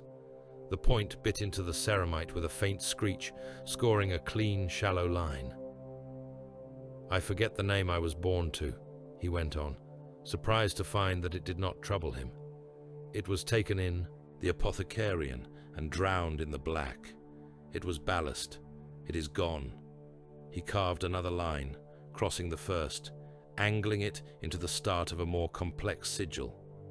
I fought at the shrine world where the shells fell like rain, he said, picturing the Vox fortress and the way its spires had come down under the fleet's blows. I cut the throat of their Vox and burned their munitions. I watched our brothers fall as grey meteors into the cult lines. Another scratch, the stylus biting deeper, forming a jagged tooth. I boarded the Prince of Blades, he said.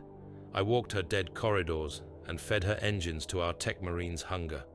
I burned the warp filth in her throat with starfire. The line curved, hooking back, a hunt mark.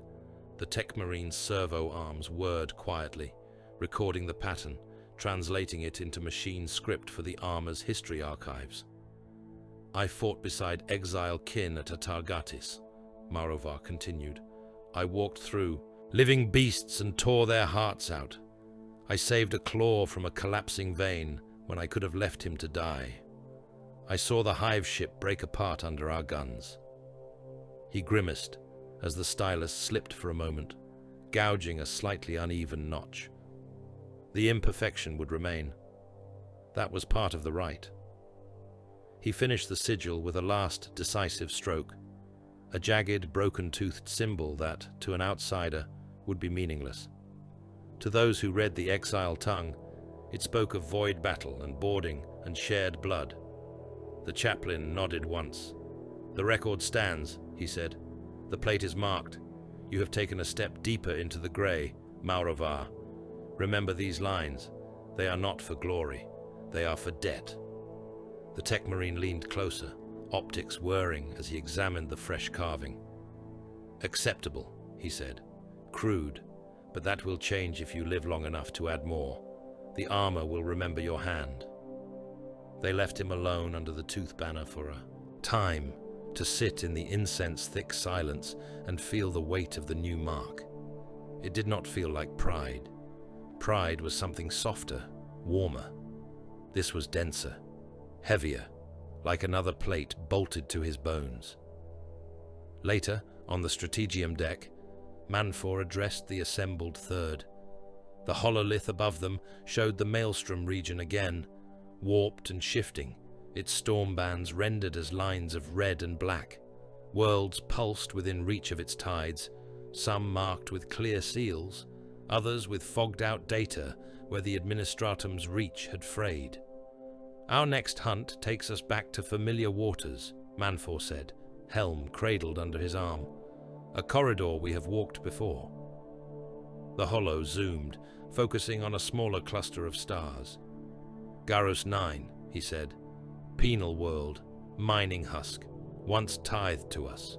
We took its flesh and left it breathing. It has not done as it was meant to with the life we left it." Maorovar's fingers tightened slightly on the rim of the console in front of him. The name rippled through the chamber, stirring echoes in older brothers who had been part of that first red tithe, mutters in those who had only heard of it through wardroom stories. "Signals from the region report unrest," Manfor continued. "Labor uprisings, cells of cult activity seeded in the pits. Administratum channels note that the world's output has become erratic, its tithe arrears expanded. A petition for assistance was sent to the nearest naval element. It reached us instead." A chaplain beside him bared his teeth. "The Emperor's will," he said. "The outer dark remembers those who shape its edges." Manfor nodded. "We will translate in near the maelstrom reach," he said. "We will assess. We will act. The last time we visited Garus 9, we took blood and bone and left order. If that order has rotted, we cut again." During warp transit, the violence was quieter. The ship groaned at times, its Gellerfield humming, under the pressure of the Empyrean. Chaplains led litanies in the shrine decks, their voices harsh, drowning out the whispering that crawled along the edges of the brothers' thoughts. Tech Marines communed with the machine spirits, coaxing and bullying them through eddies and storms. Marovar spent some cycles away from the armor bays. He walked the lower decks, where the serfs lived and labored, their lives a constant grind of maintenance and toil. He watched them scrub dried organic filth from ceramite plates, heard them reciting the simple prayers taught to them to keep their minds from chewing themselves apart in the dark. In one of the aspirant pens, he paused. The latest tithe from Atagatis huddled there, their bodies raw from first surgeries, their heads shaved, their eyes sunken. They sat on bare metal bunks, chains on wrists and ankles more symbolic than necessary now. A number of them stared at the walls. A few muttered to themselves. One or two shadow-boxed the air, muscles twitching. A youth rose as Maurovar stepped into view, perhaps drawn by the weight of his presence. He could not be more than halfway through his second decade. The os modula had not yet changed his proportions much. The muscles in his arms bunched under the ragged shift he wore, scar lines crisscrossing his knuckles from old fights. Atagatis ash tattoos still showed faintly under the Medicai's cleansing. "Lord," the youth said, voice rough. He did not quite meet Maurovar's eyes. "Is it worth it?" The question hung in the air like a floating mote. "Worth," Maurovar repeated. The word tasted strange in his mouth. "Explain." The youth swallowed. "The cutting," he said. "The drills. The forgetting. They say they will take the faces in my head away. The old names. They say I will not dream of my family anymore. Only of teeth and void." He looked up then, meeting Maurovar's gaze properly, and there was a spark there that had not yet been extinguished. "Is it worth what they take?" he asked. Maurovar stood very still. His first instinct was the one drilled into him. It does not matter. Worth is not a calculus you are allowed. You are tithed. You are no longer your own. He thought of Garus IX's pits, of the chain on his wrists, of the way the Carcharodon's brand had burned into his chest. He thought of the shrine world's trenches, of the Prince of Blades' choking corridors, of Atagatis' living tunnels. He thought of Demarath's burning hives and the youths he had tagged there, their faces running with sweat and blood. He thought of the stylus scratching into his armor, the lines that said he had killed and survived. "Worth implies choice," he said at last. "You had none. Neither did I. Neither did the brothers who came before." The youth's jaw clenched. "Then why?" "Because you are here," Maurovar cut in, voice level. "Because the teeth have taken you. You can be prey in someone else's mouth, or you can be the bite. That is all. It is not about worth. It is about not being chewed by lesser things." The youth looked at him for a long moment. "Then I will bite," he said. Warp turbulence hit them hard 3 shifts later. The ship shuddered as if something vast had seized it and tried to twist it out of real space. Warning runes flared across bulkhead slates. The Geller field screamed, a high-frequency whine that set teeth on edge. For an instant, the air tasted of hot iron and old ashes. Memories surged with the pressure. Maurovar gripped a railing in the corridor as the deck tilted under his boots, his vision blurring. The walls around him shifted, colors bending, shapes elongating. Voices whispered in old accents he had not heard in centuries. He was in the wastes again, ash swirling around his ankles, shackles dug into his skin. Jerrick's voice muttered near his ear, nervous and hopeful. Marshal Varden's barked orders cut. The air. He was on the slab, the light too bright, the apothecary's blades biting into his chest. He smelled his own burned flesh. He felt the second heart beating coldly as it settled into his ribs. He was in Demarath's tunnels, youths charging him with blades stolen from their father's toolkits, his chainsword spitting teeth and blood. He was in the hive ship's throat, Rhaegos' laugh cutting across the screech of the Carnifex. In each scene, he saw his old self, more clearly than he had allowed in a long time. The Kalan of Garus IX was thin, hungry, eyes flicking, brain always calculating the fastest path between 2 points of survival. He looked small, soft, despite the scars, mortal. Maurovar looked at him with a predator's detachment. He reached out, in the vision, and closed a hand around that thin throat. Not to crush, to feel the pulse there. Fast, panicked, a prey animal's beat. The Gellerfield flared. The corridor snapped back into solidity. The eye, deck leveled. The taste of iron faded. Maurovar straightened slowly, servos whining. His heart settled into their double rhythm. The whispers withered. He remembered the boy's question in the aspirant pen, and absurdly, almost laughed. Worth. No. That soft thing had been food waiting to be eaten by something. Gang knives, guard lassfire, warp cults. It had ended up eaten by a shark instead, the meat scraped off and hammered into a blade. When the predation fleet tore free of the warp near the Maelstrom corridor, the augurs were already screaming. Garus 9 filled the main hololith. It looked wrong. The smog-choked skies were the same, layers of pollution drifting in greasy sheets. The hive minds and labor spires still clawed at the clouds, their stacks vomiting smoke. But there were fires now that had not been there before. Whole districts burned unchecked. Vox towers that had once broadcast schedules and sermons now spat litany strings of gibberish and praise to things with too many names. Cult banners hung from the sides of prison hives and labor complexes. Crude symbols daubed in blood and chemwash marked their cloth. 8-pointed stars overthrown with jagged runes, skulls with extra eyes, the stylized jaws of beasts not seen on any catalogue. Imperial astropathic channels crackled. Garus 9 is in open revolt, a tinny voice reported from an administratum relay drone, its signal lagging. Labor battalions in the pits have risen. Elements of the planetary defense forces have gone over. Martial command has fractured. Heretic banners fly over key sites. The unrest threatens designated trade corridors in the Maelstrom border, requesting suppression assets. Any assets. We are losing them. Tyberos watched the spinning image without speaking for a time. Then he turned his head slightly toward Manfor. They squandered what we left them, he said. His tone held no surprise. We took their worst and gave them order. They allowed rot to fill the gap. They have chosen their role. They are prey. Manfor's jaw flexed. Punitive strike, he said.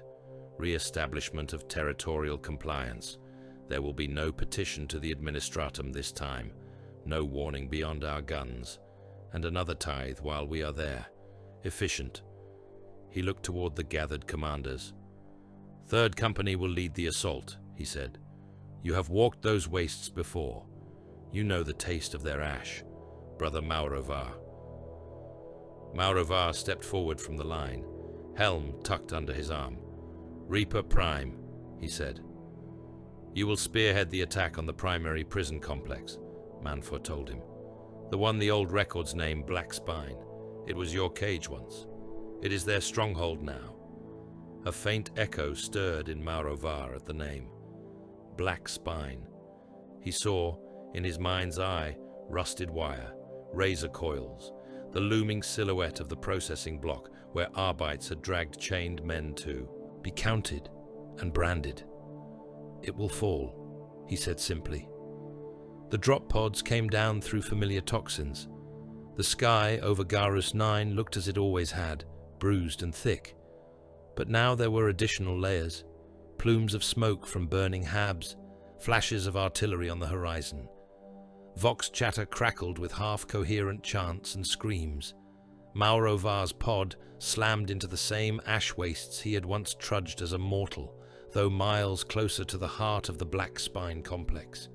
Defensive fire tracked the descending pods, shells throwing up gouts of grey dust. Some pods died. Enough survived. The impact crater spat grey-armoured giants. Heretic planetary defense regiments had dug in around the prison, their lines marked by sandbags and repurposed rockcrete barriers. Their uniforms were stained and defaced, rank insignia overlaid with cult symbols. Mutants capered among them, bodies twisted, limbs grown wrong. They fired as the Carcharodons advanced, last bolts and heavy. Stubber rounds lashing out. The shots scarred armor, burned paint, occasionally found a joint or a weakened plate, and punched through, drawing brief spurts of gene-rich blood. The sharks walked on. Bolters answered with brutal punctuation. Whole ranks of defenders came apart under disciplined volleys. One moment they were soldiers, shouting and firing. The next they were red and grey mist drifting over the ash. Chainswords and power blades carved into the mutant hordes, teeth tearing through obscene flesh. Maurovar moved at the forefront of his squad, his senses narrowing to arcs of fire and lines of approach. The layout of the Black Spine's outer bastions came back to him even under their new scars.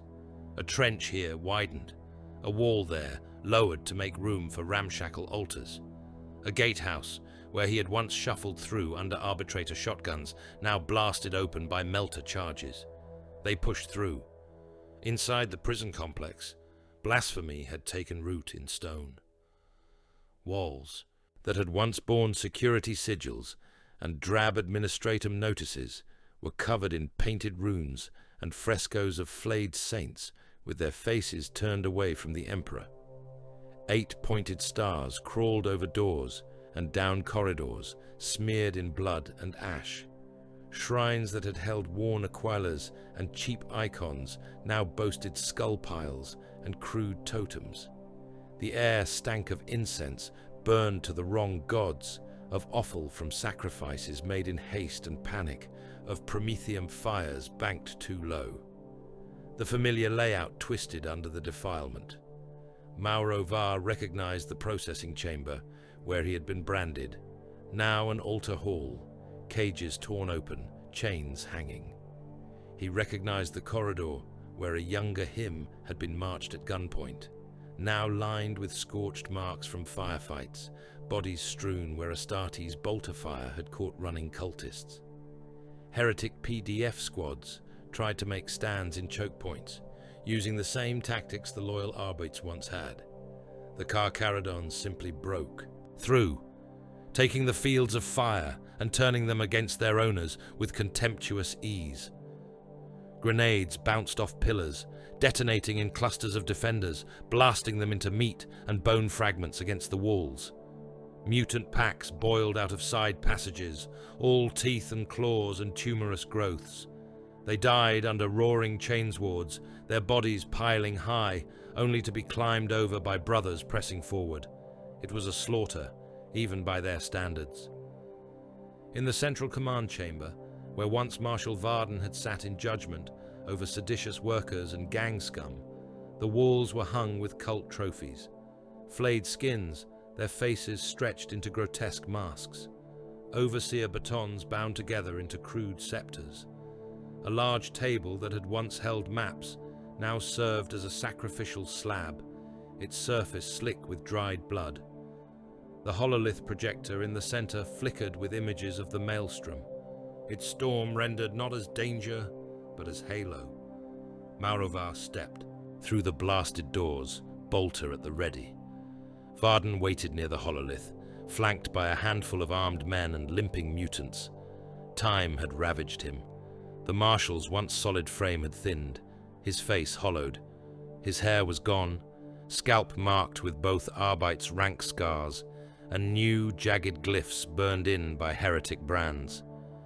His carapace armor bore the scars of many fights, patched and repainted with crude symbols. His shockmaul hung from his belt, its head stained a darker color than old Arbite's issue deserved. He held a las pistol in one shaking hand. When he saw the grey giants fill the doorway, he did not raise it. "You," he said. His voice cracked, then steadied. "The sharks." His eyes flicked over Maurovar's armor, taking in the shark jaw brand, the exile markings, the dull grey plates. Some flicker of recognition passed there, but of what, Maurovar could not tell. He had been one prisoner among thousands. Varden had likely seen 100 faces, plead or hate, before they were shoved into the pits. "In the Emperor's name," Varden said, forcing the words out, "I command you to stop." The cultists at his side stirred, confused. Some hissed. Others looked at him as if he had gone mad. "You speak his name from a stained mouth," the chaplain behind Maurovar snarled. "You defiled his shrines. You raised banners for the warp. You squandered a second chance given in blood. There is no command left in you." Varden's jaw worked. His eyes, though, did not leave Maurovar. "There are still loyal souls here," he said. "Men and women who refused to kneel. Children who hid when the cult knives came. They are in the lower blocks. If you burn this complex, you will kill them too." He took a step forward, lowering the last pistol. "In his name," he said again, quieter now. "Spare them. Take me.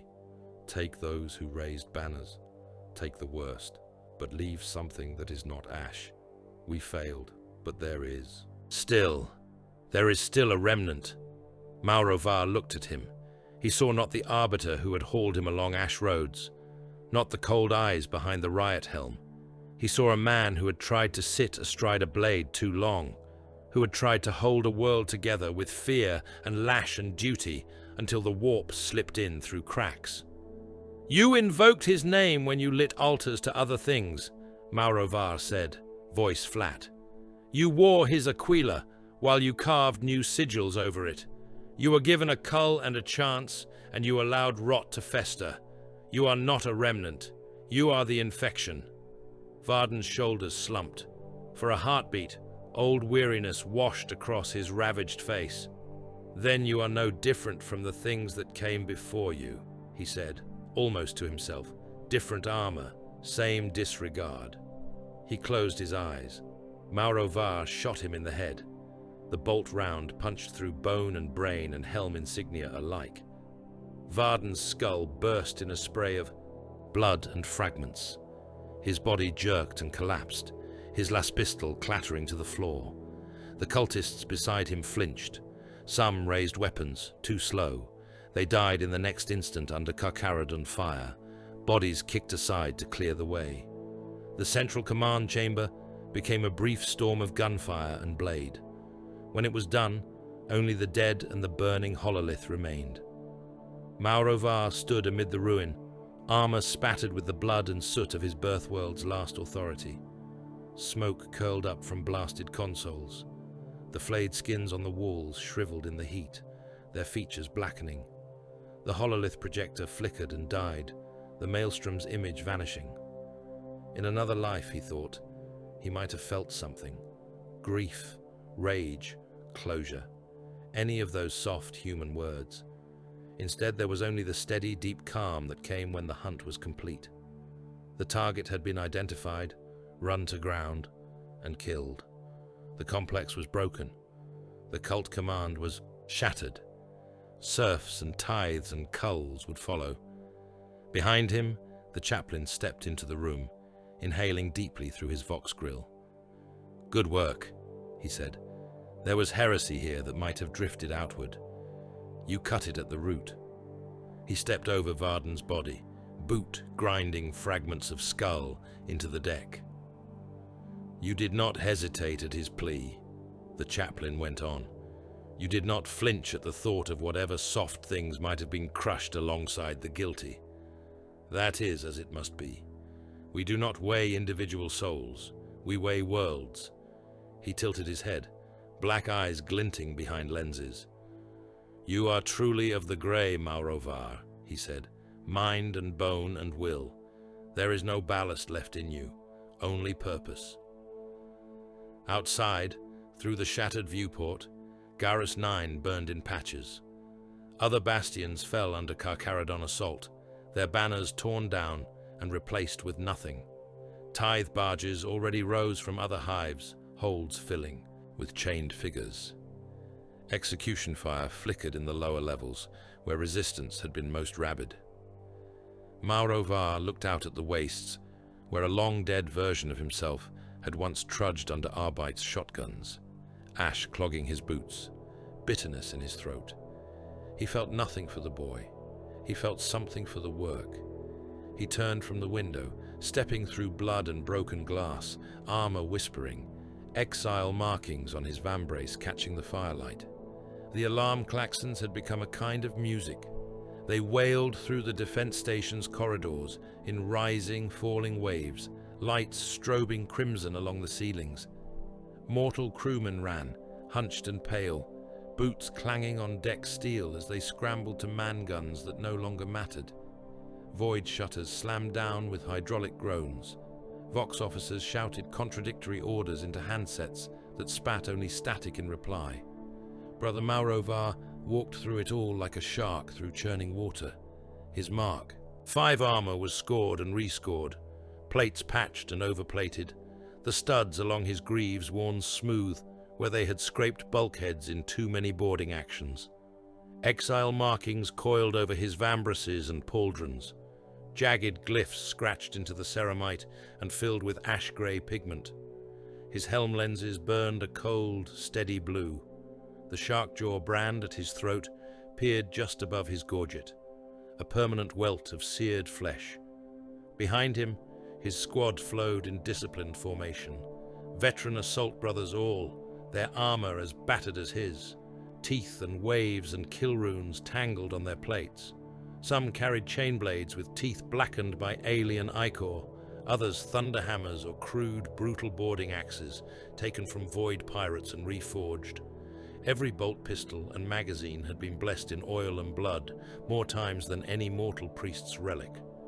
The defense station trembled as a lance strike from the Carcharodon flagship speared some distant section of its spine. Dust rained from a crack in the overhead. A bulkhead seam spat sparks. Maurovar did not look up. "Dock batteries are cold," came Varkor's voice over the squad-level vox, clipped and matter-of-fact. "Void shields are gone. Tech Marines have their claws in the station's machine spirits. 8 brothers lost on approach. All objectives met. We are clear to proceed to planetary assault." There was no triumph in the report, only assessment. "Understood," Maurovar replied. 3rd Assault Squad returning to the launch cradles. He turned down a side corridor, boots leaving bloody prints where crewmen had died against the walls. Once, the first time he had walked a defense station's guts under screaming klaxons, his hearts had hammered with the fierce, bright edge of a new kind of fear. Now there was only a cool, deep focus. Red tithes were no longer turning points in his existence. They were tools, necessary teeth in the long work of the outer dark. They passed a viewing blister, where a group of station officers huddled, pressed back against the armored glass, as if they could escape through it. One lifted a last pistol, with shaking hands. Maurovar did not break stride. A bolt round took the man in the chest, the impact cracking the blister behind him, leaving a spiderweb of fractures. His body slid down, leaving a red smear. "Waste of a shot," one of the brothers muttered. "One less to clog the tithe pens," Maurovar said. "Keep moving." In the launch bay, the noise changed. Here the klaxons were only distant, a background keening to the deeper roars of engines on warm cycle and the clatter of servitors locking pods into place. Red lumens strobed over rows of drop craft, their blunt snouts already pointed toward the planet below.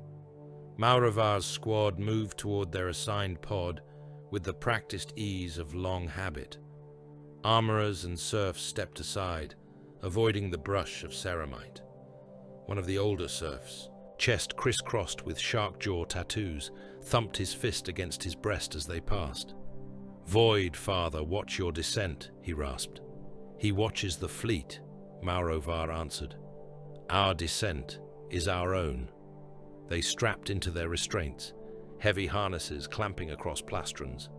Helm seals hissed as they locked. Vox runes flared live in Maurovar's vision, pulsing softly in time with the ship's thrum. Around him, the squad's voices rose in low, rough unison. "Praise to the Void Father," intoned Brother Kars, repeating the old cant. "Praise to the Forgotten One, whose shadow hides us. Praise to the Exile, who hunts the paths beyond the light of terror." "We are the teeth," the others answered. "We bite where we are set." Maurovar felt the words settle over him like a cloak, not an appeal, a statement of function. Above them, on the flagship's strategium, The work of numbers continued. Tiberos the Red Wake stood at the center of the war deck, gauntlets resting on the edge of the plotting table. Around him, hololiths showed not only the new prey world hanging below, but also entire chains of other systems, color-coded according to recent visitation. Red for harvested, grey for culled and left barren, pale for worlds yet to be assessed. Reaper Primes voiced their reports in turn. Casualty projections from the Maelstrom border campaigns remain within acceptable variance, Manfor said, gesturing to a column of glowing glyphs. Line brothers lost in the last standard span, a little over 300, veteran numbers stable, scout cadres thin but replenishing from Demarath, Atagatis, and the second Garus harvest. Surf pools? Tiberos asked.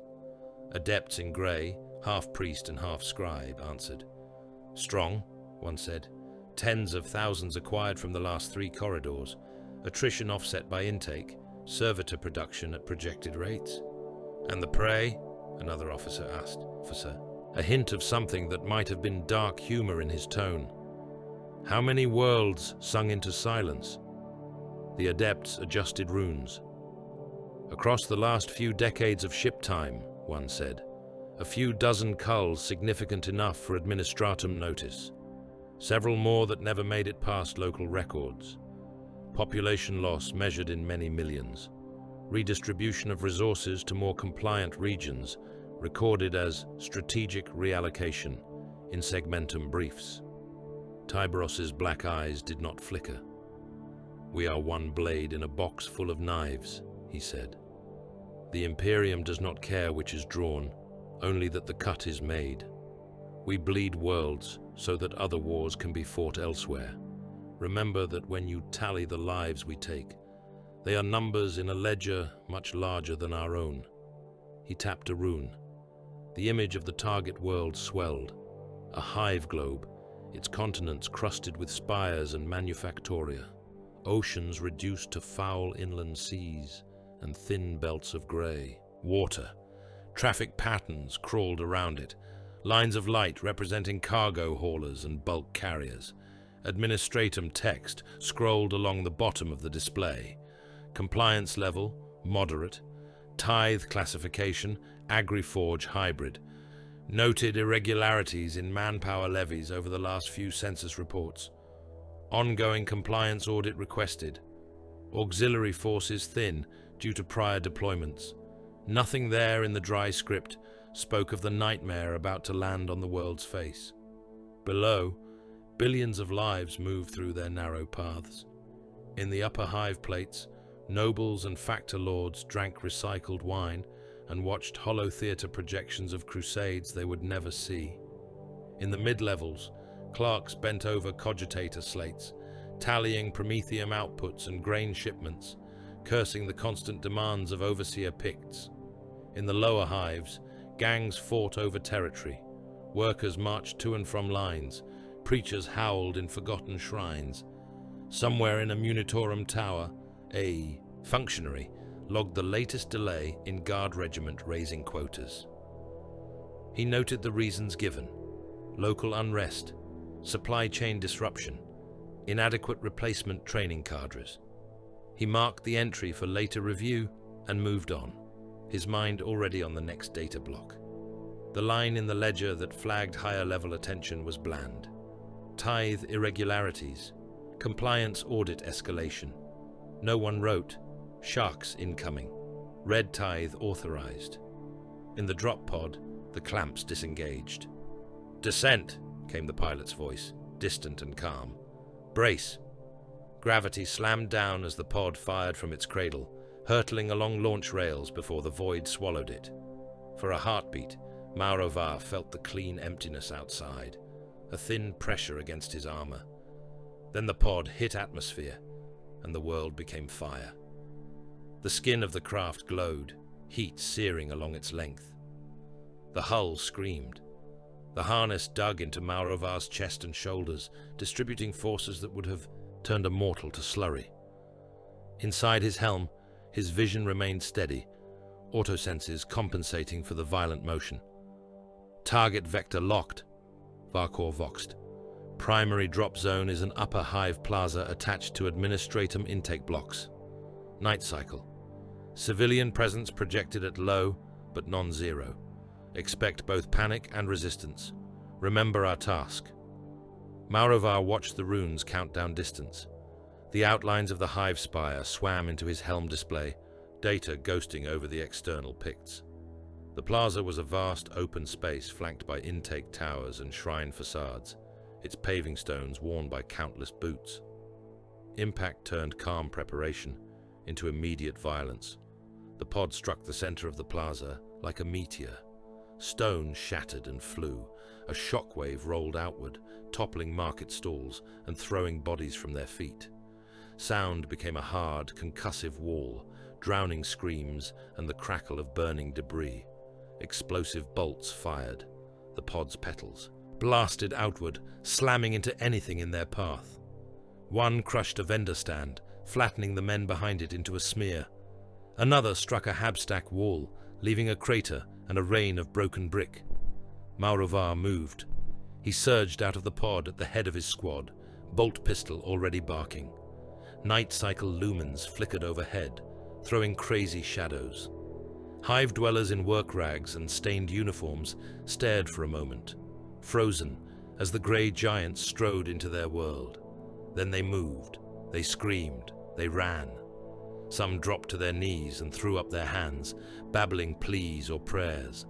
Others bolted for side alleys, trampling anyone in their path.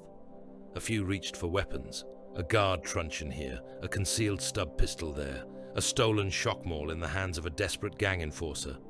Bolter fire tore through them. Maurovar shot a man who was still trying to decide whether to run or kneel, the round taking him in the chest and blooming him into a spray of meat that splashed the faces of those behind him. Brother Kars detonated a frag grenade at the base of a shrine, blasting apart a cluster of administratum clerks who had been huddling there in their robes, ink still wet on their hands. Chainswards roared to life, teeth chewing air until they met flesh. A fleeing worker slipped, fell, and vanished under a descending blade, his body cut in half at the waist, guts sluicing out across the paving stones. Another swung a pipe at Maurovar's knee. The impact rang against ceramite, no more than a tap. Maurovar backhanded him, gauntlet smashing the man's jaw, teeth scattering. He stomped once, boot coming down on the man's throat, ending the bubbling noise. The plaza became a churned mess of bodies and broken stone. Amid it, Maurovar's mind ticked with a hunter's cold precision. A figure rose from behind an overturned transport sled, face streaked with soot and blood, vox bead still in his ear. Hive security by the look of his battered flak vest. He fired his lasgun on full auto, rounds stitching across Maurovar's chest plate, leaving a heated line. The shots were useless, but the man did not stop. He advanced, shouting something wordless, emptying his pack, hands steady even as bodies fell around him. Maurovar sighted, then adjusted. His bolt pistol barked once, taking the man in the leg instead of the head. The limb vanished below the knee, flung away in a whirl of bone and meat. The man crashed to the ground, dropped weapon scrabbling for purchase. Maurovar stepped over him, slapped a locator glyph onto his chest with quick, practiced motion. The device chirped as it activated, its rune glowing a dull tooth shape. Suitable, Maurovar voxed, tagging the marker on his helm display. Sector code attached. Tithe runners to collect. He moved on without looking back. Elsewhere in the plaza, Rekor and the others did the same, hands flicking from muzzle to marker as they saw the ones who refused to break. A gang whelp who hurled himself at a giant with a knife held reverse grip, eyes wild. A dockloader who swung a heavy hook at a brother's helm even as his fellows bolted. A voidsman on shore leave who stood his ground and tried, stupidly, to bring a one-handed auto pistol to bear rather than drop it and run. Most died where they stood. A few were given the brief, brutal mercy of a missing limb or a cracked skull that did not quite kill them, leaving them tagged and bleeding for the serfs. The red tithe always began with blood. Above, The larger war unfolded in the silent, slow ballet of the void. Strike cruisers and escorts traded long-range fire with the few system ships the prey world possessed, pulverizing them methodically. When those were gone, lance batteries turned their attention to the hives. Targeted strikes at first, destroying void shield towers and defense laser platforms. Then broader beams, raking along hive spires, slicing them open like rotten fruit. Whole levels fell. Spire summits, once the province of nobles and administratum elite, sheared off and toppled, crashing down into the lower strata in avalanches of plasteel and stone. Clouds of dust and vapor billowed up, briefly visible from orbit as faint scars across the atmosphere. Ground shook for kilometers as structures older than most nations died screaming. On the planetary surface, guard regiments caught up in the cull fought and died in their own corners. Some tried to establish perimeter lines to protect muni dumps or key installations. Others simply threw down their arms and tried to evacuate civilians, only to find the dropships they had expected filled with sharks instead. All of it, later, would be summarized in a few lines of administratum script. Compliance irregularities resolved. Planetary tithe recalculated. Population adjustment within acceptable parameters. Auxiliary forces replenished by off-world recruitment. No one would type, continents burned, and hives shattered so that grey ghosts could keep hunting. Maurovar killed and thought. Between bursts of fire, in the fractional pauses as he reloaded or shifted position, a question flickered at the edge of his mind, as persistent as warp static. Does the Void Father remember any of this? Does he, wherever he is or is not, recall individual faces from the billions harvested? The ganger in a trench who picked up a heavy weapon, the youth in Demarath's tunnels with a stolen blade, the aspirant in the pen who asked if it was worth it, the marshal who begged in a defiled command chamber. Did the forgotten one, whose name was gone, but whose shadow still lay over everything they did, see the line that had run from Kalen in chains to Maurovar in ceramite? The thought nagged. He killed a hive enforcer who had been trying to rally a counterattack, 3 quick bolts stitching up his torso. The man's chest exploded, ribcage opening like a shattered cage. Behind him, the enforcer's followers broke and fled. Maurovar stepped over the body, gore squelching under his boots. Remembrance, he decided, was a mortal concern. Names and faces belonged to soft, short lives. They clung to them because they were all they had. Brothers like him, vessels for a purpose that spanned centuries and wide dark, did not have that luxury. They were continuity, the hand wielding the knife. Whether the knife remembered the individual threads of flesh it had cut did not matter. The cut mattered. The fleet's survival mattered. The hunt mattered. Everything else was noise in the teeth. On a lower hive level, far from the plaza, a young man named for a saint, whose image he could not quite recall, looked up as the sky burned. The night above had turned the color of old bruises, lit from within by flashes of fire as spires fell. Smoke boiled between habstacks. The air tasted of ash and fear. Vox speakers screeched contradictory orders, some calling for loyalists to rally, others howling, panicked prayers to gods with too many arms. He had been running when the drop pods came, legs pumping, lungs burning, half dragging a friend who had taken a bad fall on a broken step. The roar of re-entry drowned out his shouts. He looked up and saw grey shapes punching through the smoke, trails of flame behind them. His friend slipped from his grasp. He stumbled, fell to one knee, palms skinned on broken stone. The first pod hit a junction a dozen buildings away. The shockwave knocked him flat. Windows blew out in a blast of glass. The lights went out. Screams rose. He pushed himself up, ears ringing, and saw them. Grey giants looming through the dust, eyes glowing. Their armor was streaked with blood that looked black in the firelight. Their weapons barked, each report a hammer blow. People died around him, cut apart, thrown like dolls. One of the giants turned, helm swinging, lenses fixing on him. For a heartbeat, the young man could not move. His body wanted to run. His legs refused. He stared up at the thing that had stepped out of every nightmare hollow-picked he had ever overheard in hushed gang shrines. The giant started toward him. Inside Maurovar's helm, runes flickered. Suitability parameters scrolled up the side of his vision, fed by the armor's auspex and the data gleaned from endless tithes.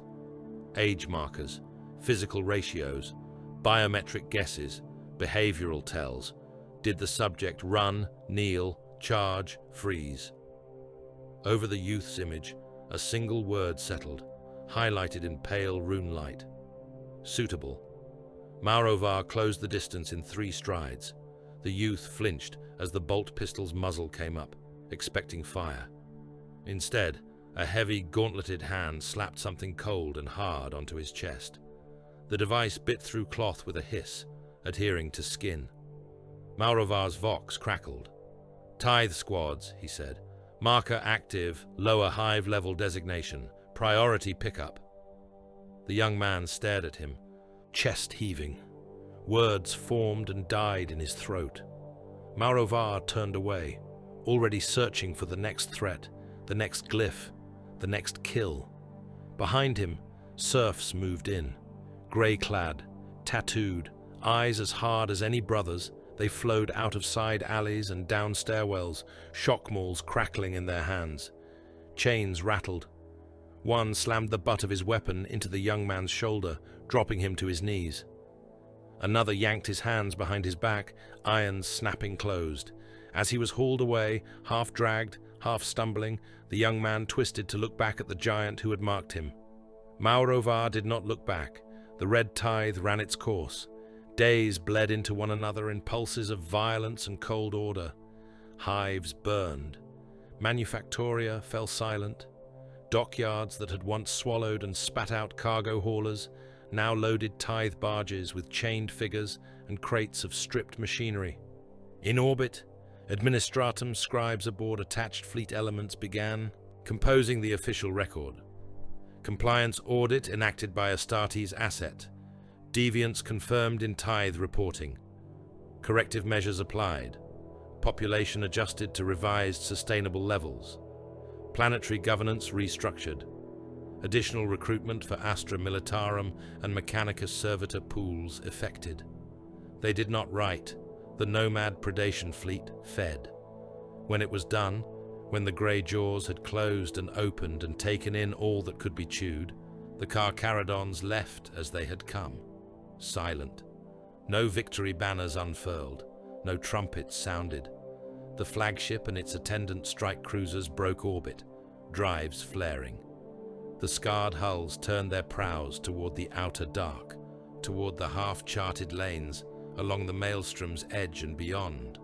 Holds heavy with new flesh. Armories fuller than they had been. Gene vaults incrementally replenished. Numbers on Manfa's slates, adjusted by small grinding degrees. In a viewing blister high on the flagship's flank, Maurovar watched the prey world shrink. The scar where the hive he had struck now gaped was visible from here, a dark wound in the crust. Fires still burned along its edges. Storm patterns shifted around it, winds redirected by the sudden absence of those vast structures. He removed his helm and held it at his side. The reflected starlight painted his pale face in hard, clean lines. His eyes were wells of unbroken black, taking in the light and giving nothing back. The exile markings on his armor caught the glow in thin, dull gleams. He searched his thoughts for any trace of Kalen Voss, Ashgang scum of Garus 9, and found none. There were memories, yes, useful patterns, lessons in survival, the smell of ash and the taste of cheap recycle water, the sensation of chains on raw wrists, the sight of a shark-masked giant stepping from a drop pod into a trench full of screaming men. But there was no self there, no pull, no ache. The red tithe had taken that boy and ground him down and forged the scrap into a different shape. Every tithe since had hammered that shape harder, quenched it in blood, etched it with new lines. He was not a man who had become an Astartes. He was a Carcharodon who had once worn a man's skin. Outside, the stars wheeled slowly as the flagship adjusted its course, angling toward the next faint glimmer of prey. The void between glittered, thin and cold and endless. Mauravar watched it, black eyes unblinking, jaw set. There would be other worlds, other culls, other youths staring up at falling fire, branded in an instant and dragged into the same cycle that had claimed him. There would be more entries in administratum ledgers, more dry lines that hid oceans of blood. The fleet would hunt until something finally broke it, until the Void Father's shadow faded, until the Forgotten One's last echo sighed out into the dark. Until then, there was only the work, teeth in the jaw. He turned from the blister, helm locking back. Over his head were the hiss of seals, and walked deeper into the ship's grey, echoing corridors, ready to fall again when the next red tithe began.